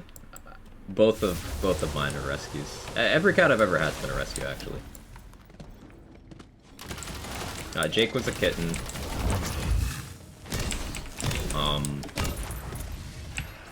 My cat Frank, who, you know, when he passed, I got paw tattoos on my arm. That's what that tattoo is.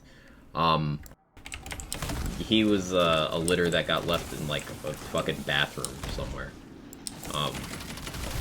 And all of the entire litter was like ill, and nobody found out until later. Like they had a genetic thing that only one from the litter actually ended up surviving. It was sad.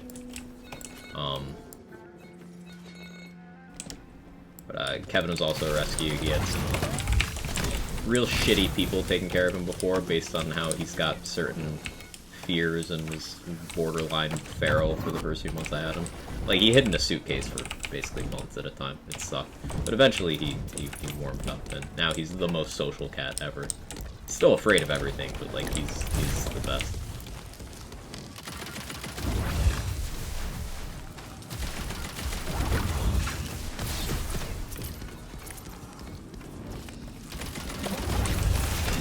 Rescue cats are great.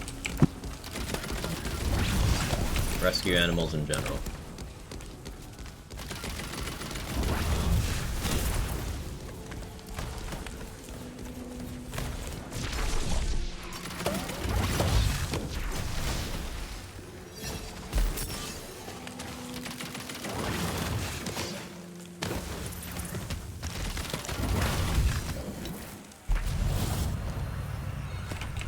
My kitty from family did not want her anymore if it counts as a rescue. She's not good with their kids, and I do not have kids.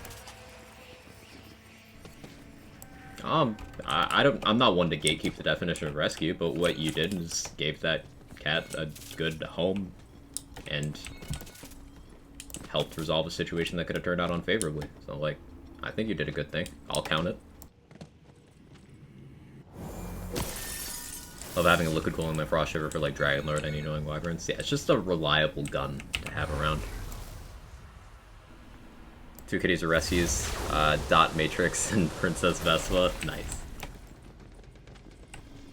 Pup's a rescue. She's found on the side of the road with a broken hip. Oh, every time I tell someone that, I become both angry and sad. Yeah, that's... Yeah, my first reaction was, oh, that's horrible. And then my second was, hang on, who the fuck did that? Who the fuck allowed that to happen? Yeah, yep. I get it, Beaver. I had both of those emotions in rapid succession.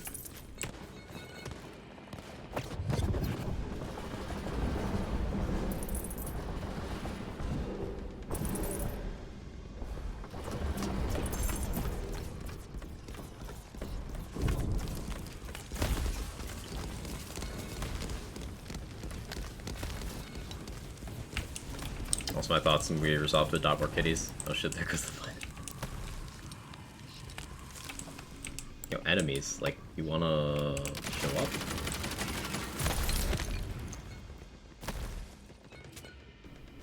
Chat, where's the enemies? Oh, there's one. It's zombies, that's why I can't find them.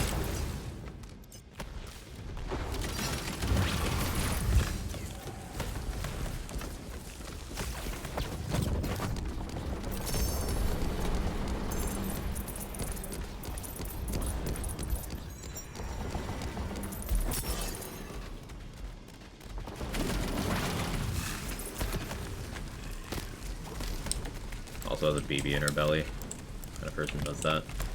Not a person.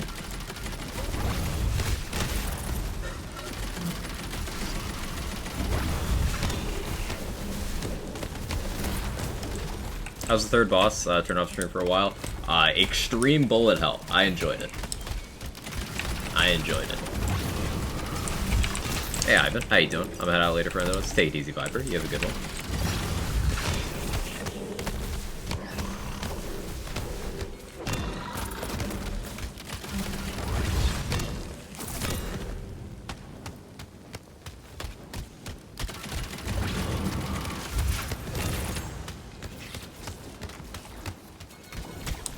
This is a long room when enemies are just kind of hiding.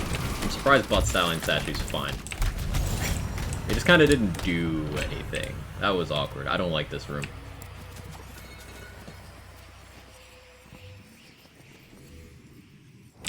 Side on the last 25% of boss pick stat. Oh, I'm sorry, JC. I definitely recommend carrying around a skeep when doing Theodore. If that's the boss you were doing.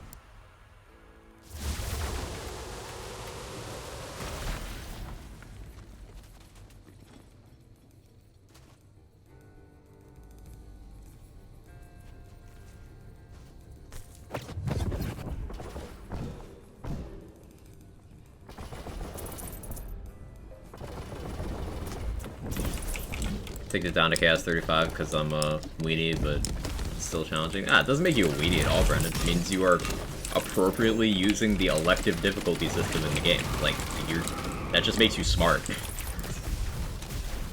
Me, I'm stubborn. I have a couple builds that I probably should do that on, but I can't be bothered.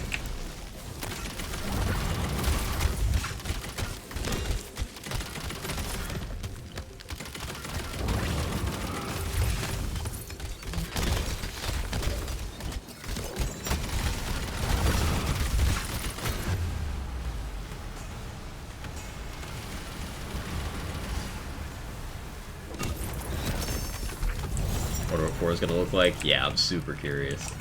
Like, how much more can they even do? It's already so hectic.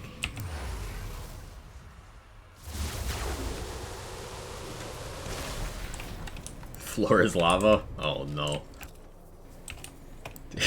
Probably.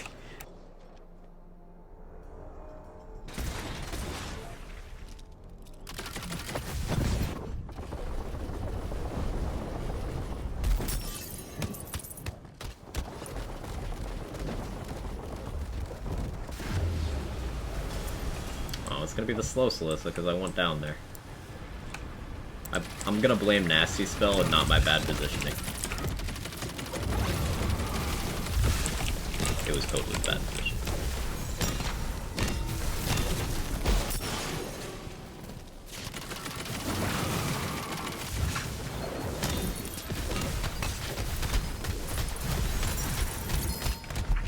Hit a big wall, cast 24. Need to go farm some better gear, methinks. Which boss is 24?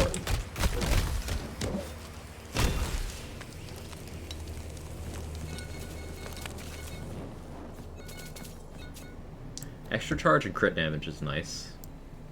What I'm going for. But not quite good enough to pick up. Extra damage was 26? 26.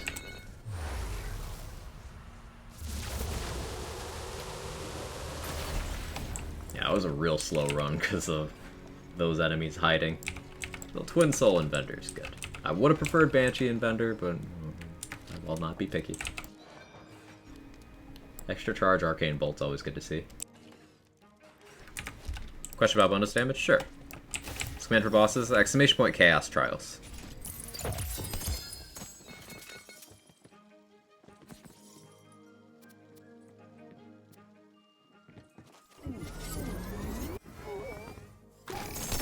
I'll run him again for end of stream. I probably won't be running Theodore again today.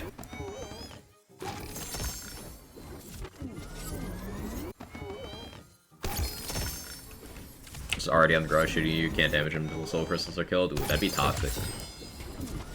I think it'd be more likely to introduce just elements of the side rooms in the main arena. So like the bullets running around or the puddle things. One of those. 26 is Wastard? Yeah. That's probably just a gear check. Yeah, you're probably right about that, Douglas. Just making sure your chosen bossing guns or maybe go for volatiles. At 26, you have a pretty decent chance. So, like a volatile sword explosion or Ludite, appropriate element, or butter boom, any of those.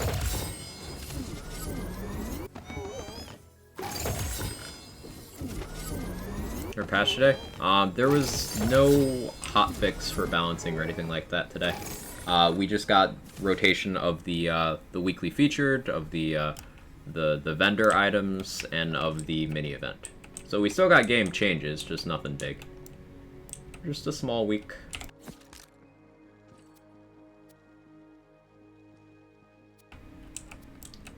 Patches are a monthly occurrence. Hot fixes are weekly. They did include a note in this week's notes about how the changes they were looking at weren't ready, so they didn't want to push them. And I appreciate the transparency there. You have a Berserker build I can use? I'm on a Berserker right now. Do you like melee? Quarry lags. Because this is a melee build.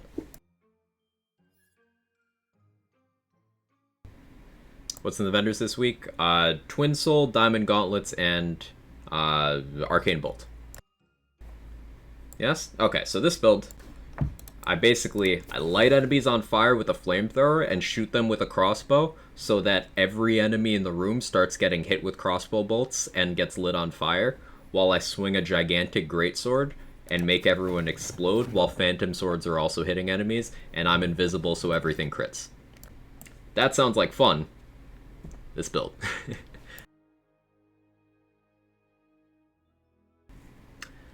So if I do say 100 damage with my laser hand, and I have the skill that does 4% of my gun's element is bonus damage, so 4 damage of the mob's ward type.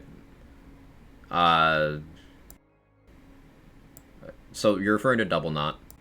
The electric gems still get a bonus if they're weak to electric or no. So the bonus element will calculate its elemental matchup independently of the source damage. So yeah, it would still get the bonus, but because it's based off of the damage of the original, it gets the penalty. It would be better, but you'll benefit more from the source damage also matching elements. That's the answer there, dorks. But Dark Spinny Blade, go burr. Wanna try that? Yeah. Executioner's Blade in the Stabo tree, and then Relentless Rage in the Berserker tree, using From the Shadows. Avoid Arsenal, Swift Death, and Sneak Attack because they're bad skills. And then there's really no incorrect way to spec a Berserker tree. The tree's just good.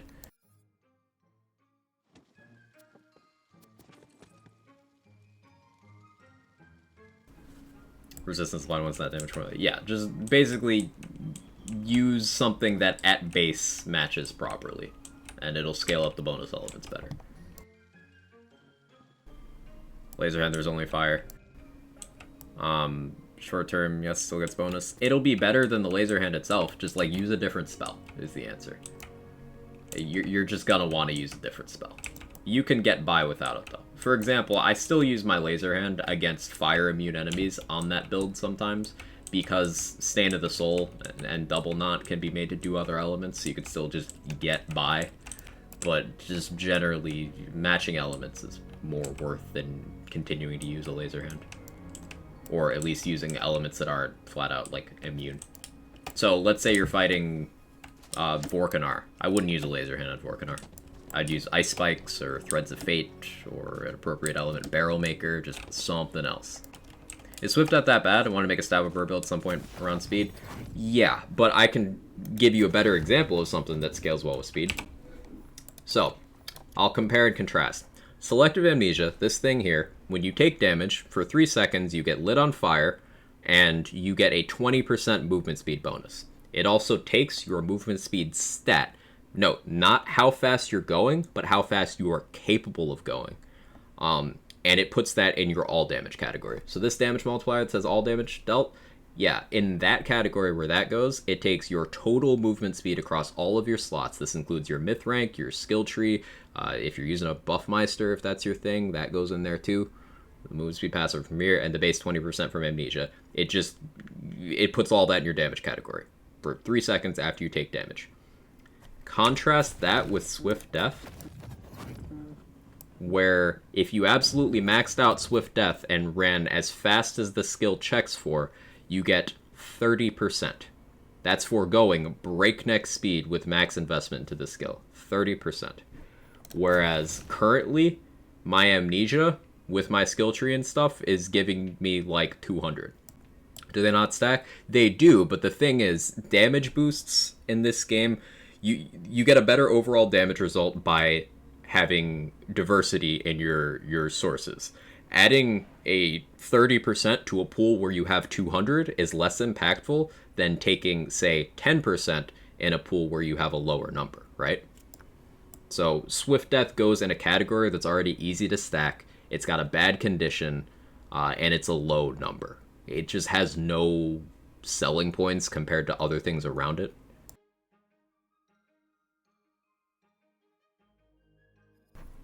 So to get down the tree here, I take the 1 point and follow up, and then by the time I get down to this point, 1,000 Cuts it's got the same problem as being in a category that's easy to stack as Swift Death, but it is less conditional to actually get the damage. So it's also not good, but it's less not good. Thanks. Yeah, you're welcome. I hate your Amnesia. Like, that's such a crazy roll. I still can't believe I got this. The Clawbreaker skills do nothing for me, but, like, still. It's nuts.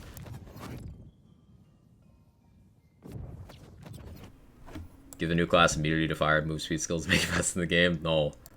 How many characters have upgraded? A lot. A lot. In the Zerker trees, there are better points to put in the melee damage increase you had. Not in this case. This is a melee-focused build. And this does two things. Not only does this give me melee damage, which helps my my weapon itself, and also my Executioner's Blade, but it gives enrage duration. So I can go longer between From the Shadows activations without losing my Enrage, because I get an extra 2 seconds here. Character looks fire. Hey, thank you. I'm glad you like it. Clobbering good character? Yeah, all the classes are good. You can clear all content and make lots of different builds with all the classes and all the combinations. Pardon the stomach growl. Finally got the 2020 roll. 70 total rerolls my White Rider. Let's go, Gage. Nice work. Why am I getting weird phone calls?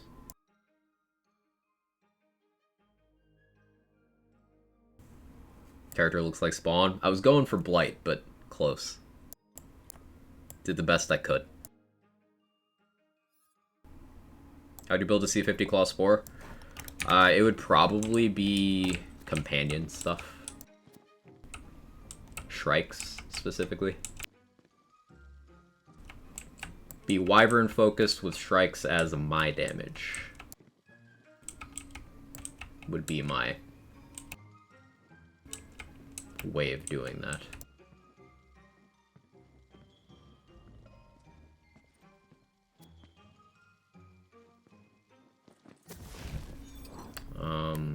Do one more run, I think.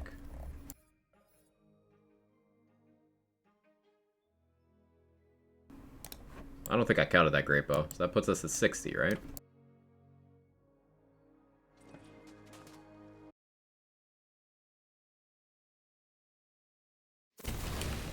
And I just dropped a bunch of, damage formula terminology. If that's confusing to anyone, remember you can always access the community damage formula document. Exclamation point damage in the chat. We'll spit it out for you. It's by Sen and CZ. There's a lot of work into it. And it is quite helpful. Helpfully color-coded. Shrikes, guns with wings. They are called Shrikes, if you look at them while they're flying.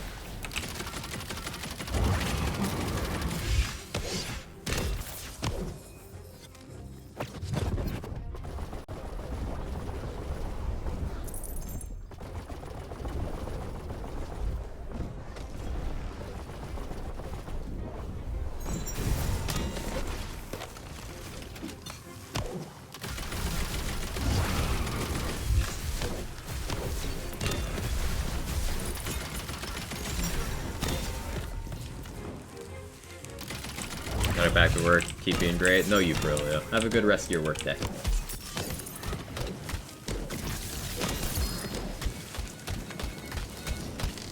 Great power Barbalot. No element though. It's so awkward. I hate that my Barbalots keep rolling that way. I don't even know why I picked that one up, to be honest. Next step, testing dot formula.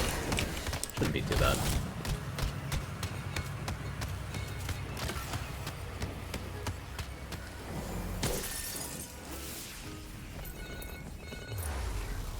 Gotta go. Good to everyone. Take it easy, Boom. Have a good one.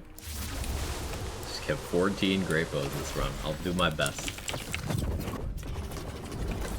Well, that's a lie. I won't, because my best would be doing raid bosses for more crystals to have more chances, but I don't feel like doing that right now. I haven't done raid bosses in a bit. I think tomorrow we'll start doing max crystal runs on this featured. See how that goes? I'm using a non-elemental melee weapon, so I think I can handle elemental overflow. That'll be an interesting thing to test, but I think I can handle it.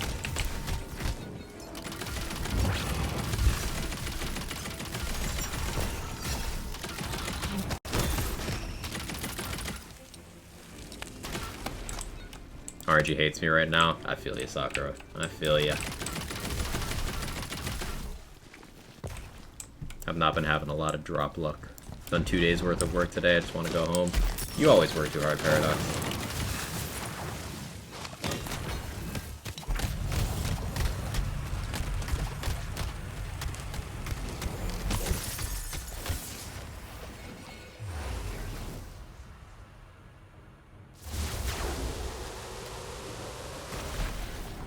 Work too much?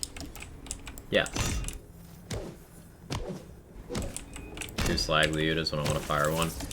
one of the many reasons why Slag was terrible game design. Bloated an entire element.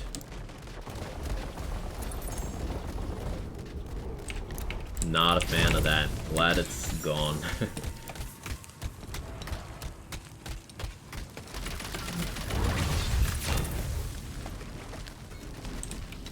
Which is a new feature, it's still the same gear in the vendors, guessing that's not right. Yeah, that's why I restarted my game earlier, please.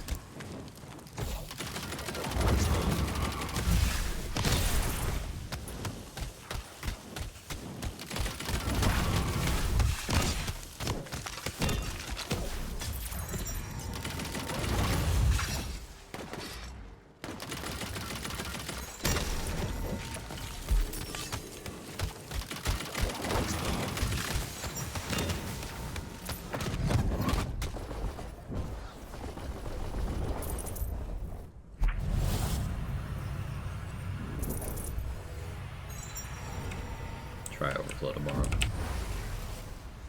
Everything's scaled around Slag, 3 times multiplier, everything more tames with like 50% extra damage. Yeah. What they started doing with that game over time, because they didn't nerf things enough,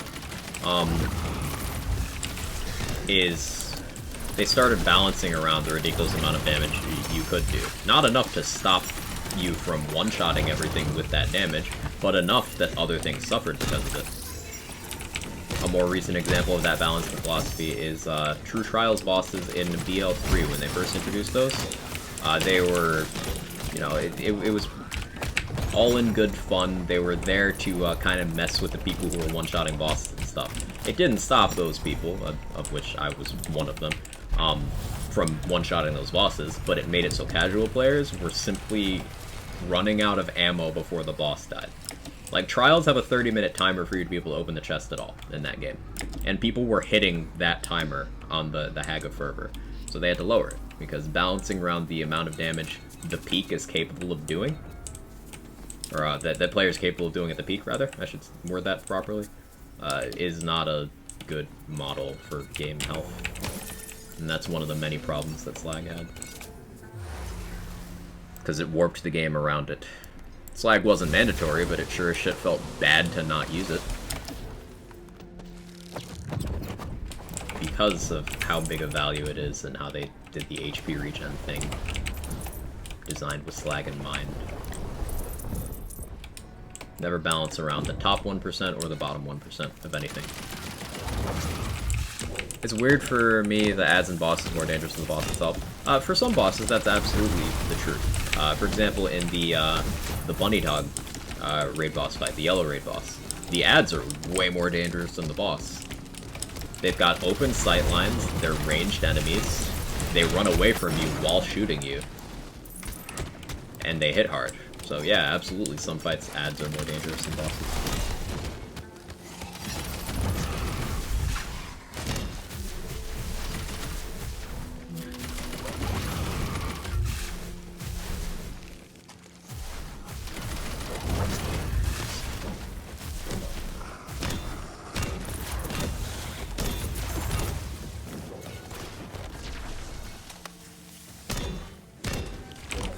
Wouldn't matter if Slag was beautifully designed, there are no Slag explosions, so Rad's just better.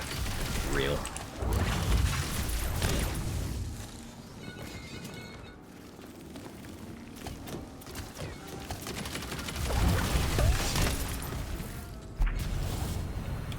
Gloops in this one.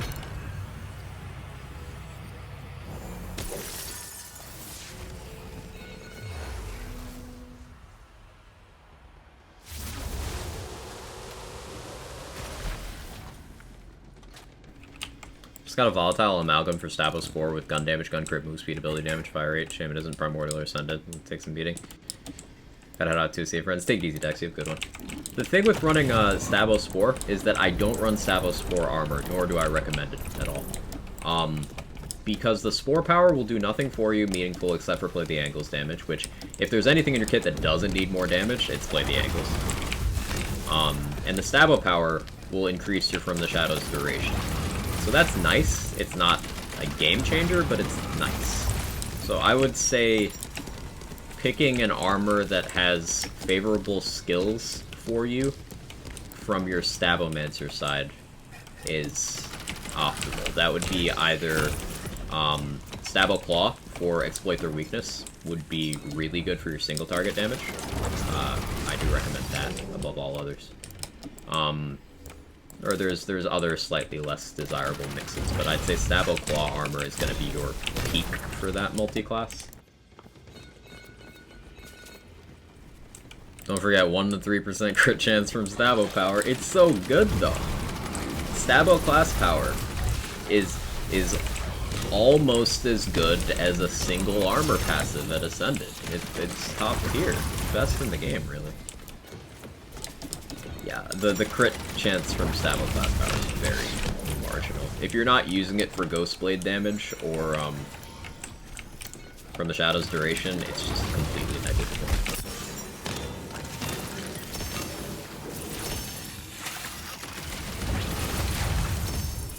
And Spore Power also gives Mushroom HP and damage, but Mushroom damage is negligible, and Mushroom HP may as well still be nothing on C50. So Class Power just doesn't do a lot for a Mistdancer gun build, in all honesty. If you'd like to know the class combos for armor rolls, exclamation point armor roll due to that spreadsheet, yes, we have a resource for everything. Not everything, but a lot of things.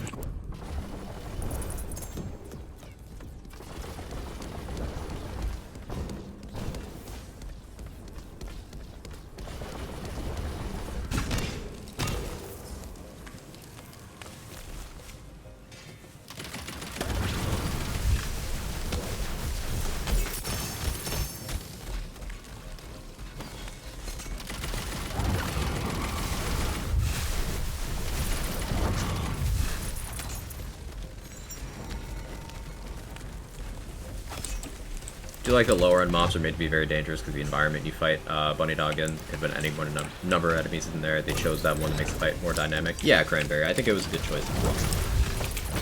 High pressure areas of lots of ranged enemies going for you with an open sightline describes two very well received pieces of content in recent Lands game history. Bunny Dog and Malawan Takedown Bridge. Good design choice.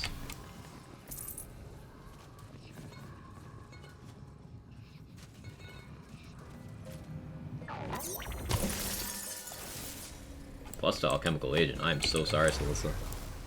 It's gonna be ugly.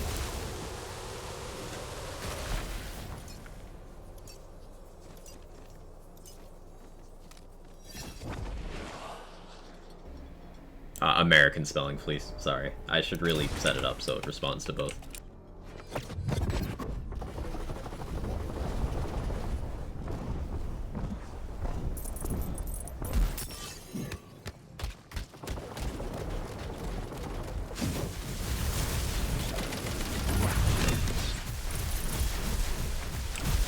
No, you shouldn't.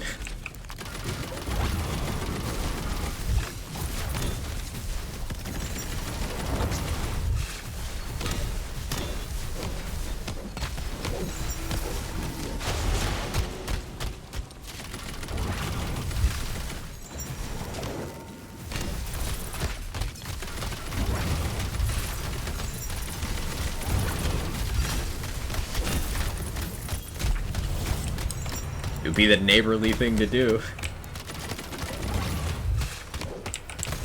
I'm American. Why would I be neighborly?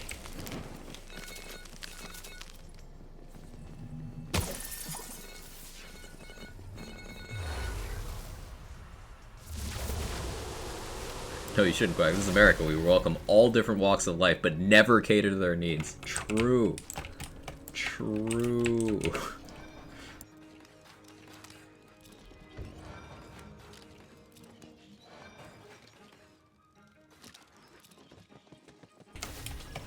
Just a reminder, very few types of people on this planet hate themselves more than American millennials.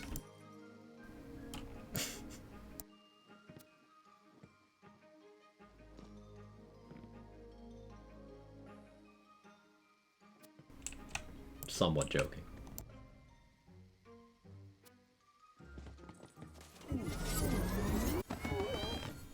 Hey, Broken English, how you doing? Good to see you, homie. When you're Chaos 50, what dungeons do you run? Is it still the one you can increase Chaos levels even though you can't anymore? I run different things. Today we did mostly the featured run, which rotates every week. But there's also the boss rush format, which is an alternation of obelisks and bosses. So 6 rooms, 3 obelisks, 3 bosses. There's also normal runs, which are just regular randomized runs. There's extended runs, which are randomized runs, but longer. Yeah, you got lots of formats. 14 great bows this room, I believe.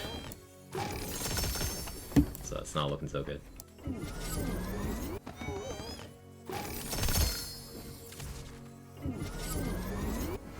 Hey, New Mex Man, how you doing?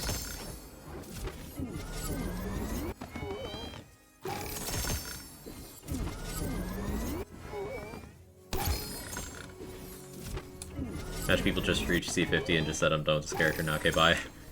For some people, reaching the biggest number is the goal, and they don't stick around to experience the content at that level. Everyone enjoys things differently. Just like how some people play this game as a story-based game. A lot of people do. You could even say a majority based on sales. But that's just, it's not how I like to do things.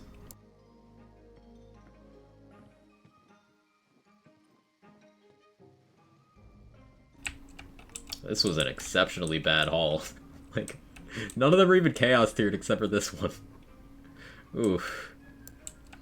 That was rough.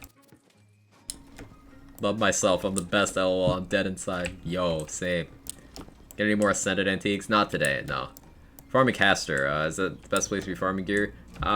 Chaos Chamber is the best place to be farming gear, honestly, Douglas. Especially on lower chaos levels. Remember, your loot luck goes up with your chaos level. And that in this game, dedicated drops are also affected by loot luck. So, dedicated farming gets better the higher chaos tier you go. And I don't really consider it worth below, like, those higher tiers. They fell through the floor, all 14 of them. Ah, I see. I see. That makes sense. Bump down my chaos level a couple, keep running chaos then? Yeah. And that'll also let you target farm for a category of gear that could help you. So, like, if you notice your rings aren't up to par, well, you're just throwing them all at rings, and you get a lot of different possibilities there, etc.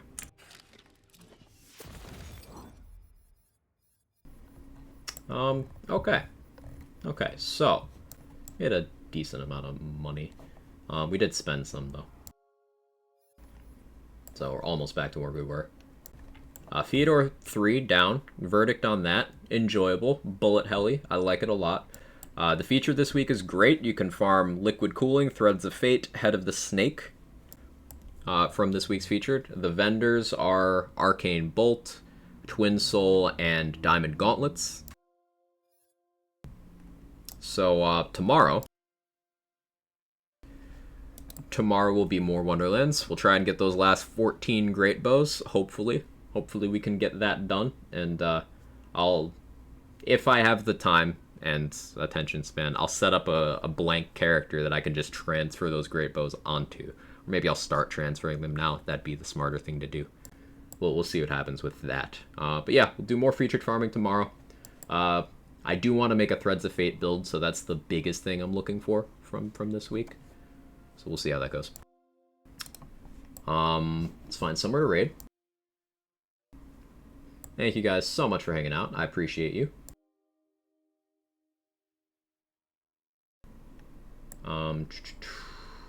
Who's doing the thing? Lazy's on Wonderlands, Birds on Outriders, Perix on Witch Strandings. I don't know what that is.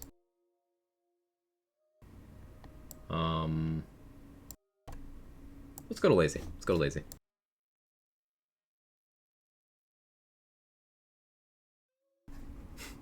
Ghost come back to life with human skin. You still love that one, David?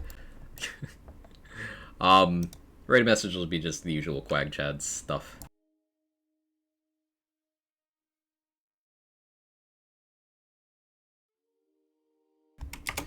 But But yeah, thank you guys again for all the love, all the support. Take care of yourselves. Stay cool if it's hot where you are. Stay warm if it's cool where you are. Eat some good food. Make sure you wipe your butt. Make sure you pet your pet. And yeah, I'll see you guys tomorrow. Thank you so much. Bye-bye. Oh, hang on. I gotta copy my own raid message. I gotta be a good raider. Okay, bye.